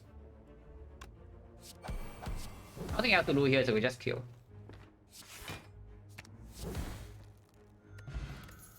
No potion, potion gen 70. We just enter Act 2 and we never get potion drops. That's kind of annoying, you know, that you have to play Act 2 with like Sozu without energy. Every single time. See a green beam cell. Now is that a bait or is it not? Smoke bomb, yeah, sure. 1 potion drop, smoke bomb. That's worse than not dropping a potion, by the way. That doesn't really have that much draw, but we are not weakened. We have stricken strength. I don't know, maybe Shop has a skim. Yeah, it's so bad, right? Beam cell plus with these relics. The other option is the Halo Wood, in case that we say Halo Wood is very, very, very necessary for the collector. Which can actually be true. If Halo Wood, yeah, it can be. Can actually be true. It improves our Frost Orb output. Right now we have 1 Frost Orb per next cycle. That is not even close to being enough. We have like no draw, so we cannot consistently line up Thunder. We have 1 hologram and 8 base cards. And we do have sustain for later, yeah. So the Halo Wood breaking us in Act 3, not a huge problem. Into Act 4 we draw them in early turns, like the Beam Cell or the Halo Wood, they are roughly equal. The Beam Cell is not even so much better. I take the Halo Wood. I am reasonably afraid of the collector fight at the moment. Yes, we are going to shop, of course, with 272, and we'll take it. Exactly what I need. Electro is killing collector for us. It is very overpriced. On the other hand, I can also take a scrap on sale. Holy crap, and the scrap on sale. I mean, it looks funny, but it's probably still bad. I think I like the compound driver. I think I like the card remove. And afterwards, I don't know. Turbo is not that good. Our deck doesn't have that much draw. And we do have 4 energy in the important fights. In the important fights. Secret technique is very good. With the vision, with the algorithm for later. With the hologram. Okay, very overpriced. Because if we take the secret technique, it costs me 1 remove and probably another discovery. Speedport, yeah, Speedport can do something. Our deck doesn't actually. I mean, we only have dexterity based block here, but it's not that much density. I mean, Hanover can give us more. But fail with the 1 debuff, we don't block. If we take the speed potion and use that in the collector fight, we are also vulnerable. So we are trading 5 dexterity for being vulnerable, but it's vulnerable with mushroom, so it's not so bad. It does mean that every single turn we brick, it hits harder though. A first deck lady, maybe. It depends on what we see after this act. Sometimes I just P-box into like the absolute nuts and then everything dies turn 1 next 3. Right, I'm slightly afraid of Retromancer, of course, but I'm probably not 172 gold afraid. You know what I mean? Spell seems good. You want to throw away 54 gold. You're so eager to throw away 54 gold when it doesn't even guarantee to give a small block. Even with the mushroom vulnerable, still plus 25% incoming damage, you know. Why do you want to be vulnerable so badly? While tossing away 54 gold. I'm just wondering whether I should spend all my gold here or not, because we do have free parting in Act 3, so it's not there. I spent 120, 132, 132 with this 240, so we are left at 32 after this fight, 110. After Act 3, we collect maybe 150 more gold, so we enter Act 4 shop with like 250. What's the upgrade? At the moment, probably hologram. Yeah, hologram with the Hello World, hologram with the letter opener. Hologram with the beam cell. That is also going to be our main way to kill minions. Like we need to beam cell though. Discovery, you know, why would I upgrade discovery? Like how long do you think it takes for me to redraw into this? I mean, I know the same argument goes for the hologram, yeah, but if I buy the second discovery, then absolutely I don't need to upgrade one. And in like later on into the run, late Act 3, Act 4, the hologram always outperforming the discovery, like for sure.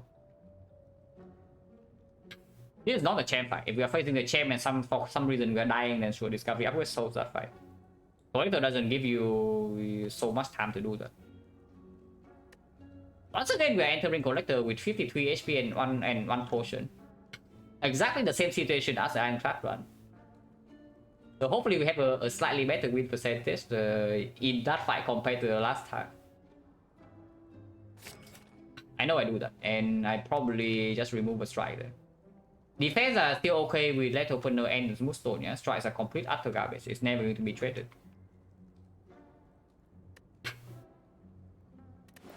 Oh yeah, remove strike, and probably I take a second discovery. Zap is still useful with vision and compound driver, so it can stay.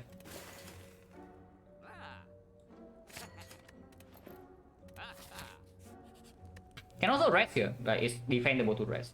We do not waste any HP at the moment from the rest, and of course we get another card. How many turns does it take for this deck to cycle? Then I can evaluate the hologram upgrade better, because we also know that next act first of all is free fighting. And secondly, the fusion hammer is already out. Like we don't pick fusion hammer after Act 2. So the hologram upgrade can always happen if it's actually playing later. At the moment, deck is 31, yeah? And we are drawing in total what? This is 1, this is maybe 2, so it's 3. This is maybe 3, so it's like 6. 8. Yeah, we are drawing 8 cards. So it takes 5 turns to shuffle. The hologram does not play until turn 7, and that's only assuming that we play hologram the first time we see it. Yeah, honestly, it just sucks, right? To upgrade the hologram right now. It doesn't play. Our deck doesn't have enough removes or enough card draw to make this upgrade relevant. What if we just rest for a scheme? Like, what about that? We rest for her scheme, we rest for a freaking echo form. Because I think that our rare card chain is pretty decent, no? We have not picked up a single rare card in this deck. We have not seen one either. After the factory I've been using, yeah, just play better. That strat works like every single time, I can guarantee. It's a very clear, very easy strategy. Just play better.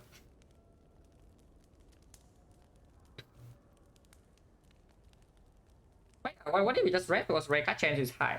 And hologram doesn't play, I don't think Doom and Gloom upgrade is so super relevant. And if hologram does not play, then discovery upgrade is also nonsense. What if we just rest every fire? Like, look at this. We're already plus 2. What about plus 3 now? Yeah, what if?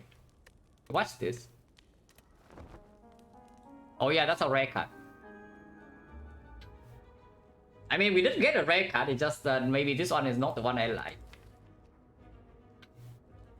I mean, it does work with the cell repair, it does work with the defect, it does work with the halo word, but our deck is not... We don't have enough draw for the amplify to line up. Honestly, I take overclock before I take the amplify. Overclock minus, because we have left opener. And we also say, yeah, we don't really shuffle until like turn 5. So when does the overclock have a downside? Like maybe turn 6, turn 7, we draw -1, but then we also gain +1 from the overclock first cycle in the first place. So that's turn 5, turn 6, it breaks even. And then the second time we draw into the overclock is going to be like third next cycle is going to be bad. So it's like turn 10. But better in the 5 card picks starting, I've changed a lot of things. Like I adjust the next strength back on defect. Like for example, the blunder I made the last run, yeah, when I completely misjudged my strength and then I interact towards the Ironclad. I probably do not do that on defect, at least I hope so. Not to that degree.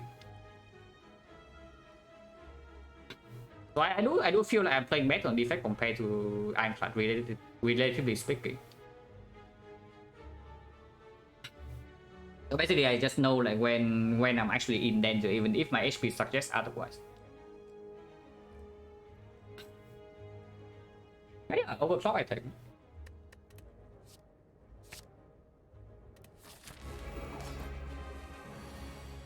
Yeah, draw Thunder turn 1 against Collector. That's the usual thing. Yeah, just draw the Thunder on turn 1 against Collector. Like, that's what you do. Cold Snap, Compound Driver, Overclock? No. Like, it's different this run. Overclock in Act 1 is very different from now. Because first of all, you don't know your boss relic. Like you see, for example, P-Box. You see P-Box or Pyramid, instantly the overclock becomes complete trash, and you also eventually need to spend an upgrade on it. But here in our case, we say that our deck doesn't draw nearly enough. So yeah, again, it doesn't have a downside until like turn 9, turn 10, and in the meantime, it gives less opener value. It's just good.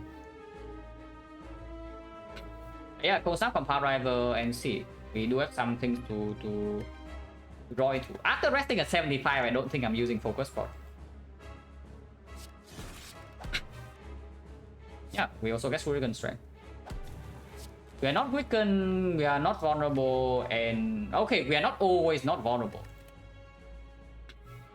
What if we don't draw into Core Search before turn 4? Now that would be quite sad. I hope not. Unfortunately, Hollow Thunder does not kill this. So we can Hollow for the boost sequence. Hollow boost sequence, and then we can still play defense compound driver Hello World. Can start with compound driver, I guess. If we draw to vision, we can sunder this turn. Okay, discovery over defense. FTL with Shuriken cannot be so bad, right? It still draws a card.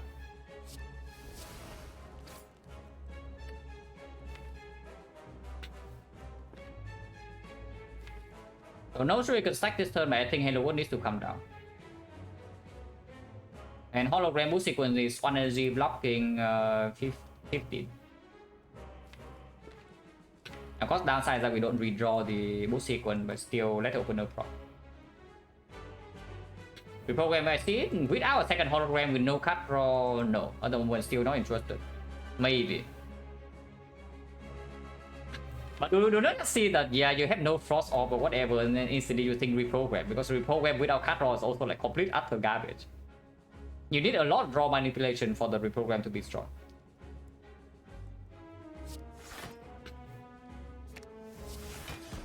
Maybe we can hologram, maybe Hello World can give us a hologram to sunder after. Already taking 18, I'm fine, we rested for this. That's not so bad.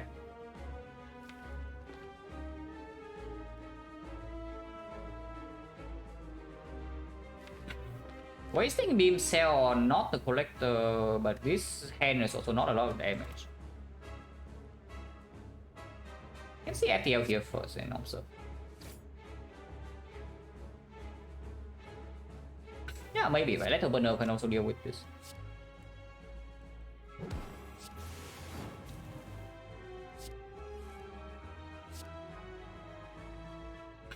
Auto shield, yeah, Frost is better.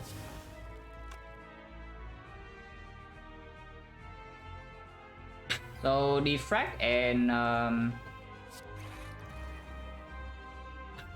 Letter burner happens after the thing, right? So we might waste 10 damage if the lightning hits here, but it's like fine. Anything I would prefer to play over this bullseye on collector. Like maybe I don't even know. Bolt, I think I don't want to play. I want to keep 2 frost. Oh no, cost search. If I draw to cost search right now, I need to play it. So where did it go first? Vision, yeah, not the best. Next time I can still miss it.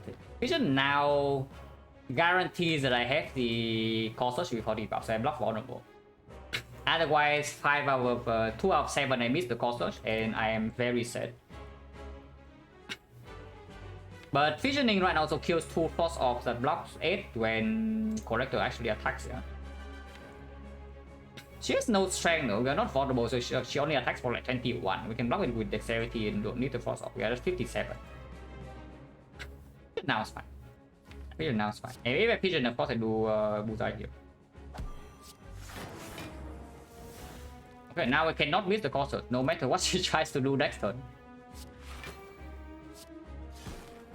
And yeah, let opener goes in again.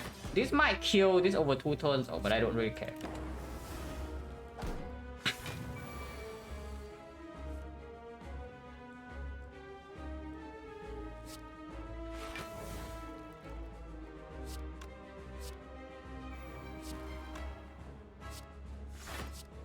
So we block 2 debuffs. We can kill this right now easily. I think I would prefer it to be alive. I would prefer for it to be alive. We're not taking damage. 50% of the time it dies anyway. Where is that? Yeah, only 26. How bad is 26 to block?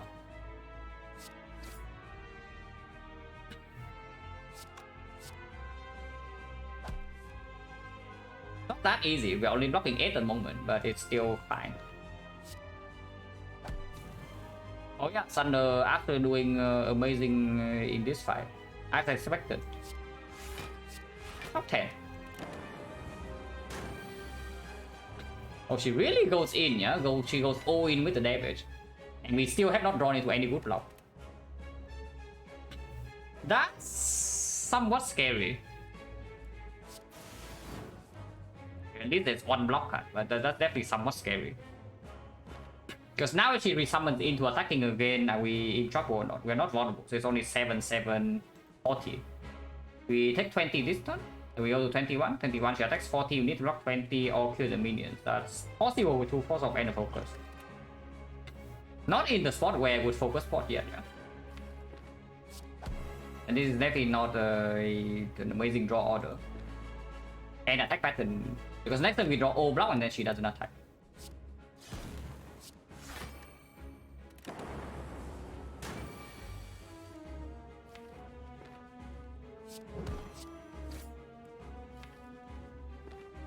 She'll never die next turn, even if she attacks, so it's fine.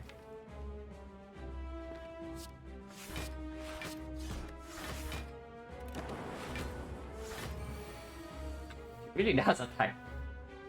This freaking Gremlin leader, this freaking collector, man. Is she dead this turn? I hope she's dead. She can't be dead, like we have a lot of damage in hand right now.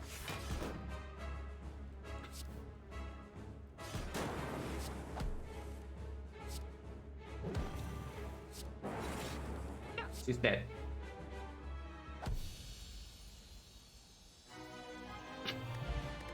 You want to buy a speed potion for 54 gold. Yeah, interesting play there, guys.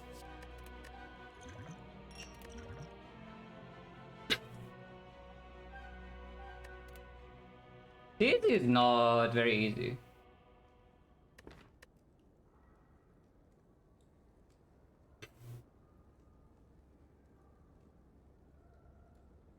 Is the output enough to pick machine learning over AI? Or buffer? Like buffer is not nearly as important, yeah, because first of all we have the souvenir, so we're not vulnerable. So first cycle of the heart make hit is only 45. It can be weakened. Which right now we don't have, I guess, but we have algorithm too. And again, it's only a 50% chance that we even get the buffer against the heart anyway, and then it needs to be upgraded. On piece against overclock upgrade, which is actually a premium one, plus 1 draw, no additional downside.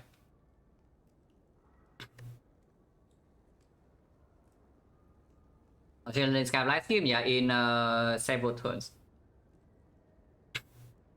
The game will be easier, more difficult. Boss relic was before boss reward. Probably slightly easier, but it realistically doesn't make much of a difference.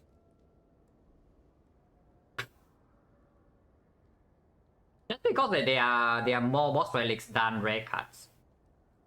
So inherently, you get more information by seeing the boss relic first, because it's also like more impactful.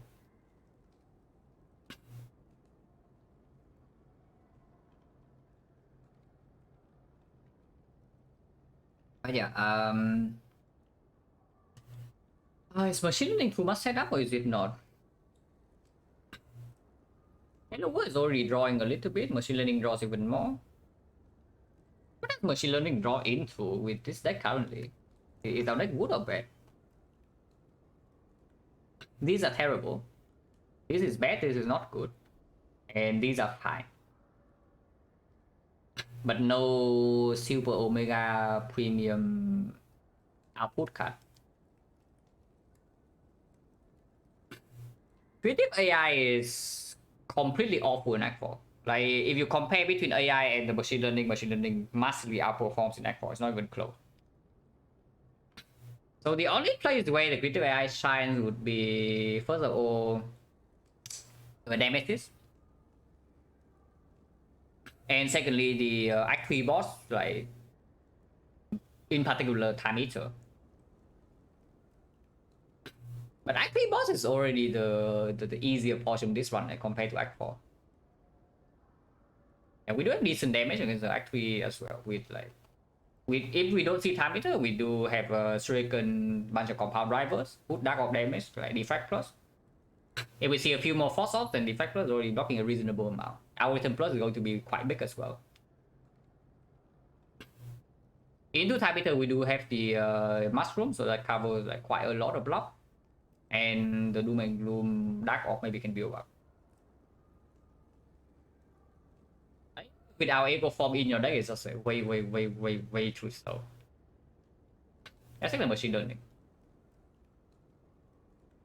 Because with the vulnerable not happening on first cycle of the heart, and we also have algorithm to block another cycle. Yeah. At the moment, it seems like the hard fight can go pretty long. We also have full HP into Act 4 with the Mutic Kit, and after Spear and Shield, we heal at least 9 HP. And even in Spear and Shield fight, the machine learning is a positive, right? Just a turn, first 3 turns, maybe we get on too hard, but then like, just one draw, what does it? It doesn't really help.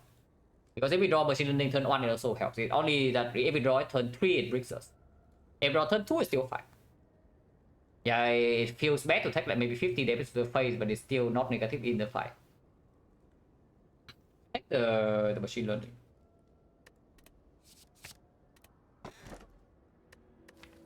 Cool. If we say that we have draw problems. Oh, we can take curse key tiny chest with the green with the blue key not being here, yeah.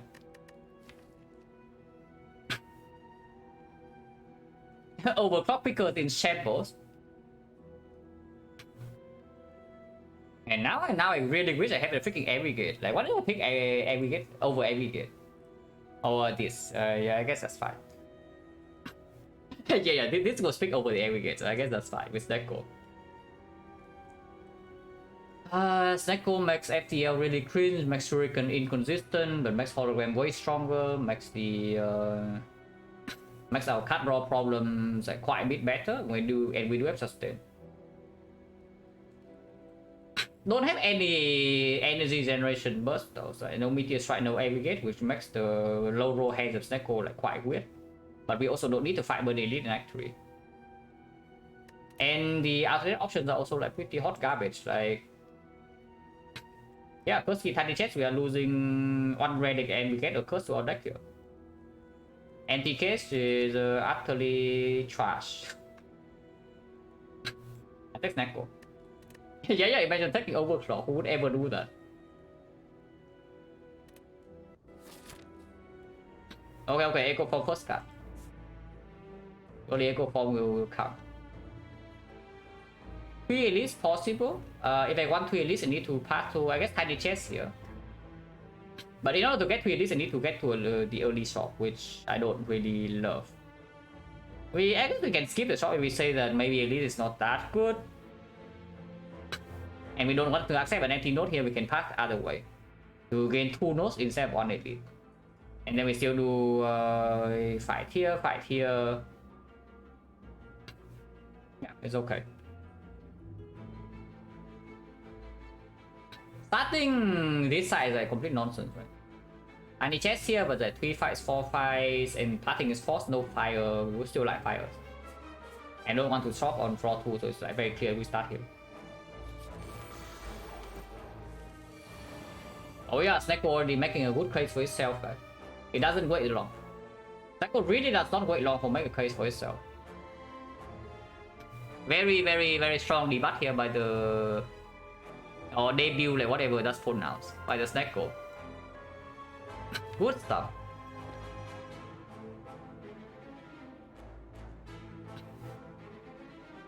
I mean, it's this turn actually not that bad. It's just that the next turn scares me.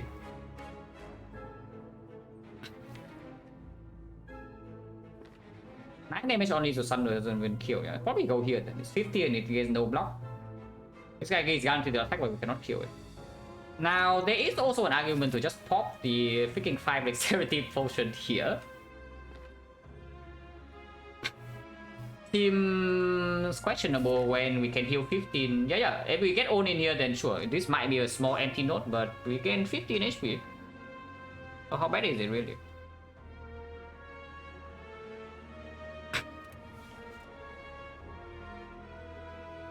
Well, yeah, boosting on Cold Snap on the left. Okay, I do see an argument. Okay, I see why you want to upgrade the discovery now.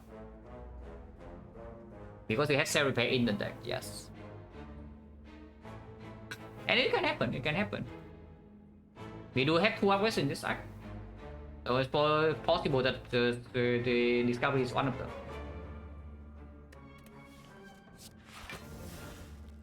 Oh yeah, we have 3 energy by the way in the hallway fight, so I cannot even play Cold Snap. Oh, that is stupid. Oh, that is so stupid. I was thinking I can play cold double sequence, but then I definitely should have played charge battery. Oh, that was bad. That was very bad. They're not bad enough for me to pop the potion, yeah, but hopefully we don't die here. We can. It is actually possible to die in this fight if the Snecko decides to be cringe. Because this turn I see that we're taking 26. I see that we're taking 26 this turn. Okay, so maybe shop is happening then, just to heal 15. At least it's Echo Form, so we get to Echo Form, our algorithm and the self repair. It was. So no block, yeah, we are facing 26, but we heal back up a little bit.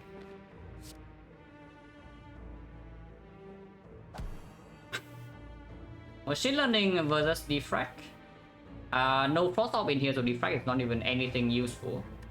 We just play machine learning. Ow. Ow. You cannot play red cards. I mean, this could be worse, I guess. 5 damage AoE versus 6 damage. When what the hell is this Neko roll? Are you kidding me? Like what? Interesting stuff here, guys.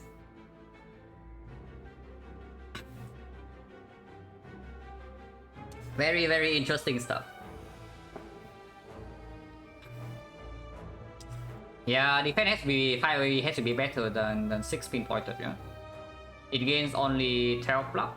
So double thunder is still dealing 64. Oh, yeah, this is enough. For double thunder to kill, I mean.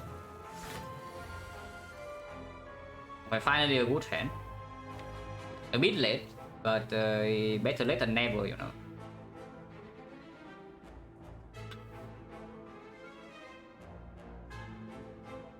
I know what I do here though. Probably still double thunder this and then we see.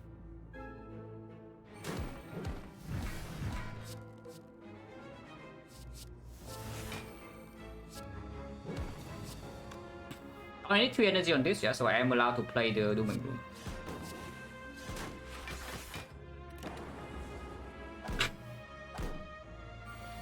And in fact, Darkling's any character really. Like Darkling is just a freaking brutal fight. They are low rolling.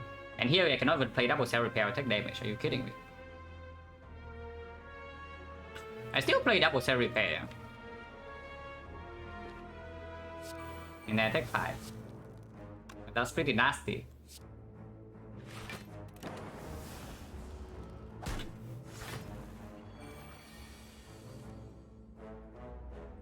Well, hopefully we don't die this turn. Probably not. It'll be fine.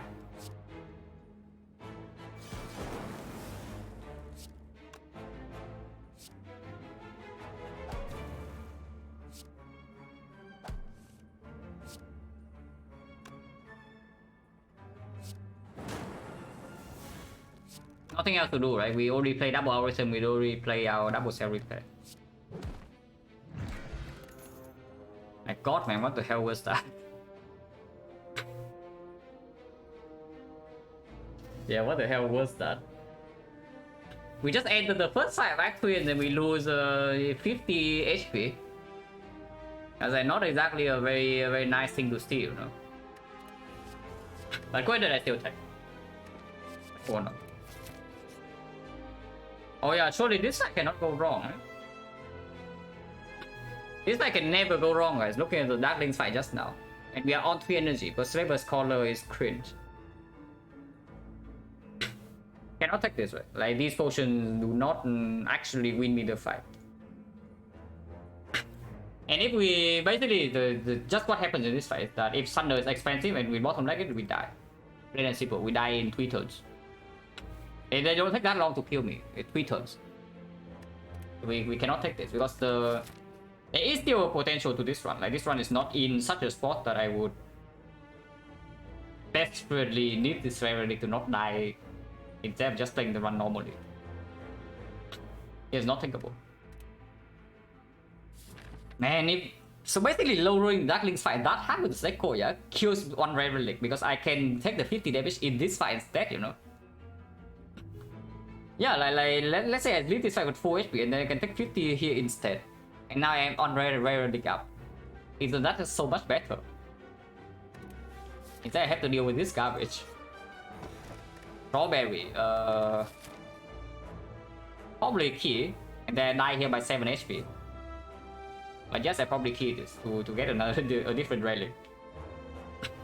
I just cannot talk with it. Good to know. Oh, this is the trial to see how well the double walkers would have gone, guys. Where we see one walker in here, and I see that we are taking damage. And let's say only play boost sequence and nothing else. Probably that's actually true, though, that play boost sequence and nothing else. But this thing needs to cut its crap out like soon. No, really, this thing needs to cut its crap out like soon, otherwise I'm just going to die. Like plain and simple.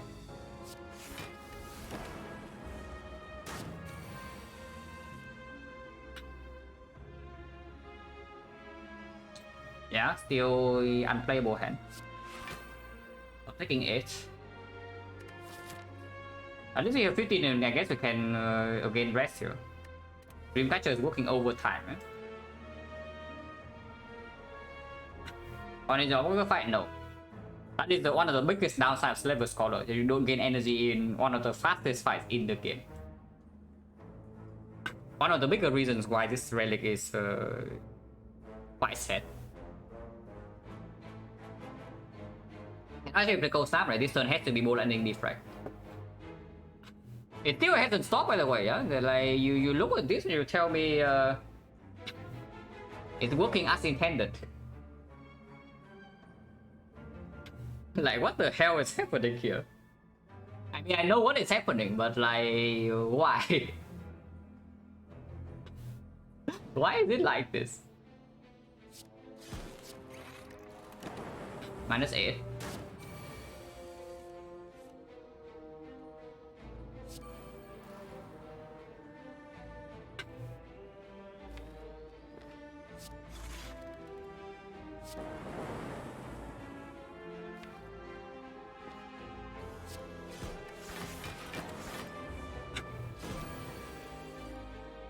Okay, at least this hand is good. Like, we can do our item cell repair and kill. Finally, a freaking good hand. Walker, yeah, absolutely. Look at this and you can see like exactly how the double Walker fight would have turned out. Not very nicely, that much I can say.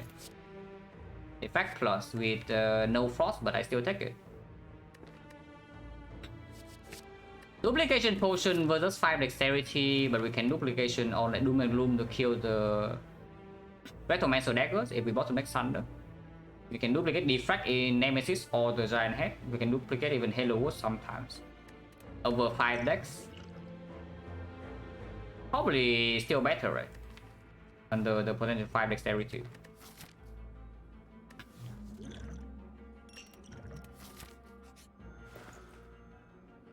Yes, exactly what I want to miss, guys. These relics are exactly what I don't want to buy here. I mean, this is a came back to the amount of gold I spent in Act 2, yeah. But I mean, it's fine. The only thing I could have bought is the Bag of Prep anyway. So we trade Bag of Prep for 1 card remove, and maybe now a second one. But I can see buying another coast now with this second defect plus being picked up. Gold wise, we are not going to have an Act 4 shop where I spend anything here. If I remove a card at least. I do think I buy this on sale. It's just that 107, if I take a remove here, Act 4 shop is empty. If I do not take a remove, we are weaker slightly for the short term, but in this fight we have 4 energy. And then I have like 90 gold, 90, 30, 120. We have 220 into the Act 4 shop, so we can buy any. We can buy a relic or a potion, even a card sometimes, a rare card. These are utter complete garbage with Snecko, but we also have like too many of them, right? So probably not removing when we can still do some Dreamcatcher stuff. Okay, just leave. Just leave. Leaving right now basically just that is me saying that I will not die in Act 3. And I do have a decent chance to die in Act 4, so I don't want to spend. That's basically what I'm saying. Hopefully that's correct. Because the Snecko, if we roll Retromancer, we don't draw Thunder or Doom and Gloom, and Snecko rolls badly, we die turn 2. Right. These potions do not give us our best Retromancer fight.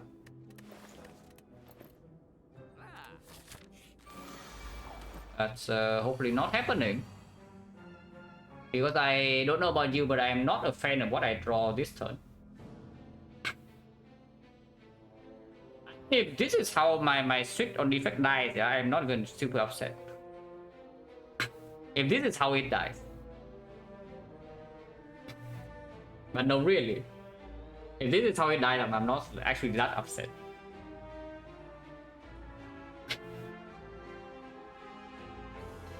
Okay, what do I do here?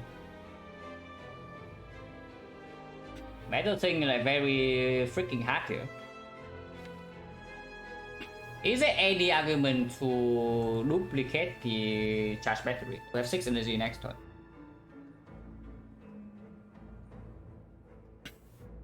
%, is it? We have 33 costs in total of what? Like 80? Yeah. Only 40%, right?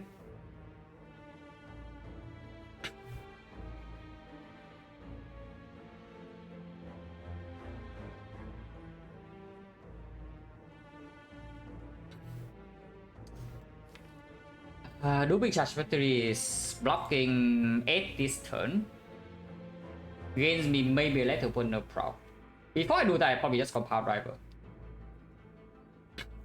Duping bullseye to kill a minion, maybe. And whatever we choose to do, we better do it immediately, because after I play the compound driver, there's the more energy.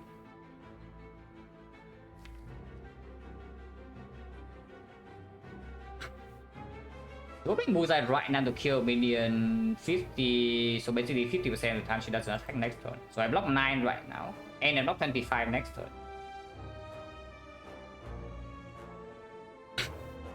Oh, that is so bad though. It's so bad, because if she attacks next turn and I don't draw a kill on this dagger, I still die, and now I don't have energy. But if I leave the Doom pot and I draw Doom and Gloom next time, I can maybe still kill all the daggers, you know, in one go. Yeah, I think using Doom pot right now is nonsense. There's already an owl with the Doom and Gloom, and there's maybe an owl with an algorithm to block. There's an owl with like Thunder Vision. Even Letter Opener as well. Like this potion next turn can proc Letter Opener on extra attack. I think we start the turn with Compound Driver on the lower HP dagger and then see.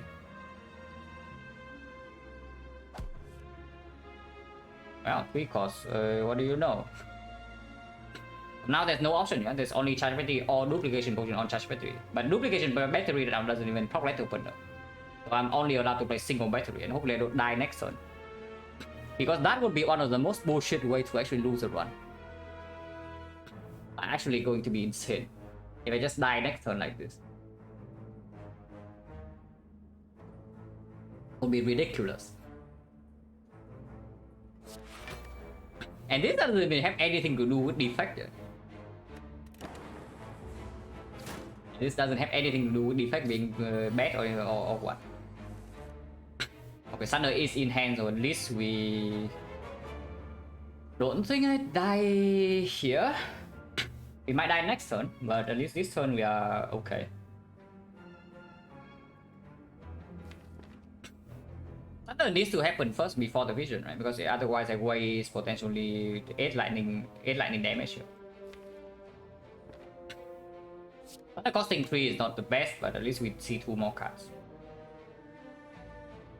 You say that's not die. Because I can kill 2 of them, so I'm only facing 50. Yeah, I'm only facing 53. I block 6. So I need to block 3, which goes down block 5. So worst case scenario, this turn I go to 2 HP. I don't die, even without potioning.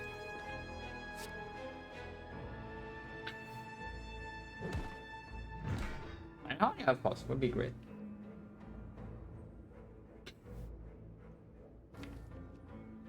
Duplication potion probably goes on the defect later or even the algorithm, because right now there is an argument to duplication potion on the cold snap. And there's definitely an argument to duplication potion on cold snap immediately for plus 5 block and 1 card. But I don't think so, right? We just do cold snap strike here into vision and then we see.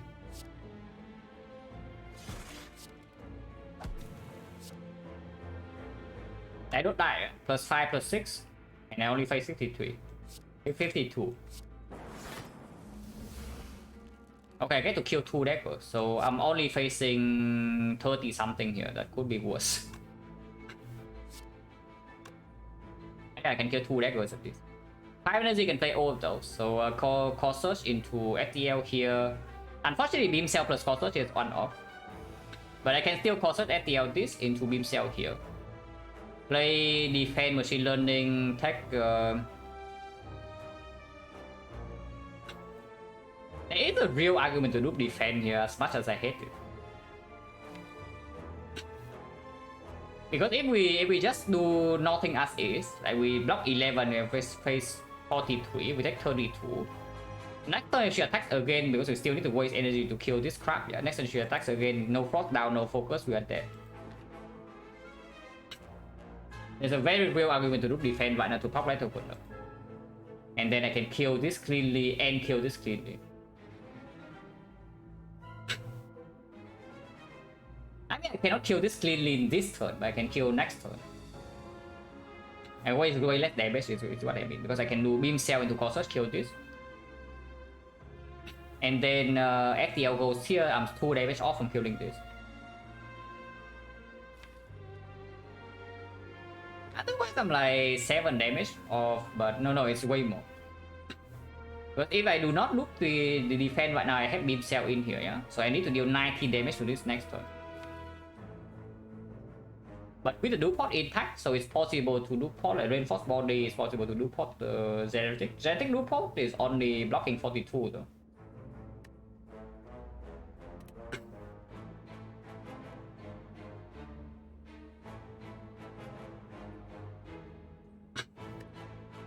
It's like such garbage. I mean, garbage because we draw like crap, but it's also like quite annoying.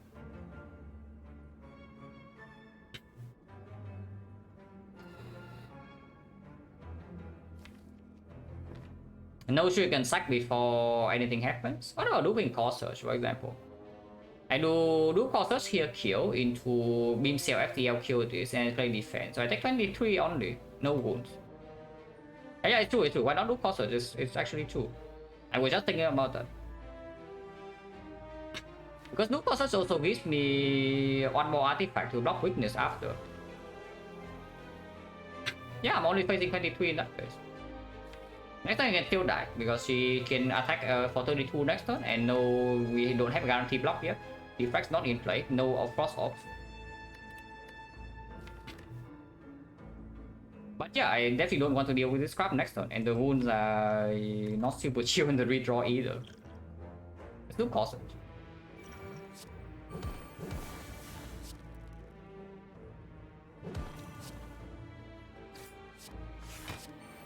Ow. Buffer will be good here over the machine learning. Still no defect in play. And now we no longer have the hour of double doom and gloom, and she's resummoning. And we also draw the wood block cast this turn, except the algorithm. So that's pretty scary. We can play double discovery this turn, which I will. Another try is not doing anything. We have not played ball landing yet. Have we played Zap? No, right? We only play the cold snap into the vision, so this guy right here is dealing 1 instance.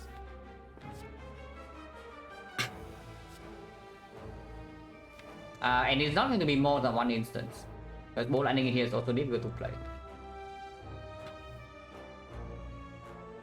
I'm just wondering whether multi-cast the redraw is better than over the ice, because this damage is not super relevant either. If the discovery gives us another attack though, the second discovery, they can get a shuriken stack this turn with Goldie Eyes Cold Snap discovery.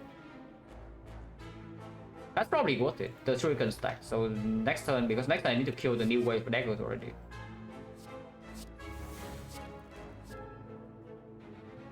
Hello World versus White Noise versus Streamline.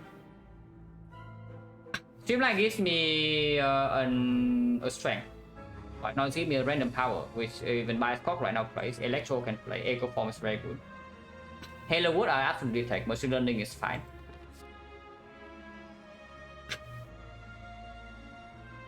Buffer is fine.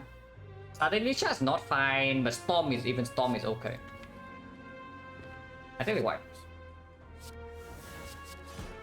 The wood is fine.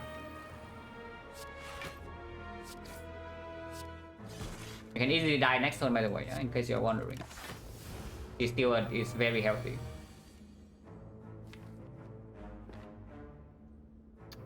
That's not good. If she summons again. That's really bad, actually. Yeah, because now this time we cannot kill minions, yeah? So we actually cannot kill the minions, so we are guaranteed to be attacked next turn by whatever this crap is. And now we know that we are drawing 3 bricks next turn. And yes, Neko doesn't light up, it doesn't get better. It really does not get better, because this hand, if we roll slightly better cost, we can also kill minions. But we cannot. I guess we play stack over our rhythm. But that's oh, that is so stupid, man. That is so stupid. It's so stupid.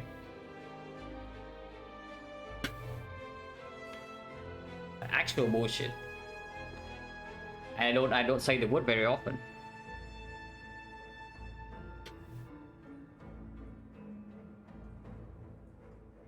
And the worst part is that this is at the low roll of the low, yeah?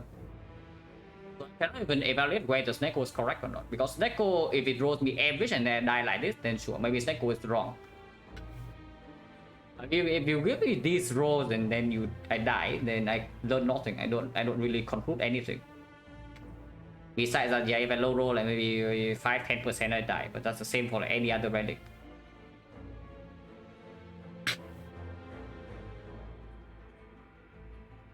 So yeah, real talk though, probably has to be Doom and Gloom still, right?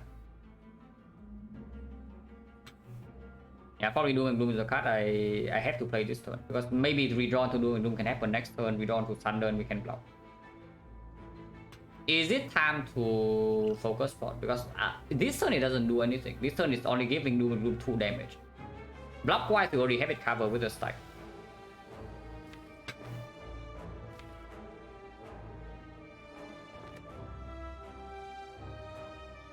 Yeah, just Doom and Gloom stack, no potion. And next turn if we die, we die. Probably we die. Very likely that we are just dead. But there's no line here. And Doom and Gloom overboard landing is still better. Because it gives the hour of redrawing Doom and Gloom to kill this immediately in one card. It's guaranteed to attack next turn, so we need to block 50 somehow. Even if we somehow manage to kill these things. With one force of in play, no defracts, next turn we don't draw block, I am very not optimistic. But yeah, what can you do? Not much to do.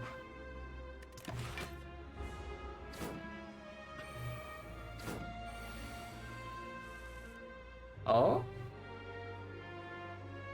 Oh, so is this finally when Sneko throws us a bone here? Because I see we are not dead this turn. Yeah, from what I see in my hand, I am not dead this turn. Now, the fight skill does not advance whatsoever, yeah? And we only have one Thunder in the deck.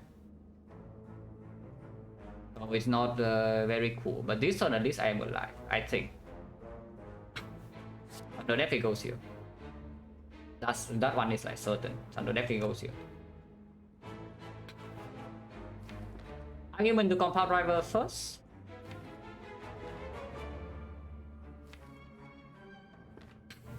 Why do I play compound driver? Because compound driver here is perfect damage. But if I draw into Doom and Gloom, damage is wasted. I have 6 energy this turn, yeah. And she's weakened. Yeah, probably compound will always go here still. And then I can... But Thunder going here is a given, compound going here is a given, so I can start by playing these 2 cards. But compound probably happen first in case I draw into the FTL chip. Then I can chain it with FTL before the Thunder even happens. Compound here first, draw 2.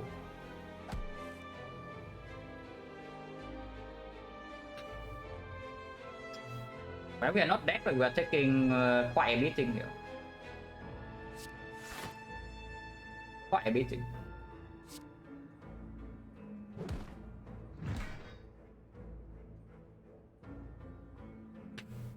And I cannot even play the second defect. So that's still fairly nasty. Because next time we need to deal with this as well. Still we'll go with the ice here over here, right? Go with the ice here, block 8. If we go with the eye here and then use a letter opener to kill, I still don't have a kill on this smaller dagger this turn. We are playing, let's say, like even strike cold snap. Let's say I do strike cold snap here and then go with the ice here, letter opener with the leap and kill all of them. But then I block 18, so I'm taking 14. The other line just doing cold snap here and to go with the ice, the Recommencer, and then I can do still follow up with like a leap strike or leap Halo Word. With the Halo Word and the machine learning, we are seeing 10 cards per turn. 2 of each are normal cost with the Halo Word. And so next question, do I pop the focus pod or was focus pod right now? We play Cold Star is blocking 4. And it's building up the Dark Orb. And I see that this turn I'm losing God. I'm locking, I'm facing 33, yeah? And I'm locking with the Cold Snap. I'm locking 8 plus this 18, 18, 24. 24 I'm facing 33, so I'm taking 9. If I don't use the potion, I'm taking 13, going to 8. But then next turn, Double Frost Orb is still not blocking that much, and defect is not in play. I do think I focus for this turn, which really sucks because then we use all our resources and the fight is still garbage. Yeah, we actually use all of resources and the fight is still garbage. That's like really bad. It's better to Cold Snap first, get Shuriken, and then go for the IC for +1 damage. Now, of course, the problem with this line is that I don't get that opener and I also don't strike here. Which means next time I need to deal with this 20 HP full. No charge battery either.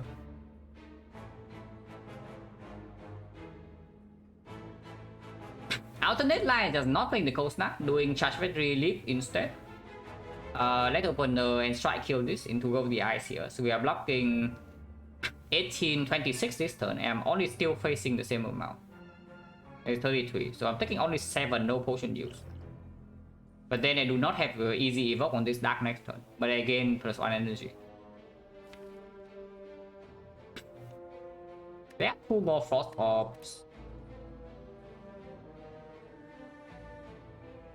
That's a higher chance of preserving the potion, and it's not even so much worse than the next turn. It's better this turn. It's better this turn, it's not even so much worse next turn.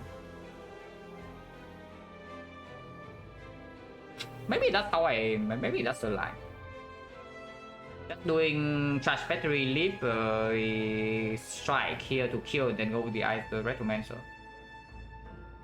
So that does not deploy Halo Warrior. We are losing 1 card, 1 common cutscene next turn. And 1 Frost Orb. But we gain 1 energy and 6 HP this turn. Next turn she's not weakened. We are not weakened either, but she can attack 34 again. We are losing 7 this turn, so we go to 14. 14, 16, 16, 18. 18, we need to block 15 something. But stack is full block. This is full block, this is full block. As long as we can kill the deck 25. And the charge battery line also has a way higher chance of actually killing the deck next turn. Yeah, I like charge battery. The more I talk about, the more I like playing this. So let's play that. And then yeah, strike here. Leap. And then strike here to kill. Into go the eyes on the Retromancer. Take 9 damage. Take 7. We can use this to block for 2. But if I go with this line, I think I'm trying to preserve the potion. Hopefully I don't die by 2 HP next turn, because that can happen. But at this point, I don't think we get out of this situation without taking risk. Because suddenly, yeah, because of the terrible Dark Link fight and now the terrible Retromancer fight, we are probably 2 falls behind. Because now, instead of upgrading twice, I probably need to rest twice.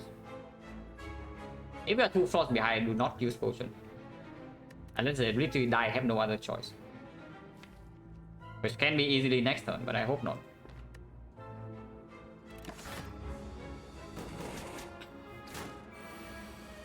It's resummoning.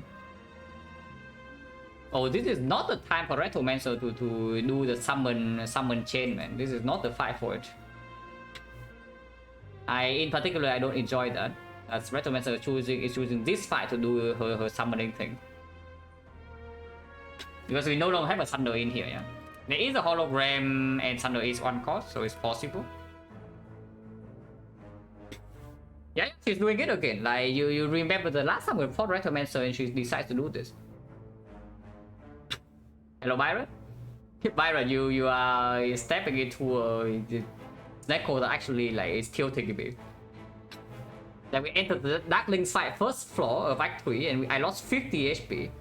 Because Neko decides to roll 23 costs. Like Seko decides to roll 50% first of 3 costs and no 0. First floor of Act 3 against Dark Link lost 50 HP and now we are in this garbage spot.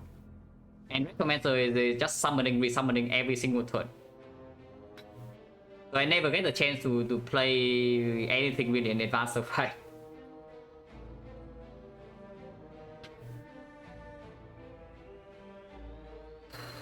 Second robot, yeah, it was up against the empty cage and... What was the other thing? The other thing I remember was not even considered. I don't even really consider the third one, so what was it? First key, yeah, okay, first key. Yeah, first key with tiny chest on 2 blue key not taken, and the deck doesn't have a lot of draw. It was not exactly super cool. Overclock, like what? You want to die, you don't want to play the cold snap. Because I see here we have a pretty clean turn of like Doom and Gloom. Cold snap and rotate this Dark Orb in front, you know, for next turn. This is definitely play, yeah, the charge battery.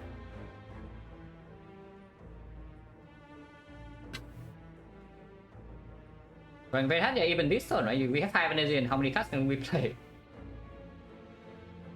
Jesus.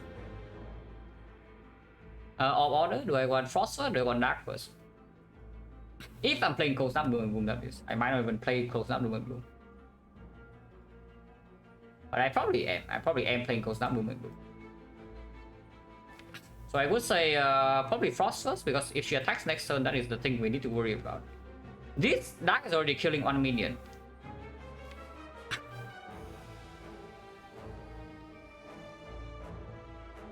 If we evoke a second orb, I would prefer it to be Frost. Probably. Especially when Focus Potion is possible. Now, maybe there's an argument to not even play the Doom and Gloom and we do Cold Snap, Charge Battery, Algorithm instead. Because we say that if we draw a hologram next turn, the hologram goes on Thunder anyway, right? So who cares about the algorithm to hollow after? And if I do this, I get to keep both my Frost.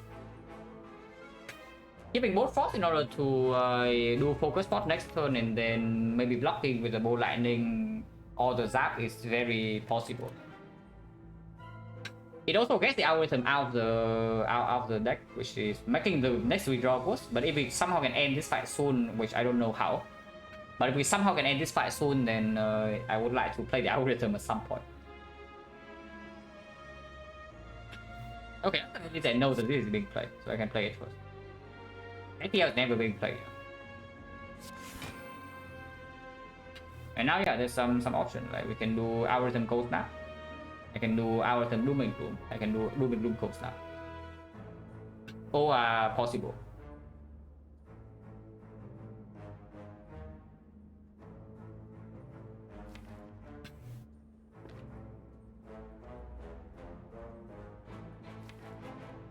Killing minion next turn is blocking 9.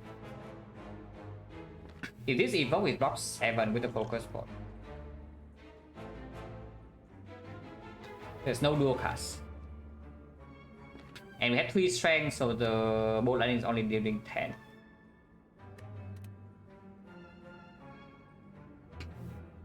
We cannot kill minions without second dark.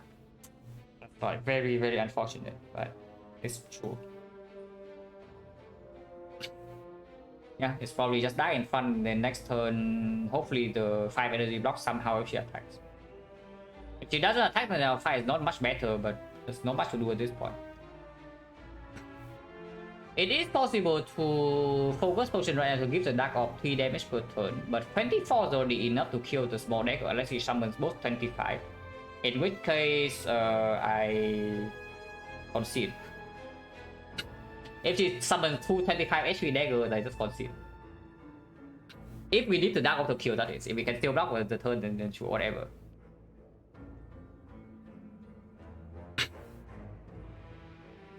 Yeah, Doom Snap, leave the frost, so next turn we only have 18, yeah? If she attacks it's for 20, 32 or 34. So we need to draw to like stack all the reinforced body, but the we have machine learning and we have the Halo Code, so we see 9 cards. And they are definitely worst spots to be.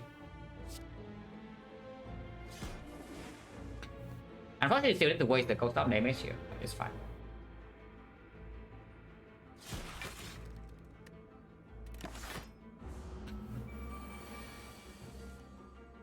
We are okay. At least this turn we're okay. Hologram costing 3 sucks though, but we are fine. Yeah, Hollow Thunder. Power Barrage, kill both daggers, and then we can reinforce body or stack full block. Compound first. Yeah, compound first, because sometimes we don't need to Hollow Thunder. Oh, yeah, not that is nice. Like, if I still... Next turn we have no block though, so if next turn she attacks again... and the Halo Wood doesn't perform, we are in trouble.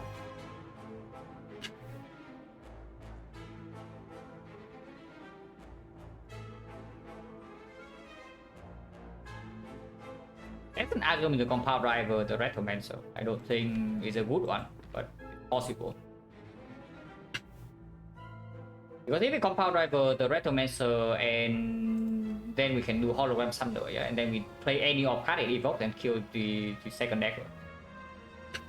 And if we Compound Driver into an attack card, for example, like Strike, we can play or Beam Cell, we can play. Then we get Shuriken Stack and then Barrage kill this freely. So we don't waste this 10 damage.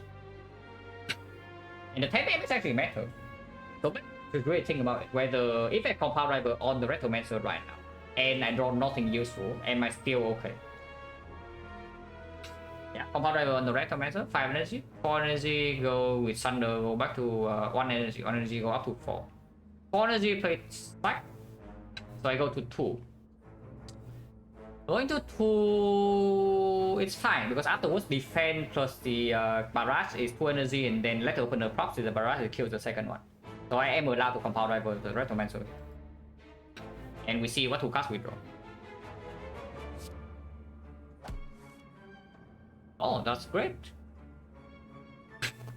Am I allowed to save my hologram then?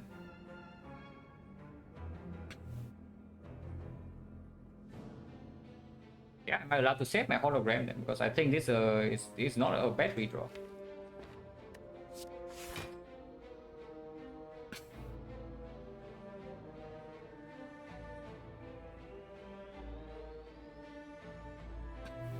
Coordinate first is just killing this, and then let's open the with Barrage killing this. The reason to hollow the Thunder right now is just honestly I might even hollow the compound driver or something different. We have energy. I don't think I have energy though. Is there any other thing that can hollow? Yeah, only compound driver 0 cost, right? Maybe go the eyes. Puts a little bit more damage, but maybe a shuriken stack. But I can see opening the turn with coherent energy before doing anything. I waste 1 damage by... It's the same anyway, was under overkill, so no matter what. So... Whatever, anyway, do the Barrage and Reto, it's the same amount of damage. Like, it's 24 here, on the other hand, you can do 24 otherwise. We can also just kill daggers and then hologram the Thunder on the Retromancer, you know, that's possible. I can see Coordinate first. Because that also gives you more information where to spend energy this turn. That is not super good. So next time we know that we draw only brick.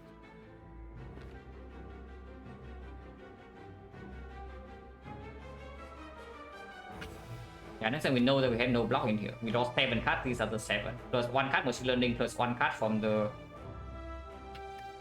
thing. Unfortunately, there's not enough energy. If I do... Yeah, if I do hollow on the compound driver, there's not enough energy to block the Retromancer herself. And let's draw one now, yeah, exactly, but we don't have energy. With only 1 hologram in hand, I cannot do that. Is she ever dead next turn? Yeah, is she ever dead next turn? Because somehow we block another the weakness stack. Next turn only 4 energy though, no charge trajectory, so that's very sucky. But we have a Dark Orb here, he's building up to 18. 18 with the Bullseye can be 27. 27 strength wise, we have... If I can hollow Thunder right now and get another Shuriken stack, and then Barrage on the Retromancer, which is 21 damage right now. 26, so she's at 107. 17 with 4 strength. So this is 8. This is 18. 26. 26 is 27. 26 is 27, so 55. 55 plus another 7 damage. 62. 62 maybe just 366. 66 we deal, so we need 40 damage still. Not very likely.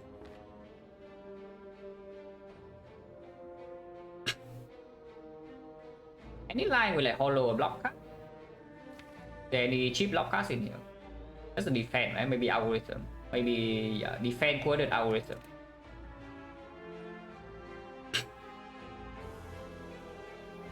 Because on energy is still blocking 8 in here, so let's say I use focus pot right now. I hologram the coded 0 cost, yeah, and then I go ahead to kill this dagger with the barrage. And I use the focus pot. I'm blocking passively 12. So I'm blocking 20, 24, 32 exact. And next turn I'm a lot safer because I have 12 passive block, which can be increased with these things. And then I see 1 more card. That of course spends the focus potion and also kills the Dark Orb on the minion and not the Retromancer. But it decreases the chance that I die next turn by a lot. Yeah, otherwise he attacks again next turn 34 and I'm dead. I can see it. Hollow cool-headed.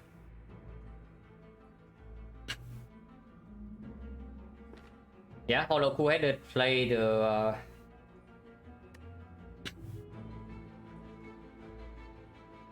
if I say that there's nothing we draw into that can be useful, but that's not true. Because I can draw into the defect on a 7 and it also costs 0 1, which is... It don't need to cost 1 though. If it costs 0, it's irrelevant.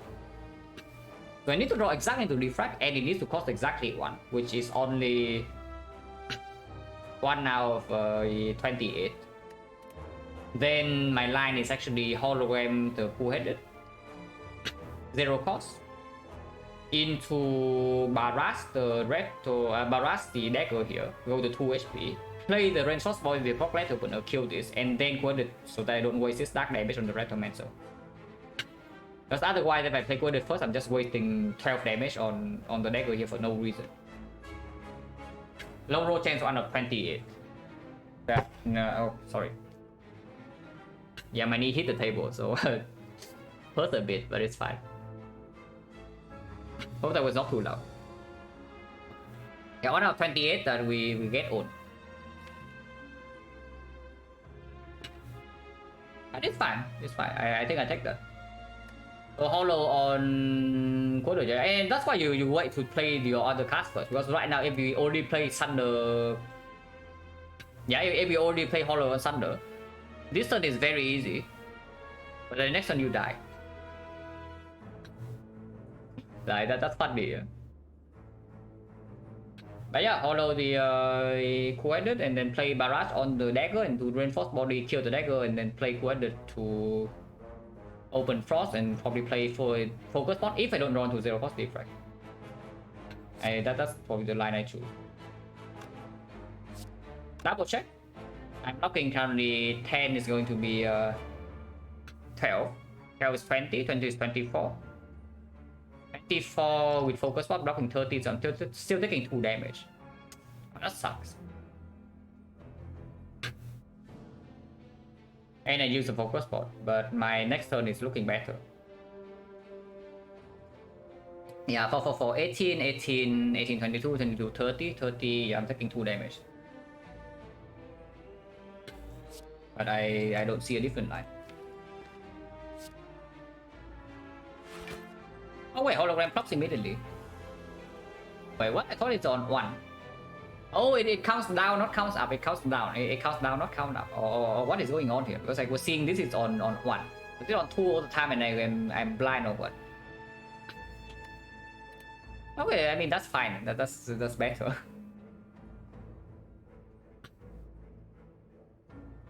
We're on 2. Okay. I guess I was just blind.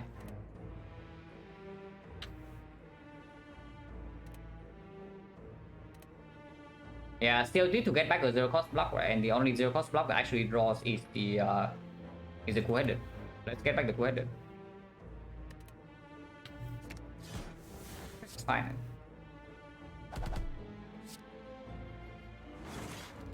Is that 2 cost? It's not playable. So reinforce body here. And then currently taking 6. Taking 8.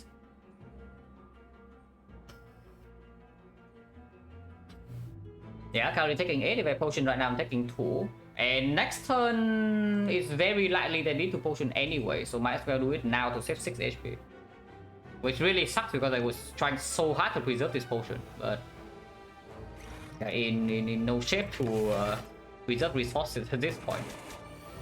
Oh, resummon, interesting. Okay, at least this turn we can play some defracts instead of the last time. So now we have 32 passive luck, which should be a bit safe as long as we can keep killing minions, which is not that unlikely. And yes, I do think I played the 3-cost defect here. I'm just wondering what is my follow-up. Because playing Bull Lightning here is quite a bit of damage. But it kills the Frost next turn, which actually is quite bad. Probably playing Bullseye. Probably just playing Bullseye. Defract, Bullseye, Strike, and leave the 3 Force Artists. It's 24 on, it's not 32.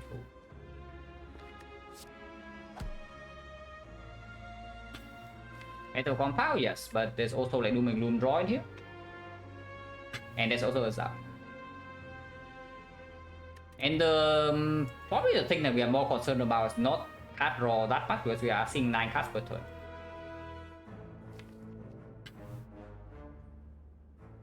Yeah, I played the Bullseye. This is 19 damage, So we are losing our 8 damage, but we gain 8 block next turn. That has to be worth. Still easy die from this fight from here. I mean, you do you, right, Tomaso? You can do whatever you want. You keep resummoning. Once again, yeah, the chance to resummon is 33%, but she keeps doing it. It's fine. Like sometimes you get a Rectomancer that behaves this way. We are 1 damage off here, unfortunately. There's no way to proc Entrepreneur. Which actually kind of sucks because now the chance she attacks next turn is way higher and now we don't have Thunder.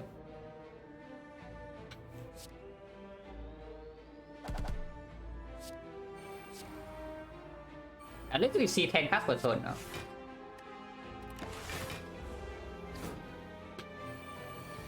So now she attacks, but we are fine. Where the claws go, guys? Look at them. We are fine this turn at least. I don't know about next turn, but this turn we are okay.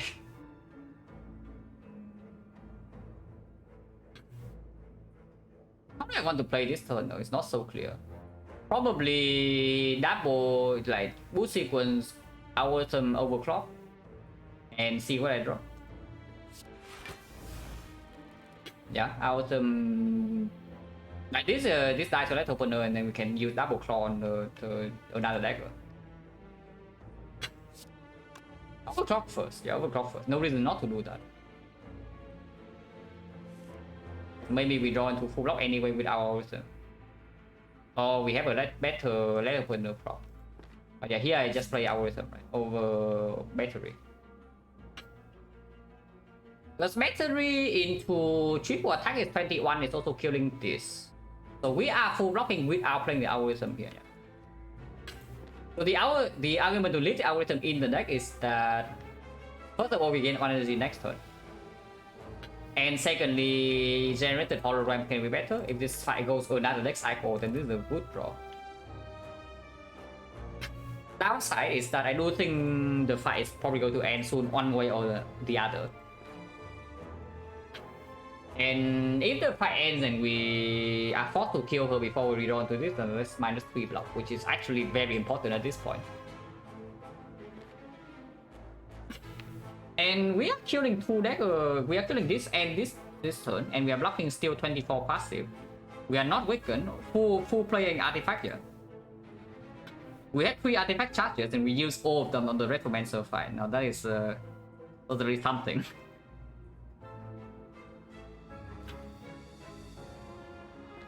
And next time this guy is only on like 15 HP, we have 4 strength.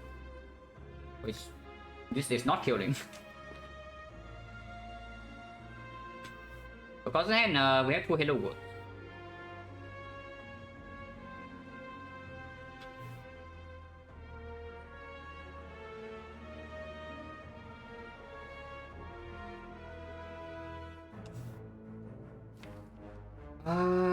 Finally, it's not that important, right? Reinforced body is already blocking it out. It's only about dealing damage to this dagger, but it should not be too difficult. We have 12 passive blocks, so we can never die to Retromancer alone next turn. Yeah, I just get the algorithm out.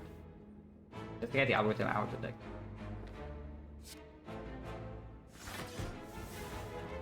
But this way I can also put slightly more damage as well. I don't need to go with the eyes of Retromancer, yeah. So this one is actually Cold Snap, go with the Ice Claw. The second claw is going to deal 9 damage, so 6 plus 9 is perfect on this. Which means I do, yeah, I guess I can also do Cold Snap with the Ice here. Like, it's not, I don't need to make things complicated for myself. And I would definitely prefer to put 6 damage on the dagger over the Retromancer, because Retromancer does not need to die next turn, but the dagger needs to.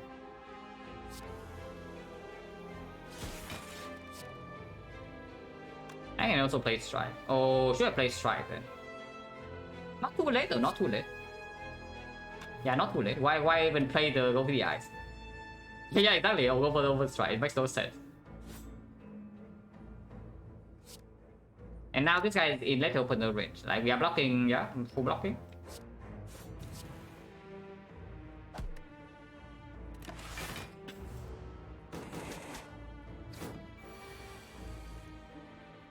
Surprise, surprise, guys. What is she doing? I mean, it's fine because we already have enough frost to block her, so we can put all the damage on Retromancer this turn if she decides to summon. And yes, I would play the battery. The zap is probably not a very good idea though. If that's so, then I just compile Retromancer right now. See what I draw. Drawing nothing. Fine. Yeah, streamline defend kills and then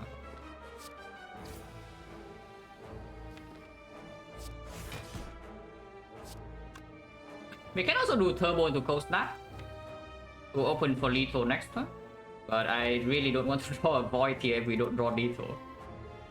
It's only 10 damage, it's just 46 steel and there's no guarantee damage here.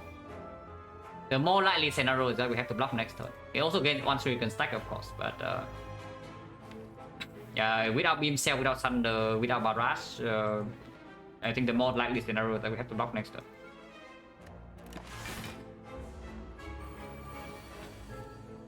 Oh, yeah, it's here. And I think we have a kill, right? Not quite, but yeah, I mean, at this point, this fight is already under control. So I think we're out of here, but oh, that was like a lot of resources wasted for this one floor. Yeah, that was a lot of the resources wasted for this one floor.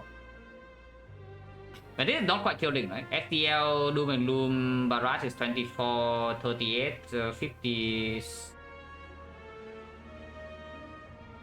Wait, 24, 38, 50, 47. 47, she's at 9. Let her open the pop one time, she's not dead.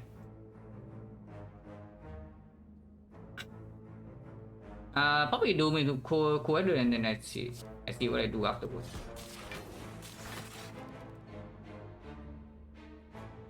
Now the turbo redraw does not matter, yeah, so let's play it.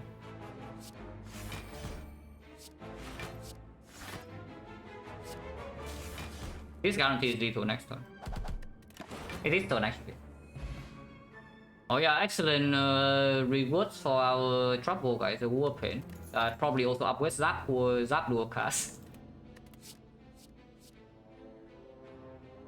Turbo plus attack. That or not turbo plus attack. Oh? Oh, those are good upgrades. Actually hitting a useful upgrade for one. Discovery plus means that in any fight where we can store, we can heal 14. And we can double stack our item. Now the bad news, however, the bad news, however, is that yeah, you saw the Retromancer fight. How well do you think we are stalling? Yeah, 21. It's actually 21. But saying in Elite, I don't think we can scale block to 70 against Giant Head. And Nemesis, we definitely also cannot get 50.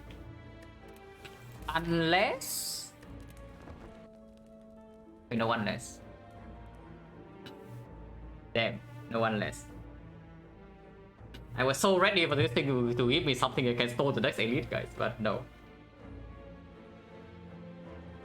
These are certainly not snack cards. Is a compound driver still good enough though? Or is recursion good enough? But recursion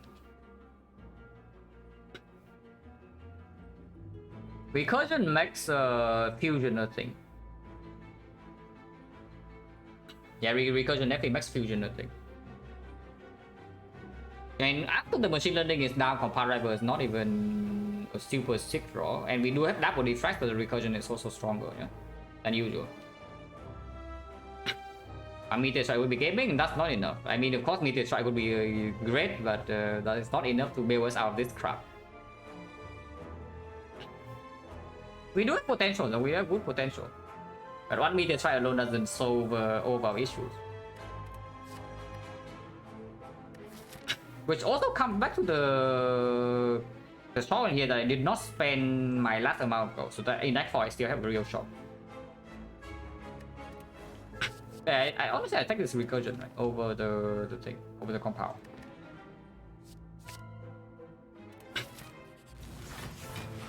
I hope that we don't die turn 1.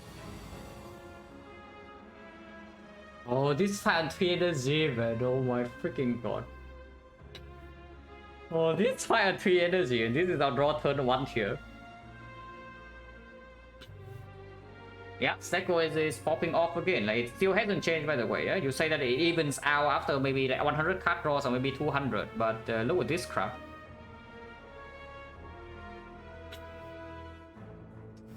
Only time is 3 cost, so it only plays the hologram is 0, which probably tells me that I just play algorithm right now to save the 1 HP. It's 10 damage, I'm dealing 1, and I need this guy, one of these guys to die next turn probably. So bolt landing here. There's another fire, right? After the elite. It is also possible to just completely avoid this elite path and then go this way. Fire number 1, fire number 2 with rest and get Dreamcatcher value. And then maybe recall last fire. We only give up 1 elite for it if we're getting too low after this flop. Possible, but I hope I don't have to do it. Because this way we also get 1 question mark over the freaking advanced hallways, you know, like continue 2 elites, like the fights are already difficult, and now we gain 2 advanced hallways after 1 3 energy. On the other hand, question marks in here, we know that the sensory stone is possible. Sensory stone is not so good as Neko, but still it can give us some out. And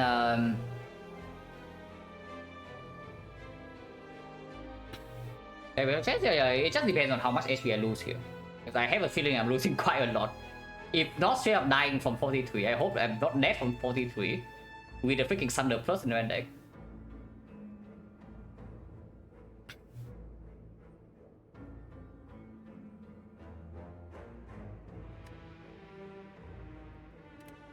So 7, I mean,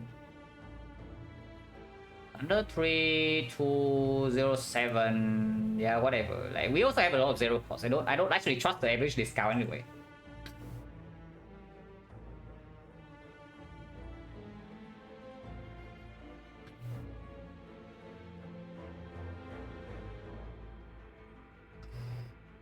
Or in 0, no, we can see exactly how many 0 is bros. And the thing is just that our deck is fairly cheap as well, so it seems a little bit weird, but I can see it. What if there's a... I don't know how exactly this average discount counts the stats, yeah, but what if it's also... it gets cheated by the Hello World? Like, does it actually detect your hand when you draw cards, or does it actually check your hand every turn and then count the discount? Because if that is the second case, no, then it's the same. Yeah, it's the same. Like because yeah, Hello World does not give you cards that change, it's 0. Yeah, it's the same. It doesn't affect anything. But by the way, in the library in Act 2, for anyone who did not pick the Thunder in the library in Act 2, you are toast though. I'm just telling you. I don't know whether you are toast in the collector fight or not, because we only play Thunder like 1 time. But against Retromancer without Thunder, you are Super Omega Ultra dead. Even against the Darklings before that without Thunder, you are dead. And the other option was well, a cool-headed, maybe a compound driver. Also doesn't really do anything. No, this is saying it's getting more expensive. I'm just wondering whether 0.75 is like too small for how we have been rolling. But I guess like 0.75 means that every 1 cost card becomes on average almost 2. So that's like pretty sucky in the first place. And whenever we draw a 3 cost as Thunder, yeah, the discount can never be positive.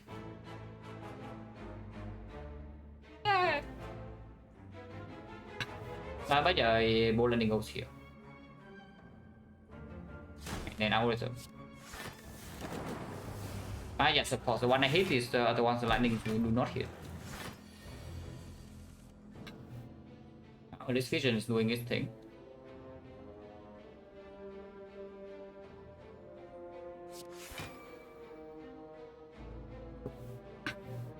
So defect Doom and Gloom fission, or do I recursion before fission?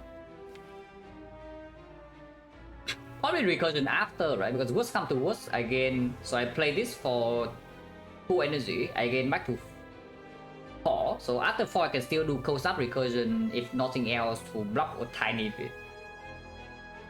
In that case, I'm blocking this turn. Frost is 7, so blocking 19. Blocking 19, taking 44 minus 25.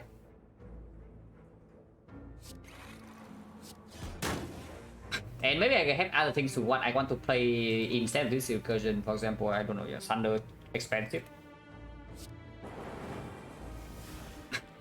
Well, interesting stuff here. 333. Good stuff, guys. I can't win, no. I can't die a pretty depressing death in Act 2, and hopefully defect is not following the having the same fate, because right now this Act 3 is pretty freaking depressing. Yeah, 333, yeah, very interesting stuff here. So minus 25 to my face. Yeah, probably tells me that Dreamcatcher is working overtime again. And we go left.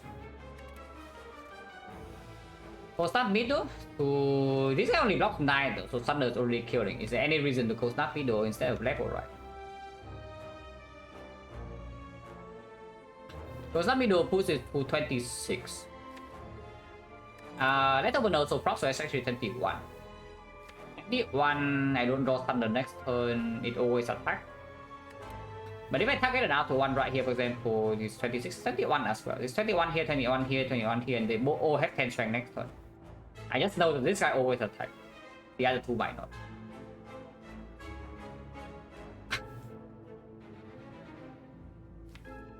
Honestly, yeah, probably should still do it on the one that's not shielding next turn, in case I don't draw Thunder, but it attacks again. Because if I don't draw Thunder, I don't kill this next turn anyway. Even if I put the damage here. The boss ready for like 2 Kursky and empty cage. Kursky with tiny chest being on 2 with no blue key. And our deck do not have draw.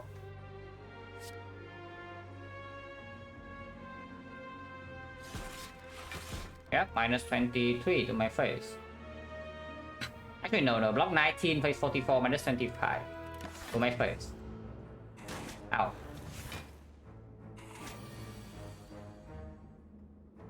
The one that we did not attack is the one that the one that we put damage on is the one that's not attacking this turn, yeah? The other 2 are attacking. Interesting stuff.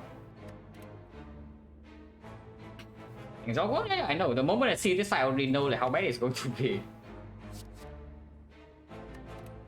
Leap.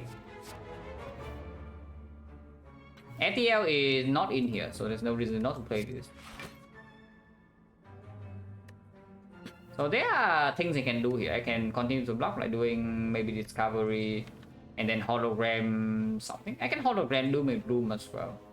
But Doom and Gloom doesn't actually kill anything. Facing 39 if I hollow the Charge Battery or the Discovery. If I hollow Charge Battery, I gain 8 plus 4, so 22, 26. 26, 39, so I don't die this turn. Hello, Duran. Color Stable, no potion that you can do triple jump fishy as it sounds, yes. Actually, it's been you see this and you see for yourself. Look at this and you know the entire story of this act. That is how it goes, guys. Yeah, you only need to look at this and then you understand what is going on here.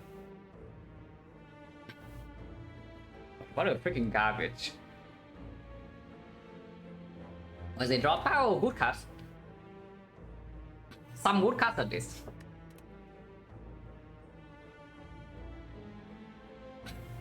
So it's quite better than Discovery. Because if I brick with the quadrant, I'm definitely playing Hologram into a block. So I'm blocking 4, blocking 8, blocking 8, blocking another 18, 18, 22, 22 with this 30, so I'm taking 9. That was a mistake. The game's mistake or mine? Is it the developers? Is it the game or is it me? If you say that was a mistake.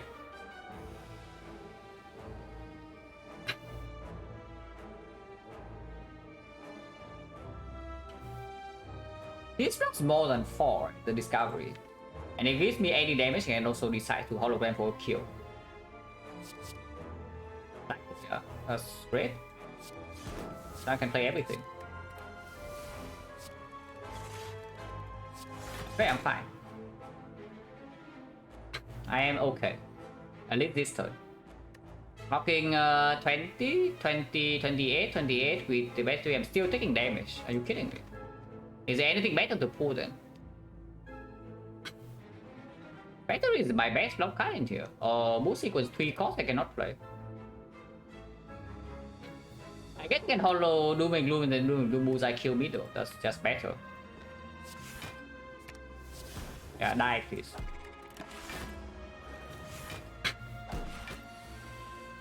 Okay, we are out of this fight at least. Are we? We are. I don't want to be out of this fight. Our item is already played, yeah? And we are not forced to kill the second one. We can kill this one and block 22. Let's do that. Oh, turbo costing 3 by the way.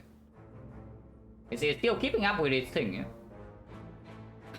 Surely the law of average means that this is the best Neko you will ever see, right? In the box card in Nightfall.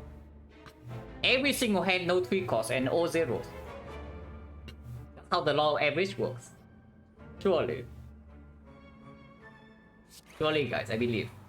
Do you guys believe? I believe.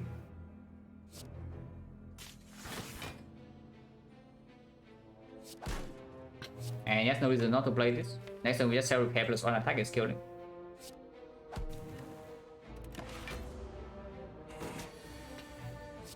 Nothing else to do, right? I could have waited for discovery into the cell repair, but we are not. We can never channel through this dark of we are killing.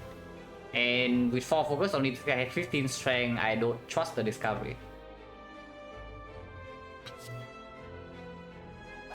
Could have done overclock first though. Technical 1 potion is okay. These are not Neko cards. And this is my freaking rare card to the Ike. Are you kidding me with Neko?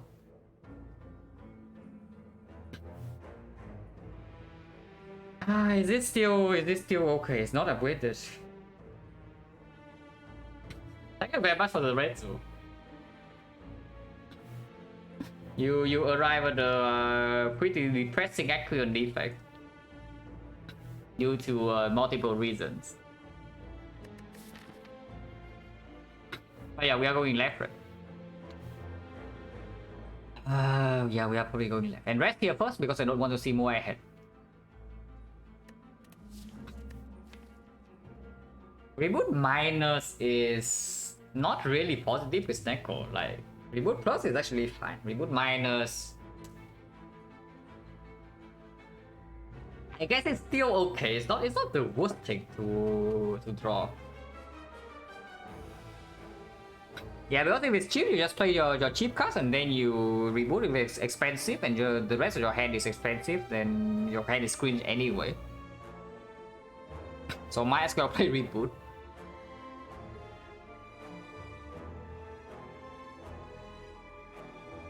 How the heck do I play defect? Unintuitive? It's difficult because defect's power curve is like all over the place. At some point you feel strong and then the next time you know you are taking 50 to a fight. And then no easy tool to deal with Act 4 just makes like everything pretty difficult. But yeah, we are going left and let's rest. Card reverse 4, card reverse 5, probably card reverse 6. Fusion Hammer, no downside apparently. I mean, we did upgrade the Fusion. No, we upgrade Fusion in Act 1. So the upgrade that we have made so far manually instead of Dreamcatcher just on this defrag. After now, Fusion Hammer is basically free energy. We trade 1 energy in hallway fights for 1 defrag upgrade. Okay, in Act 2, to be fair, in Act 2, it was okay. Like hallway fights are actually not so crit. It's only when we step into Act 3 that apparently like we are dying to every hallway. And people say that Act 3 hallway fights are free. Yeah, just as free as time eater, I assume. Yeah, as free as time eater, guys. And Fusion Hammer probably also means that we can take the Walkers. I don't know if we would die to Walkers with 4 energy. Because you can also see the Retromancer fight. We have 4 energy in that fight, and how well does that go? Yeah, not very well. And if it rolls all 3s and 2s and in 4 energy, does it actually make a difference? You still play only 2 cards.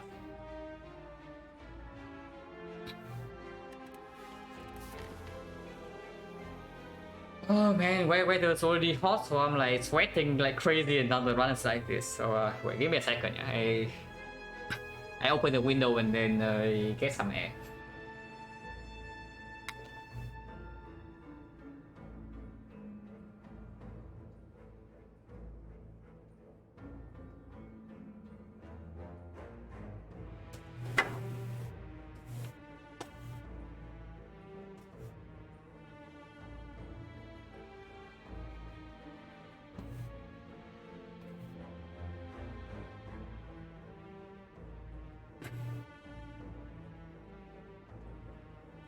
Oh, okay. Yeah, going left. So hopefully the tiny chest give us something because tiny chest give us strawberry here where we keep. So I hope that this relic's better than strawberry. Yes. Finally, guys. I want my strawberry back, please. Yeah, strawberry right now will give me +7 on the spot, and every rest is +2. So that would be 11 HP to boss gauntlet compared to a blue candle. Yeah, good stuff. Let's get started. Yeah, sure.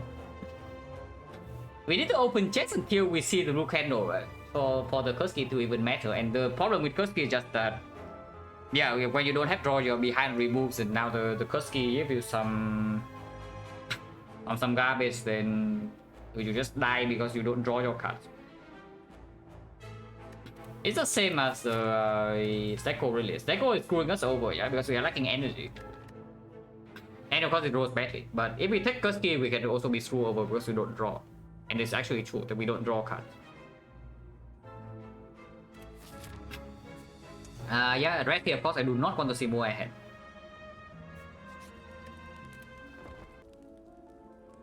Put it first, I mean, better than nothing. And yeah, go this way, yeah. My blue? Oh yeah, so exactly what I need, guys. Oh my freaking god, like all I ever needed for this question mark is this defense. Very good stuff, guys. Do I just teleport to the boss and then lose the run because of no red key or what? Yeah, thank you very much. Amazing stuff.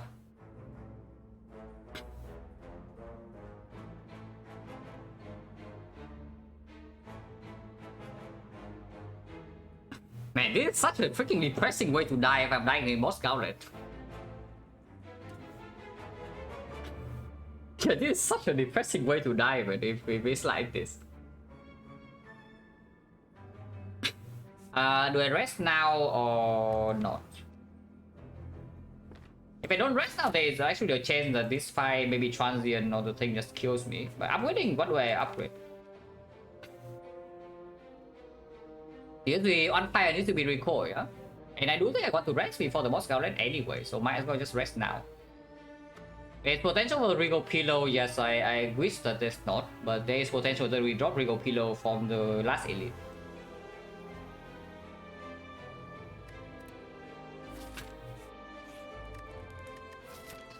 So yeah, 2 empty falls in a row when this is the run we are on is not exactly a good spot to be in. Yeah, pentagram possible, it's just that sometimes we die in these floors, but I think we're behind enough to not make... And we literally just saw the reboot. Yeah, we literally just saw the reboot, so the chance for rare card right now is also low. On the other hand, if we take the elite first, then our chance for rare card here is higher when we rest. I would like to rest for a freaking Echo Form or a Meteor Strike. So we do take a small risk of running into these two fights on 47. 47 is actually 61, actually it's 54. 54 is actually 58. So 58 HP in 2 fights on advanced hallway on elite cannot be that bad, right? Surely not. By the way, in case you're wondering, Giant Head absolutely kills us at the moment if the Snecko is doing what it's currently doing. We are ultra omega dead to the Giant Head if the Snecko is doing what it's doing. Yeah, like if you can only play 2 cards per turn, how do you deal with Giant Head? So recall first, yeah, recall first. Yeah, this one's bad enough at this point. I need to actually take some risk. Not to the mall, man. Anything but the mall. Is the random card in our deck better than not decosted Halo Wood, or do we take plus 7 HP after beating this fight? You know, we really need to beat this fight first. Yeah, if we take the Amplify here, that is the most optimistic line. Agree? No. If we know that we are resting next fire, then it's a different story. Because this fight is actually nasty when your damage is low. And I do think our damage is actually not very fast.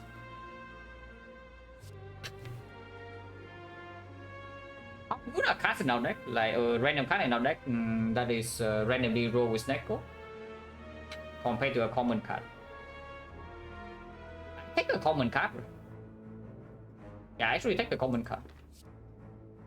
We already have the machine learning, another machine learning in our deck as well. It gives us more, probably just more options to play. If Snecko rolls screens, then this guy can also do something.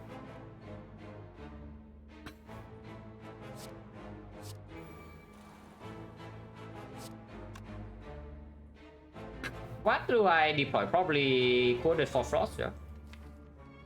I'll also see a card. Yeah, 3 cost defense, the classic.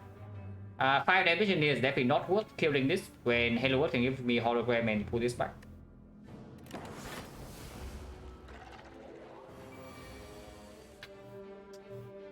Yeah, exactly what I need in this run. That the more is rolling the wood, the more is rolling the mega attack. Yep. I mean, what else do you expect from this run, right? That the most dealing 5 this turn? Yeah, no way, man. You think this run the most dealing 5 this turn? Yeah, you are delusional if you think that way. We just draw 1 card into like algorithm or something. Or the reinforced body doesn't even block. But Beam Cell FTL is clear and then we see what we can do.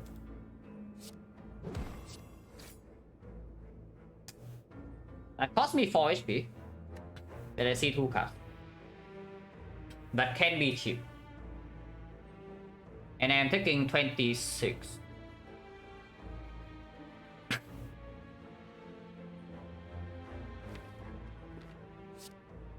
This is the even numbers. I do this first anyway.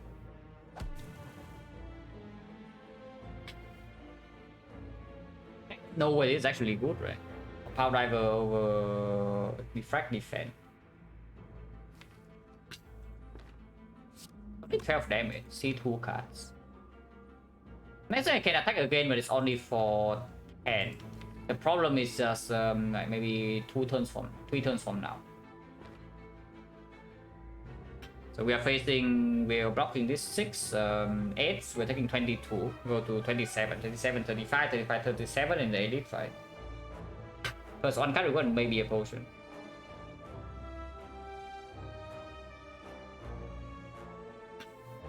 The scary part here, I just don't know like how long we can actually wait here before actually dealing damage.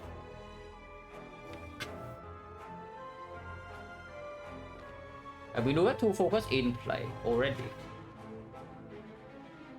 And it can be vulnerable for 5 turns.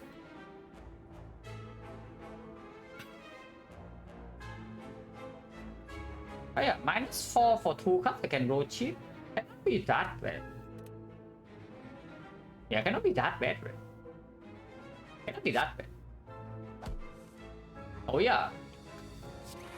3 threes. No blocker and 3 threes, we are facing 26. Yeah, good stuff, guys. It just keeps doing it. No, really, we just keep doing it. It doesn't stop.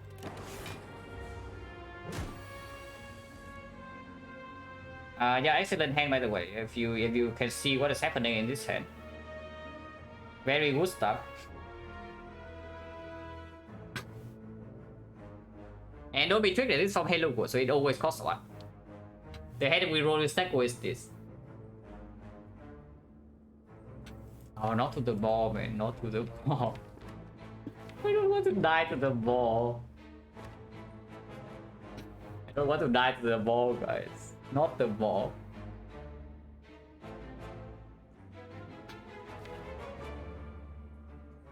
How do we not die to the ball? Because I see that I cannot even play defect coast now.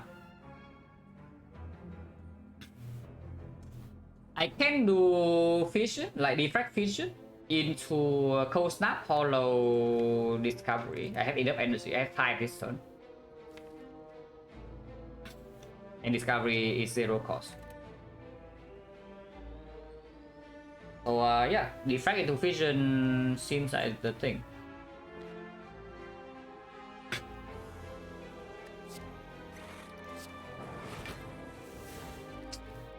Oh yeah, no damage, Thunder also miss. And now even if I discover into bias core, I cannot play bias core search.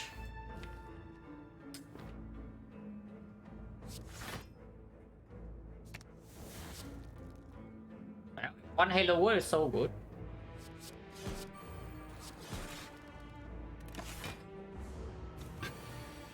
$35, yeah. Honestly, if one Halo World is so good, surely 2 is better. Look at the Halo World cards, man, and look at the Snake World cards. Compare the quality. Yeah, no, compare the quality of the hand that we draw compared to the random common card. Because I see that the cards that we are playing are all from Halo World. Okay, what goes up we play? Can hollow discovery again. Yeah, can hollow discovery again. It's blocking 12, 30, 33. I'm taking 2 damage, but actually not 2 damage because the discovery also gives me the stack higher block. I think it always starts with hologram discovery, you can see.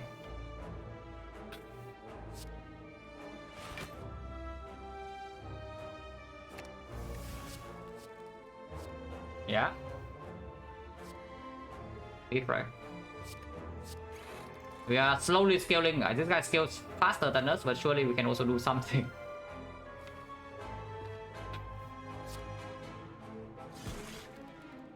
So currently this full block, huh? Do I play overclock or not? Because right now I am floating on energy. I think I do.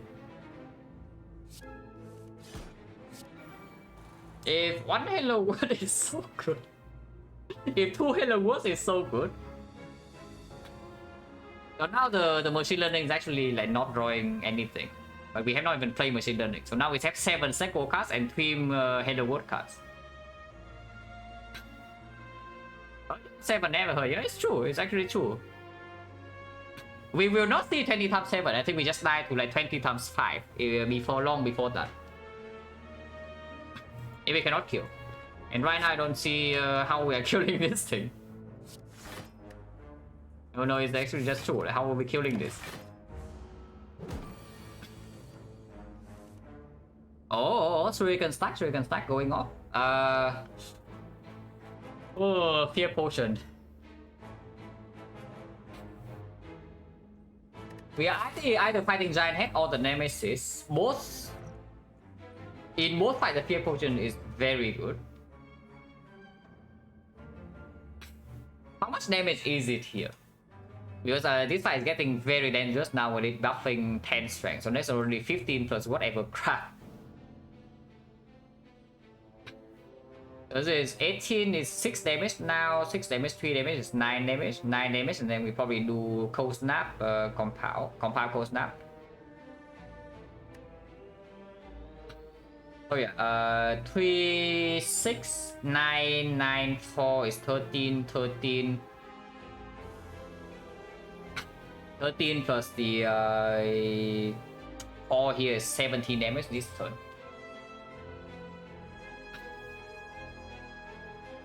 Yeah, 17 damage this turn already. And we need to get the hell out of this fight like soon. This fusion might be worse, I don't know. 100 damage in the giant head fight.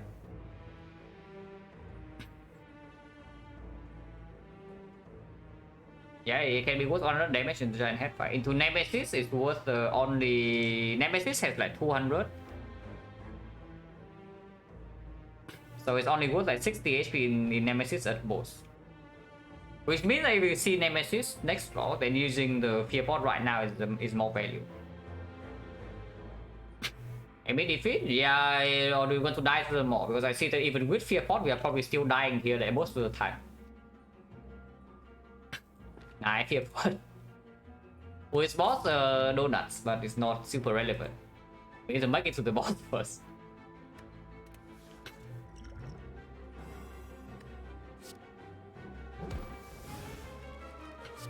Fire first. Okay, Doom and Gloom is something. So no triple frost next turn, but we have a Dark Orb cooking with 5 focus. Unfortunately, cannot do Doom and Gloom Bullseye, but we are not evoking this next turn anyway.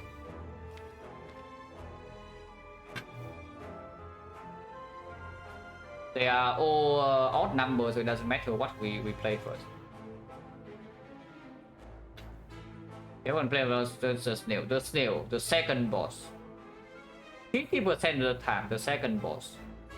In this spot.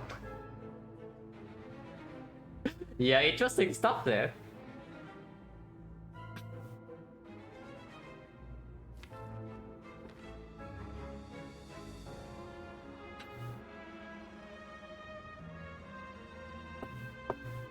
So Sweeping Beam can always happen first, yeah?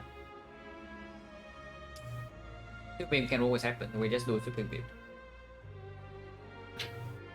Why I asked? Yeah, but that's not... I'm also telling you that it's not relevant to think about at all, whatsoever. Even if we 100% need the Fear Pot to not die the time meter, I don't care.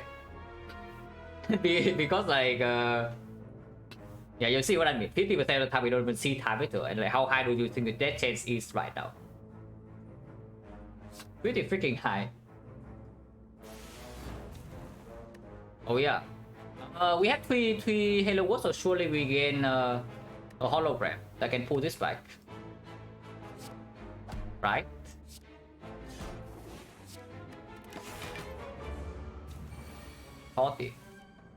Yeah, honestly, I don't know. You tell me whether the random common cards are performing the cards in our deck or not. Because I see that the random common cards are only just positive, you know, compared to like whatever this crap is. Unfortunately, this is the big hit, so next turn can still be multi-hit. Yeah, it doesn't give us a potentially a break turn to kill. But Turbo is always play, yeah. Turbo is always play. Unless you tell me maybe some reboot can happen, but I don't see why I would not play Turbo. I'm just wondering whether I play Zap this turn or not. Because Zap this turn is committing quite hard on killing it next turn. In fact, blocking multi-hit is very difficult. Next turn multi-hit I think is only 15 times 4, so we don't actually die to that. With 2 force and maybe a hologram to pull back our rhythm plus.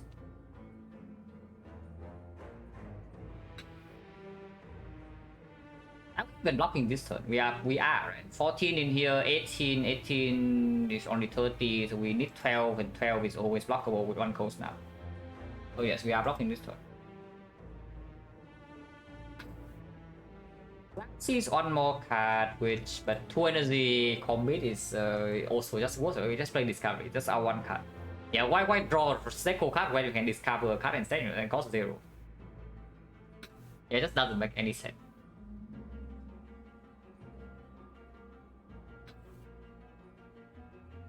So play order this turn probably just go the ice and then compound draw 2.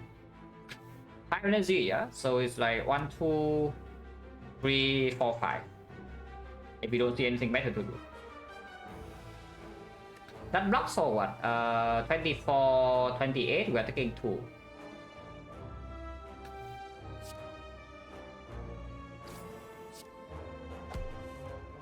Oh, Grass is nice. Discover. Rainbow.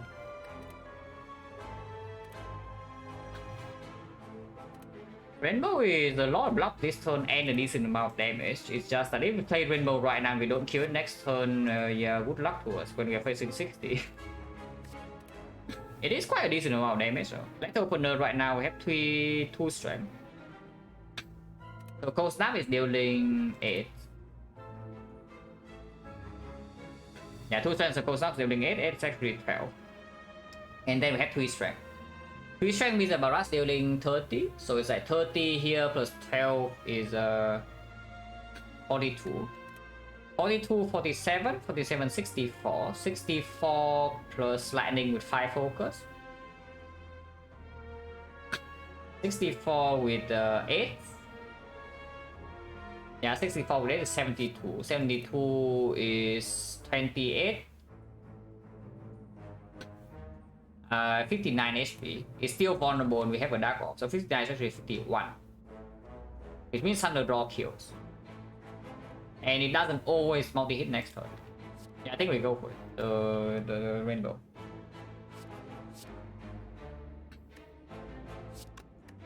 It also blocks for 2 this turn. Actually, no. It blocks for... We don't even lose Frost next turn. We would like to. Like, we can evoke the Lightning immediately if we choose to do so, depending on when we play the Cold Snap.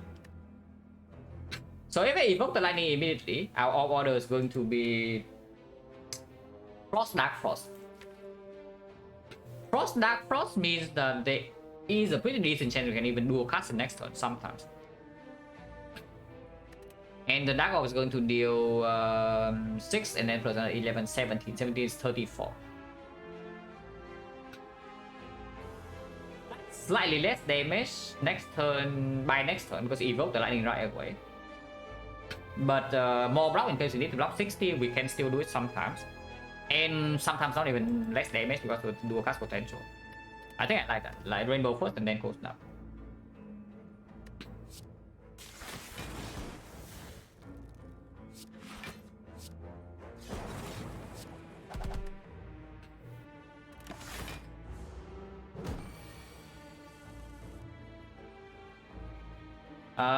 For anybody who did not use a fear pod,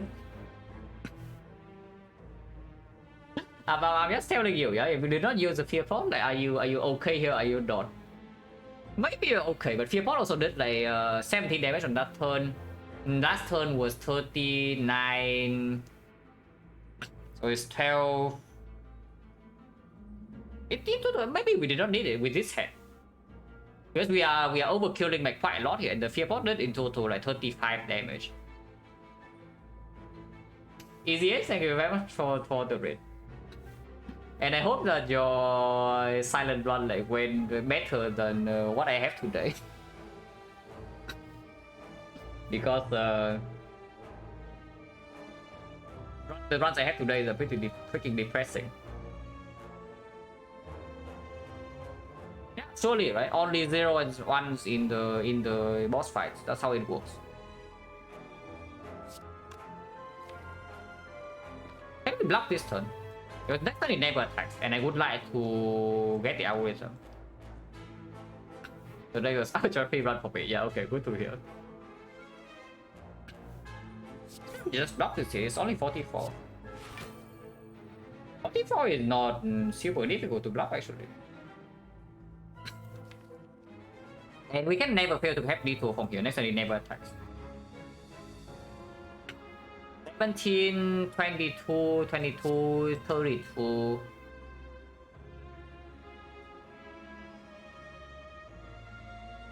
Do I have nerf block somehow? Like I do recursion this frost into quaded frost. I'm blocking 21, 21, 31, 31, 39.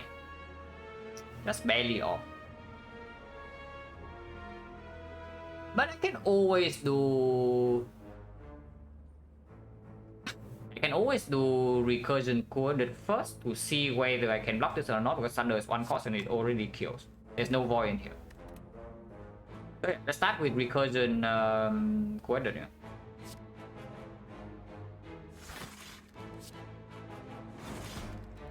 Oh, I can block. Yeah, if I can block, then I will block. But will we kill? Because there's a algorithm plus in here and we have 3 Halo Ghost stacks. So I am allowed to wait for 1 or 2 turns for the potential hologram. Or even the reshuffle, because this guy is like dying from anything from here. And this full blocks. We have exactly 2 here, which I don't actually want. 13 goes to 10. 13 is better. Yeah, 13 with vulnerable is better than 10, because we can proc Letter Opener 2 times.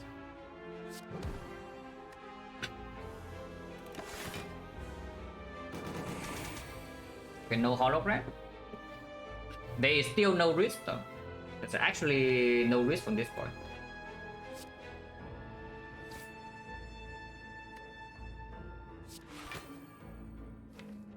It doesn't do anything now.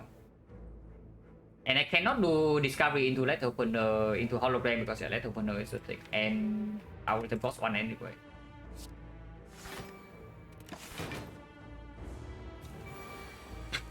Now you give me hologram.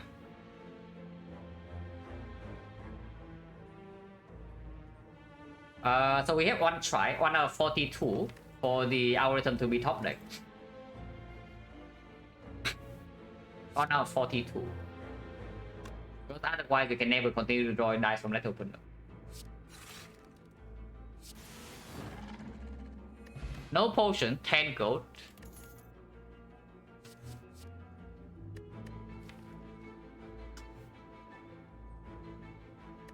Ooh. Okay, really need to think about this because this is a very important card reward. Okay, I take a short break and then we talk about hologram versus fusion. It's definitely between these two. It's never recursion. But yeah, be right back.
Okay, so in Boston Elite has we leave 4 energy. So the leap from 3 to 4, the leap from 4 to 5 is basically 3 to 4 is bigger than 4 to 5. We do not have off slots. And we, at the moment, I do think we constantly need to rotate Frost around to block. So if you cannot keep the fusion around, once in a while you have a big turn though. This fusion actually enables the Shuriken quite well. And it gives you some big turns, sometimes you have recursion. With fusion it's really good.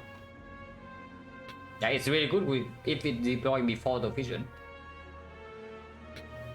It does give you like quite a lot of damage, and on the turn when we go off with the fusion, a big turn of fusion, Letter Opener also goes in like crazy. And it makes any compound, like the compound drivers in our deck a lot better, makes the cool-headed better. We have 2 compound drivers, 2 cool-headed, and a Halo Code. Now on the other hand, the hologram. When you see hologram Snecko, you always think of like one way to win the run. But yes, we already have a second hologram. So we can either discover into, discover into off 1. Or we can roll 1 of 16 with our 2 holograms in the deck. They all come up with it. And they both got 0. And then we are infinite with Letter Opener. We win the fight on the spot. Unless it's time eater.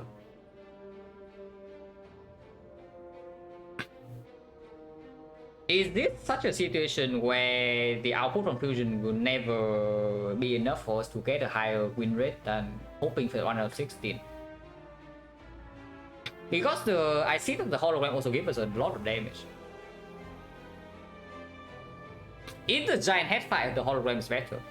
And giant head fight, the hologram is better, which is probably the scarier fight anyway. And in the Nemesis, I'm not even sure where we are allowed to play fusion.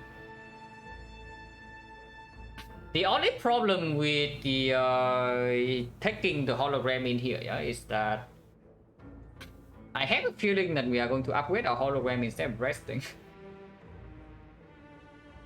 I mean, I don't know. Do we still rest? And let's say we upgrade the hologram in Act 4, and we know that Act 4 we always have an out. Yeah, maybe that's wrong. Maybe the line of reasoning is wrong. That we pick up this hologram and we need to upgrade the second one in Act 3. Because Act 4 is when we don't need to rest. Act 4 is when we have the build ticket and such that we enter the Act 4 Elite with full HP.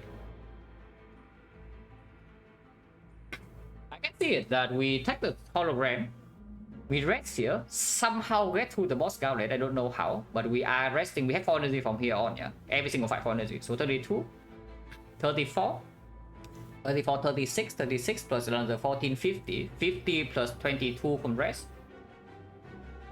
72 HP for 3 fights. Probably that's enough. Yeah, because I think the hologram just playing better in this fight, and in the boss gauntlet I'm not even sure whether it plays so much worse. It's just that we don't have infinite potential. But we don't need infinite potential. Yeah, Prime Plus. And of course we take the Elite, Okay, hopefully we don't die here. Doom and Gloom turn 1 is a good start at this. And Thunder line up with the Bag of Marbles turn is also excellent.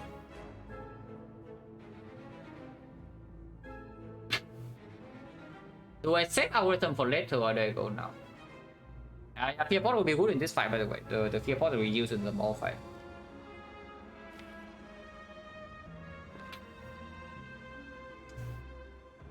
Vision redraw is quite good.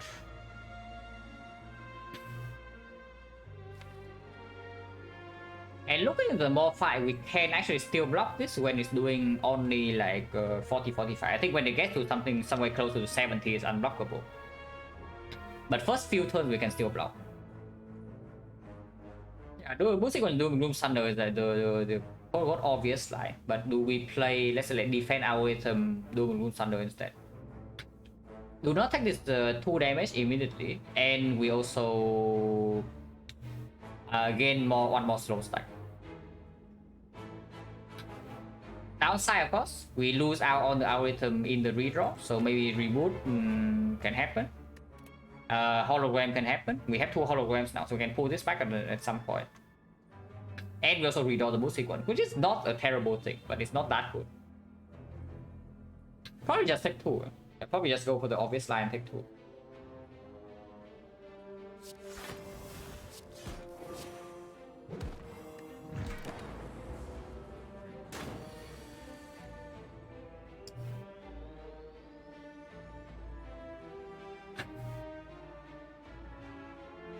Who I did first? And then I see whether I play machine learning or comparable or other stuff. But probably machine learning is coming down. It's like, oh, this hand is not so bad. If it rolls like this every turn, I'm like not so happy, but I'm fine with it. Like a lot of trees, but also like we have playable cards. My standard is low enough that if cards are playable, I'm happy. This is drawing 3 cards right now, but no energy. This is drawing 1 later on, so we can distribute energy better. Oh. Oh, this Dark Orb is going to be set then, but we also don't really have focus. And yeah, Dark Orb into this fight is not... we don't have enough defense to sit around with this Dark Orb without evoking the Frost. Which is also why I'm saying Fusion is not that good, because you need to kill the Plasma at some point.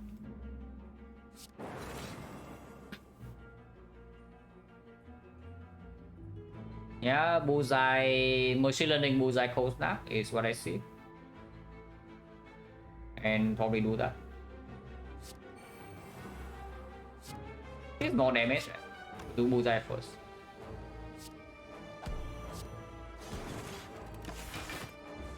Block weak. If I can draw into my... If I can draw into my picking defects at some point, or like the Hello World Discovery, it would be quite nice, you know. Cotton is vulnerable. Over the next few turns, not that important, right? So I don't see doing Beam Cell Hollow Beam. Beam Cell Hollow Beam Cell cannot happen anyway. We can hollow back a 0 cost Cold Snap or Co-headed, which might be what I'm doing. I am not even sure I'm playing this Beam Cell. Hollow the Co-headed plus, that's cost 0. Seems not so bad.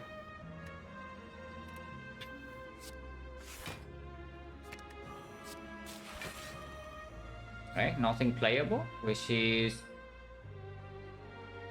Basically it's just Beam Cell Reinforced Core Surge. Cannot get a Shuriken stack this turn.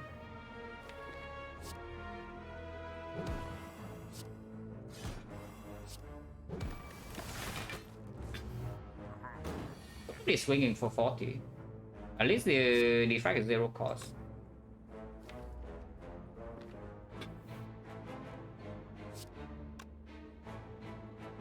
This is gonna be amplified.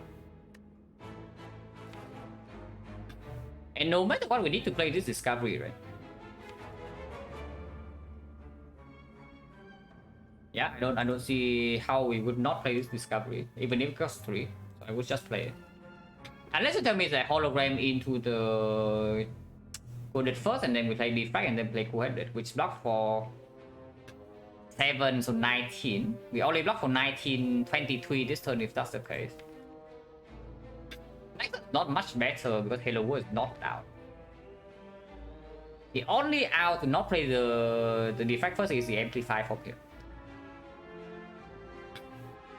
Admittedly a pretty big out, but if I play Discovery first and then hologram coded into the defect first in here and I cannot play it, I'm going to cry.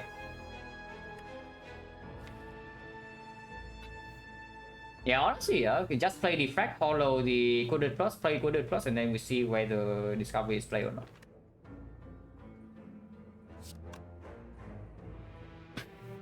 Discovery plays Amplify? No, just whether I play Discovery before this defect or not. And I think I just play the defect. Then yeah, get back the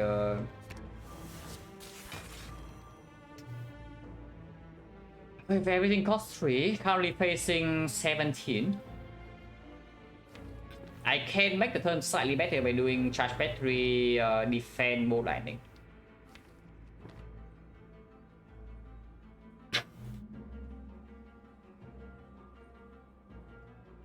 Generally, defend ball landing, blocking 14, 25, 25, 37, 37, 40. So that is full blocking this turn. But Discovery is not in play. Like now, no, I'm not even taking damage this turn. I'm just wondering whether we are allowed to let this continue. But if I play Discovery right now, also taking like quite a freaking big hit. I'm taking 17 this turn if the Discovery gives me no block.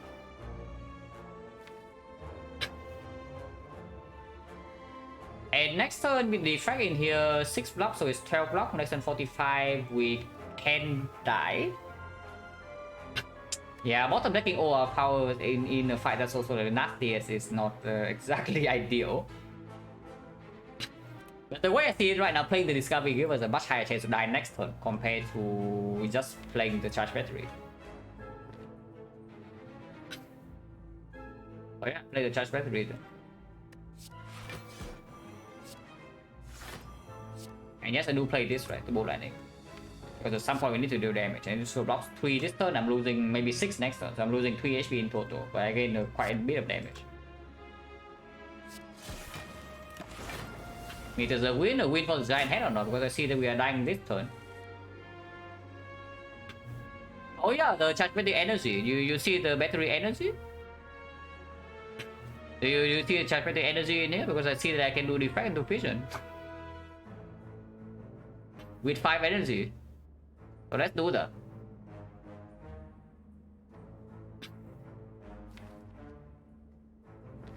Next one in this fight. Yeah, still cringe.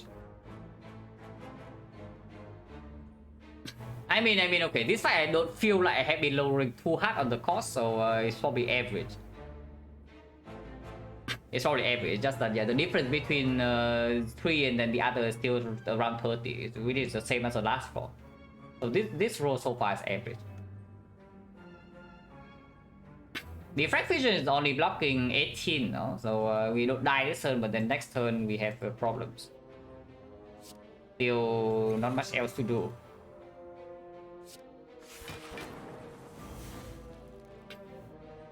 This Discovery I need to play. Snap. Goes down on Defect. Yeah, sure. So do I play Halo World or do I play like double defense or to sub? As of now, with 4 focus, it's block 6. I'm blocking 24. I'm taking 21, which means yes, I'm not dead. Beam Cell doesn't make any sense. We need to block this fight for maybe 2 or 3 turns, until maybe there's a turn with a hologram thunder. One more turn we can block with our rhythm, one more turn we can block with maybe a hologram turbo. And then we can deal damage with the thunder, hopefully.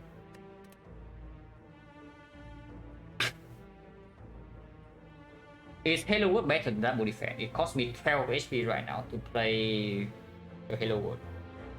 12 HP and a bit of damage as well, yeah, because it's like 5 damage immediately from right opener. And then also 1 slow stack, which admittedly is not so much because these are base cast and it has no vulnerable.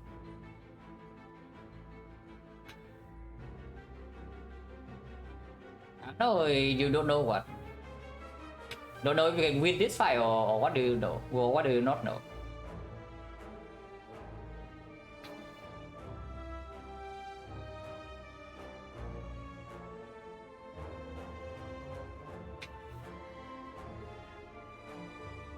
Yeah, Hello World for in the long run, what about we potentially dying next turn? Because I see the Hello World right now, I'm taking 21, so I'm going to 9. And 9 means I cannot break a single turn. Some of the basic for Hello World is like Go for the Eyes. If it gives me Go for the Eyes, how much does it block for? It blocks for like 10. Like 12. Which is, yeah, exactly what I have this turn, 12. With double defense.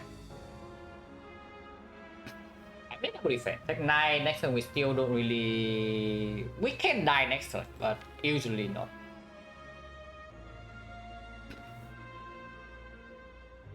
Yeah, the absolute Giga chat lines doing Beam Cell instead.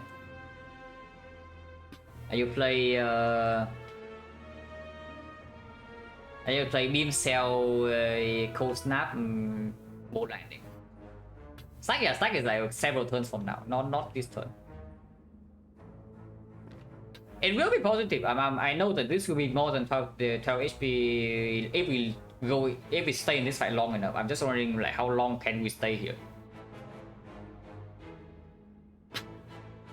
How much am I trading for HP? I'm just trading 12. I'm not getting that much. It's only one vulnerable. One vulnerable only matter we have a massive turn next turn with like Thunder into Hollow Thunder, or 0 cost, the reboot into Thunder, play Thunder again. It doesn't make sense. It really does not make sense. It's worth like 4 damage on beam cell with slow stack is like 5, so 5. It's currently 9, so it's probably plus 4. Maybe plus 5 with slow, this was 4 as well. We are getting 13 damage this turn on the giant head. In the meantime, we are losing 12. Makes no sense. We are not even gaining that much HP damage because we lose one slow stack as well on these two. But yeah, double defense, cold snap, bolt lightning. Double defense minus cold snap, bolt lightning. Cold snap first, right? Cold snap first. We are probably just dead in this fight, like maybe 2 turns from now, but I don't know.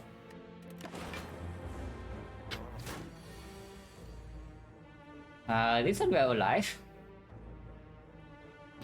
Can't say the same for next turn, but this turn we are fine.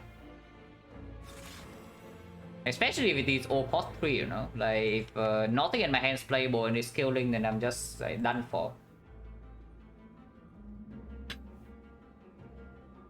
Yep, story of this run right here in this hand. It continues to be crimped. It just gets like worse every single turn, you know. So reinforced body is full block. It's just that next turn is doing 55 and we have not done anything. We have skipped a turn. And now there's no block in here except on our wizard.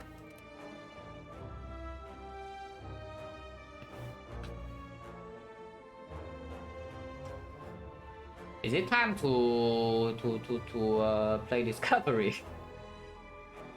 No, right? Discovery breaks and just die immediately. But I don't actually know how we are ever going to win this fight if we don't play these things. First Discovery was already fishy to miss, but the card generations also never come cheap. Yeah, the card generations never come cheap. Like Hello World bottom deck cost 2 when we are being hit for 40. So first few turns are 10. First few turns we only attack for like 12 or 13 something. We don't draw a setup. And now every single setup is costing expensive. The buffer, yeah, it doesn't even work this turn. It gets used immediately.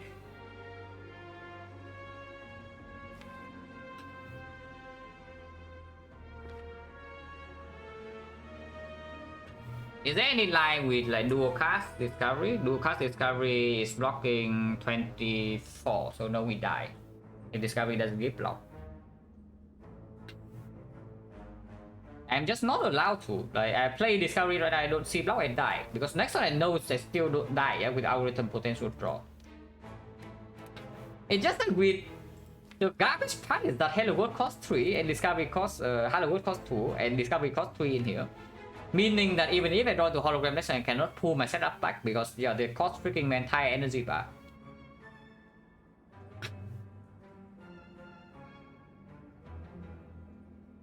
I don't see it. Like how the hell do we get out of this?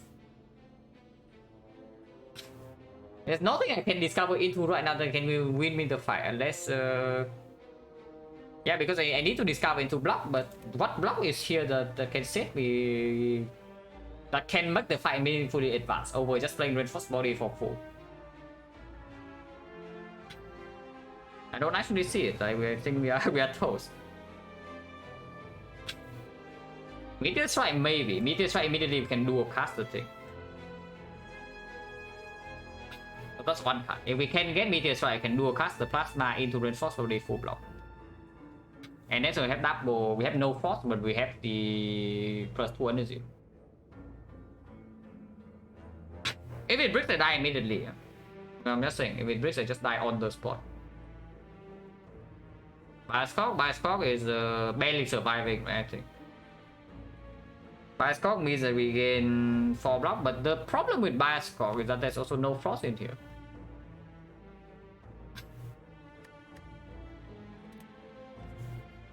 So not playing the Halo World was counting on this turn being decent. That was basically it. Because if I play the Halo World, if this turn is terrible like this, yeah, if I do not advance anything with this turn, then playing Halo World is just correct, because otherwise there's no out next turn, or close to no out.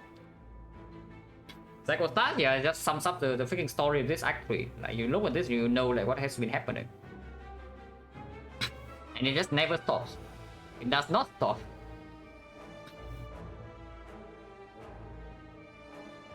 And we also roll the backfire, yeah, because I think Nemesis is a lot more doable than this garbage. Yeah, if we see Nemesis, I think Nemesis is already dead. Maybe we take a big hit on one turn, but no problem.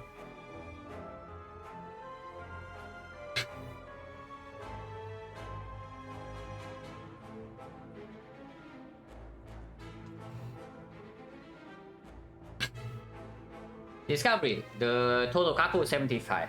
Try defend -2. Grab dual cast -2. Cannot generate cell repair. Which means that the chance we see Meteor Strike in here is 3 out of 70.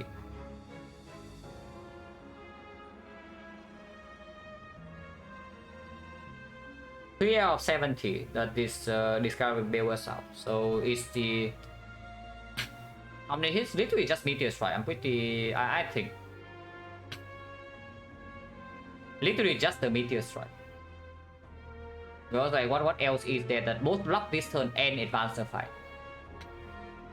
But it's later in the fight doesn't advance. It's exactly the same as playing Red Force Body. It's just that we lose HP this turn and we are dealing less damage. Buffer is into the same as this.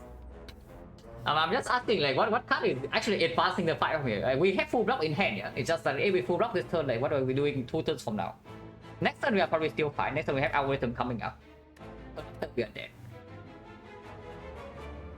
And this thing has 2 and 300 HP.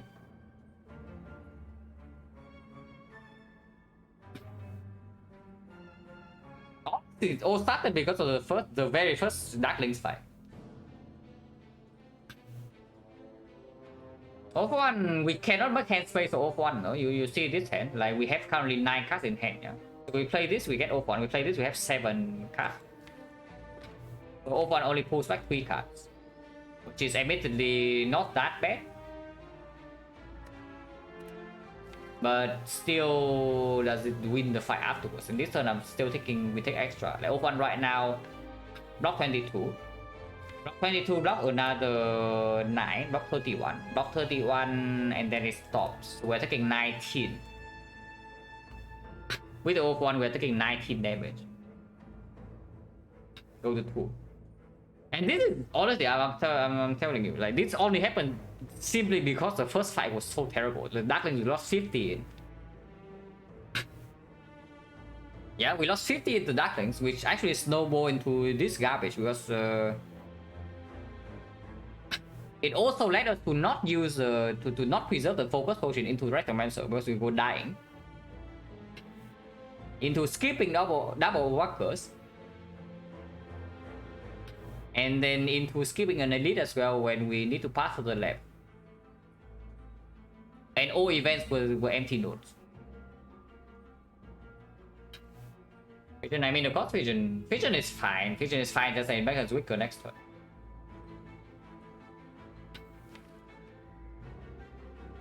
Now, 3 out of 70 might as well. So 3 out of 70 is what? 3 out of 70 is 1 out of 23.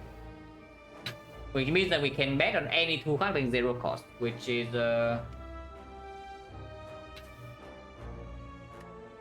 maybe better.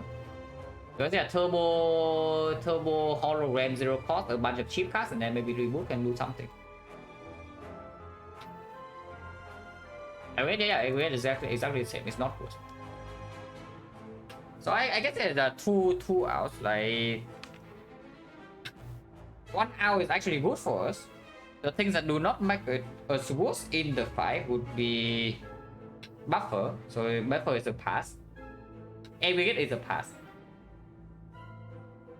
And what else is that? Vision is worse than a pass. Reboot? No, if you want to discount the reboot, then might as well wait for this reboot, right? Over taking 40 this turn for the facing 40 damage for no reason. Laser Glacier makes it worse. Laser is I'm pretty sure Glacier is taking damage this turn, but we can check. Glacier means the line is just dual cast into Glacier. Maybe the other way, but we check dual cast into Glacier first. Because I give 3 frost for next turn. So dual cast into Glacier is 18. 18 into another 18, 36. 36 Glacier is blocking. Actually, that is good. Glacier is good.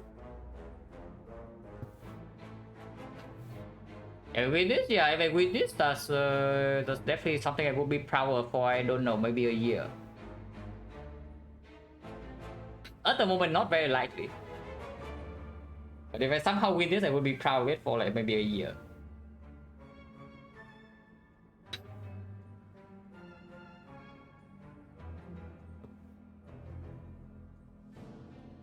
So yeah, Glacier is actually positive. So Glacier is positive, Meteor Strike is positive.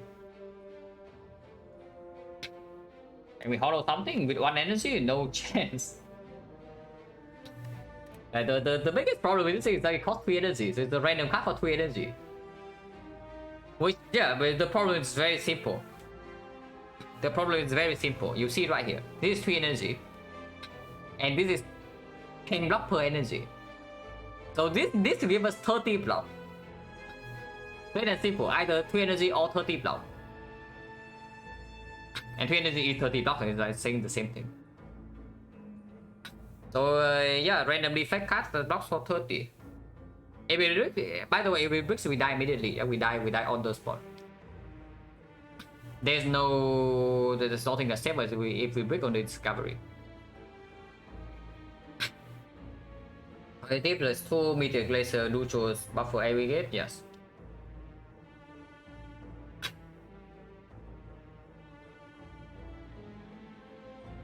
Seem very fishy.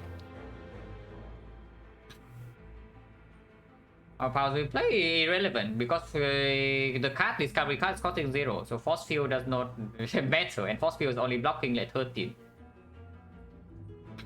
I played with force body, and we probably just die next turn, but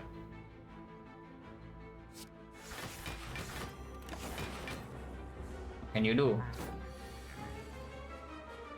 Okay, 0 cost, compound driver, algorithm, which is we know this, yeah? That algorithm is in deck, so we block 1 turn.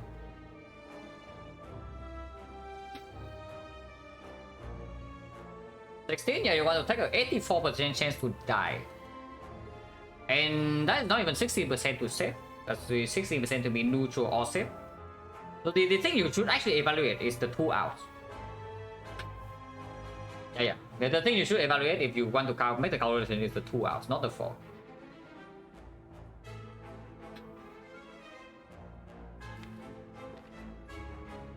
Cannot play reboot, but we do shuffle. We definitely do not die this turn. Is there any way I cannot play the algorithm? Is there any way I can get away with not playing the algorithm?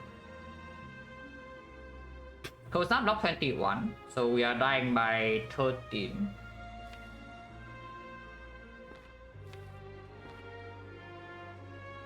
Because I just see that if I algorithm this turn, the next turn, what do we have? I do have a 10 with turbo, maybe, with the hologram, maybe. But Halo Wood and machine learning, I guess machine learning is in play. So we do draw it.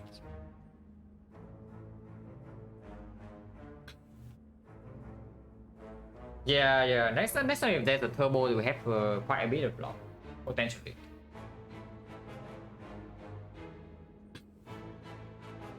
So a hollow? No. What's wrong with shuffling a hollow? And we have a hologram next turn, then we need to really block a lot. But basically, yeah, if I know that I play algorithm this turn, I should play algorithm first to get one slow stack on the compound driver. And I do think that I am playing the algorithm this turn.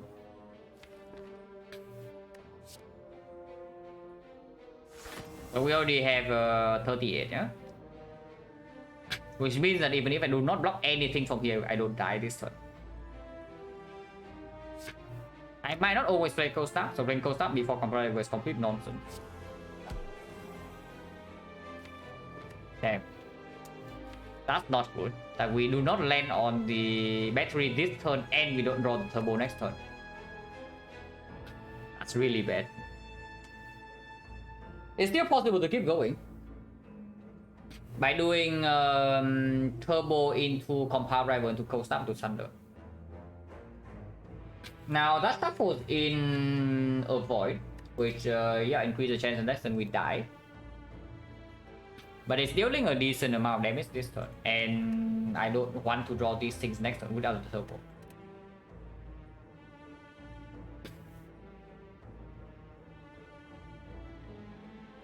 The other lines just keep stopping, stop drawing, and I do cell repair, cold snap, thunder, which gets the cell repair out of the redraw, so we gain +2 draw the reshuffle.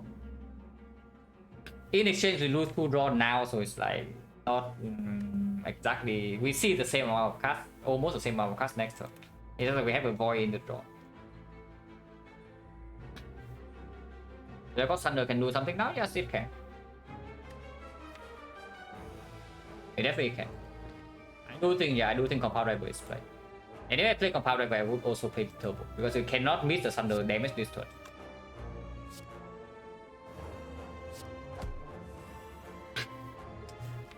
I say that, but are we playing thunder or not?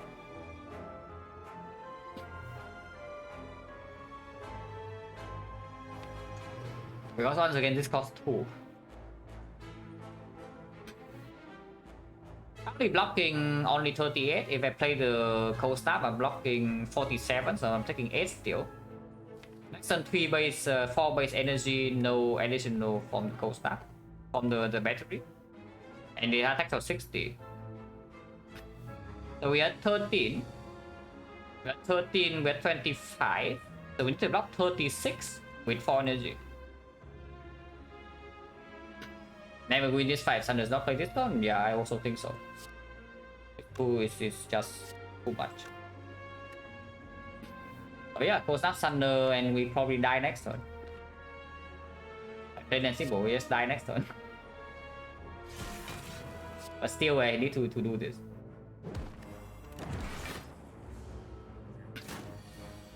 Auto costing 3? Yes, we are dead. Unless the FTL draw something. But what can it draw? So yeah, once again, like fitting hand to end with, right? 3, 3, 3, 3. And half our hand cost 3 here with 8 cards. Now, of course, there's an out that I FTL into discovery into buffer.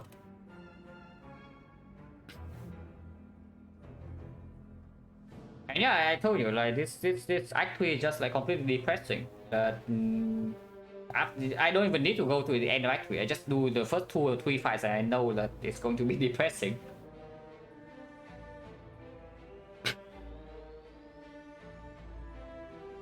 The only out here is to FTL exactly into discovery that gives us buffer, or FTL into 0 cost card roll and change into some other card roll.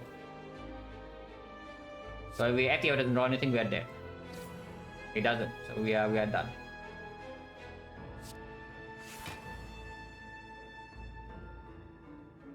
So Versky, our deck was until like here. It barely had any card draw. It had more base card than this, plus 1 base card, so 8 base cards. We had tiny chest on 2, and the blue key is not taken yet.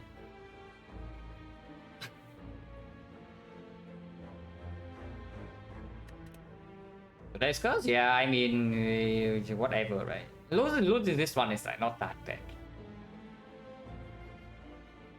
At least losing this run is excusable. Because with the Kursky and you play with no draw into Retromancer, you probably also can just die turn 2 because our Thunder was very far down. He engaged. Yeah, our Thunder was bottom deck in the Retromancer, and we even with Snecko, I mean Snecko rolls were pretty bad in Retromancer fight. But I don't know whether we could be able to kill the daggers or not without the Snecko. It's the scary thing to think about. Because the deck doesn't actually have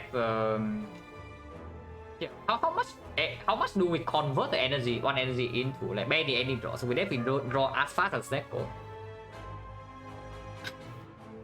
Yeah, we definitely don't draw nearly as fast with as the Snecko.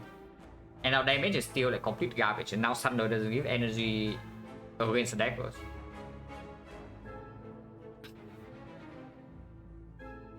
It's just weird. And I mean, this is also, you cannot really conclude anything off of this Snecko. Like, that's what I'm so annoyed about. Because in the middle of Act 3, I already said it, that if this run dies, yeah, I still have no idea whether Snecko is wrong or not. Because you just know this crap and you don't know, like on average does Snecko work out or does it not? Because we are definitely not favored enough to just take the thing that never low rolls.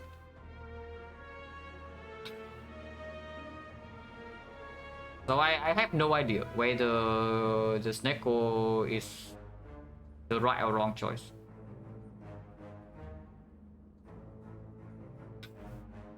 Go back and play because see how it goes. If the card rewards are different, then things are also different.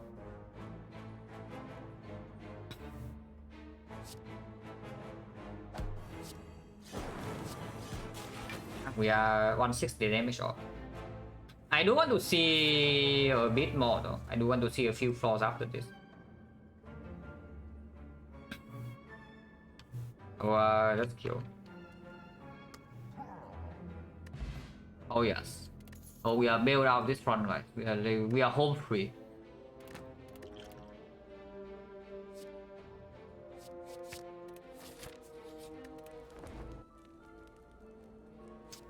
You're kidding me. So there's actually a chance that we can win this run if we survive Giant Head somehow. Small chance. I think we are still very much favored to die in the boss outlet, but there's a chance. It's just yeah, 1 out of 16 in every fight. Yeah? That first deck cycle we win the fight, like don't decker, and after we win, I don't know, because our frost focus is not good enough for to let go of the infinite. Even if we roll the infinite, like we let go of the infinite to try to discover echo form for self repair. Yeah, low percentage, but it's possible. It's just that you cannot actually be terrible in every single fight. We can go back and look at the damage taken, yeah, but I'm telling you, it's not going to be very pretty. Looking at how much damage we take in every fight, actually.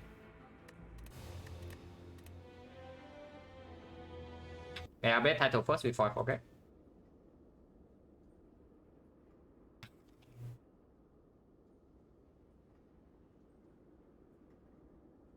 I mean, okay, at least this way I don't have to play extra defect runs after the sample is finished.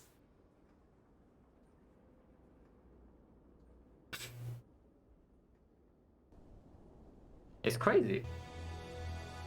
It's actually insane. 44 damage to Darklings. Yeah, interesting stuff there with the Thunder in our deck, by the way. Thunder Hologram Doom and Bloom in our deck, and this is what we get. And exactly because of that, we had to skip this garbage. So add one empty floor just because we must be low on this fight. We are key seeds already, which I don't know whether it would save me here or not, but it would be better than this crap. And then single bucker 8 damage is still a small low roll, but could be worse because yeah, this fight is not that long. Bot cold snap and nothing else. I went here just to heal 15, by the way. The only reason I go here is to heal 15. Vetomancer 42 damage, 12 turn, 2 potion use. And because we lost so much HP into Darklings that I need to use the focus spot here. Because if I'm healthier, I would actually just take the 10 damage extra in this fight. And then, yeah, can't reverse garbage with rest again. Into 25 damage with your worm. So it's 44, 8, 42, 25. Secret Portal empty node. Blue Candle empty node. 26 damage with the maw. And then we die here. We die here from 30, yeah? Don't be tricked. We don't lose 8, 19 here. We lose 30, we probably lose way more than 30. But that was crazy.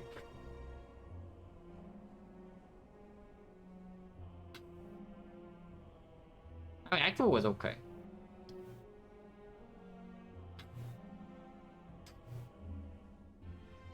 Yeah, Dreamcatcher, 6 card rewards, okay, 5 to be fair. It would have been 6 if we survived this. Assist, whatever. Defect actually is the strongest. I mean, you give this Neko to any character that doesn't have energy cheat, like bullet time or corruption, and you see how well it goes. Even the Watcher. No, you give this Neko roll to Watcher, and then you see how well the Watcher does on 2 energy.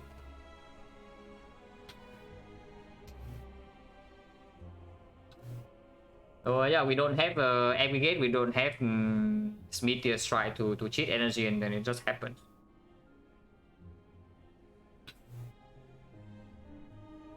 $51, 80. I mean, that is just honestly the whole act. Like this Darklings fight, if we were not here for the Darklings fight, it was something insane, like 2 for something 50.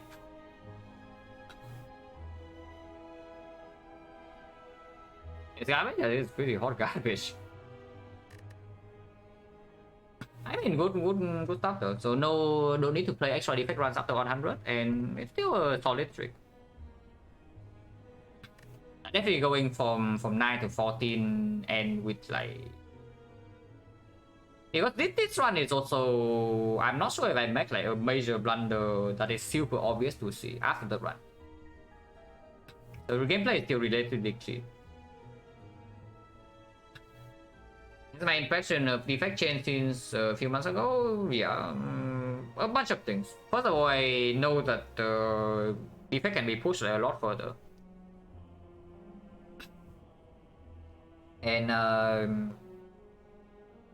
yeah, secondly, my feel for next strength is also better than before. And to feel Icon was like super, Icon was easy, but it was also a pretty low value path into slime at the end. And then Act 2 was not so bad. Act 2 was not so bad. Got a little bit old in the leader fight, but that's like half of the cost. Once again, with back of marbles and 4 energy, we have failed to kill a small gremlin on turn 1.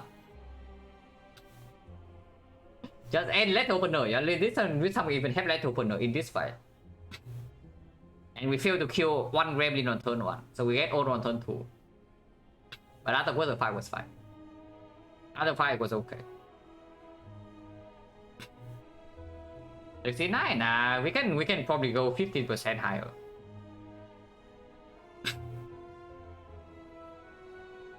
Or 30 Halo World trick, yeah. And yes, without Halo World I'm dead here. I mean, I don't know whether I would die or not, but Halo World was very good. And then of course without the Halo World we are super omega school. You see, yeah? You just see one fight where we could not play the Halo World, and you see what happens. Yeah, you just see this is the only fight we could not play Halo World in, and you see what happens immediately. I mean, it's not so bad. The relic bar is also pretty disgusting. Yeah, but the relic bar is also pretty disgusting in this run. But that's like that's honestly whatever. I wonder whether remove two stat was better than common relic though. With slime boss coming up and with elite relatively early. Because with remove two, this one looks a lot different. Notice the relics, yeah. Today is the bad relic day. Like, look at this freaking Ironclad relic bar. Two guys remove two for max. For me, that twin was like very close, but slime boss slightly pushed the common relic over the edge. I just know this garbage relic bar. Now look at the next relic bar. So since this week, yeah, I value that thing very high as well. But again into slime boss and remove two strikes, slightly fishy. When common relic can also play with early shot. That was also basically forcing me to early shot. Not exactly low value, but it's just weird. It was not insanely high value. The value is not low, it's just not super high.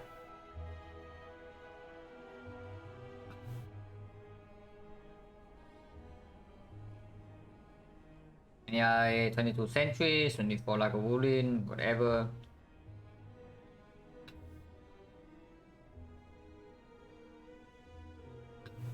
Ah, well, yeah, it's fine. If there's anything to think about this run, maybe because reboot Uta can also maybe snowball me into taking the curse key, you know. If I'm ahead on removes enough, I might take the curse key instead because the draw density in the deck is also higher. With like one compound driver, one cool-headed, which is honestly barely anything. But we also have a vision, not super good things to vision into, no? So it's just weird.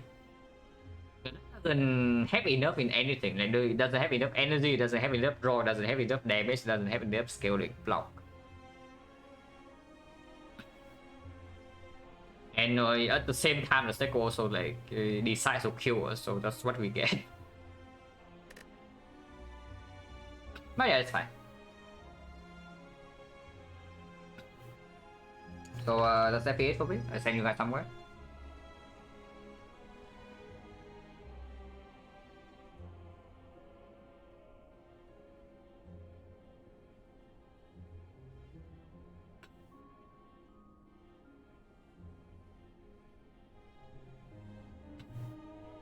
Does it have enough weight? I mean, yeah, we addressed every fire, so it was pretty bad, but could be worse.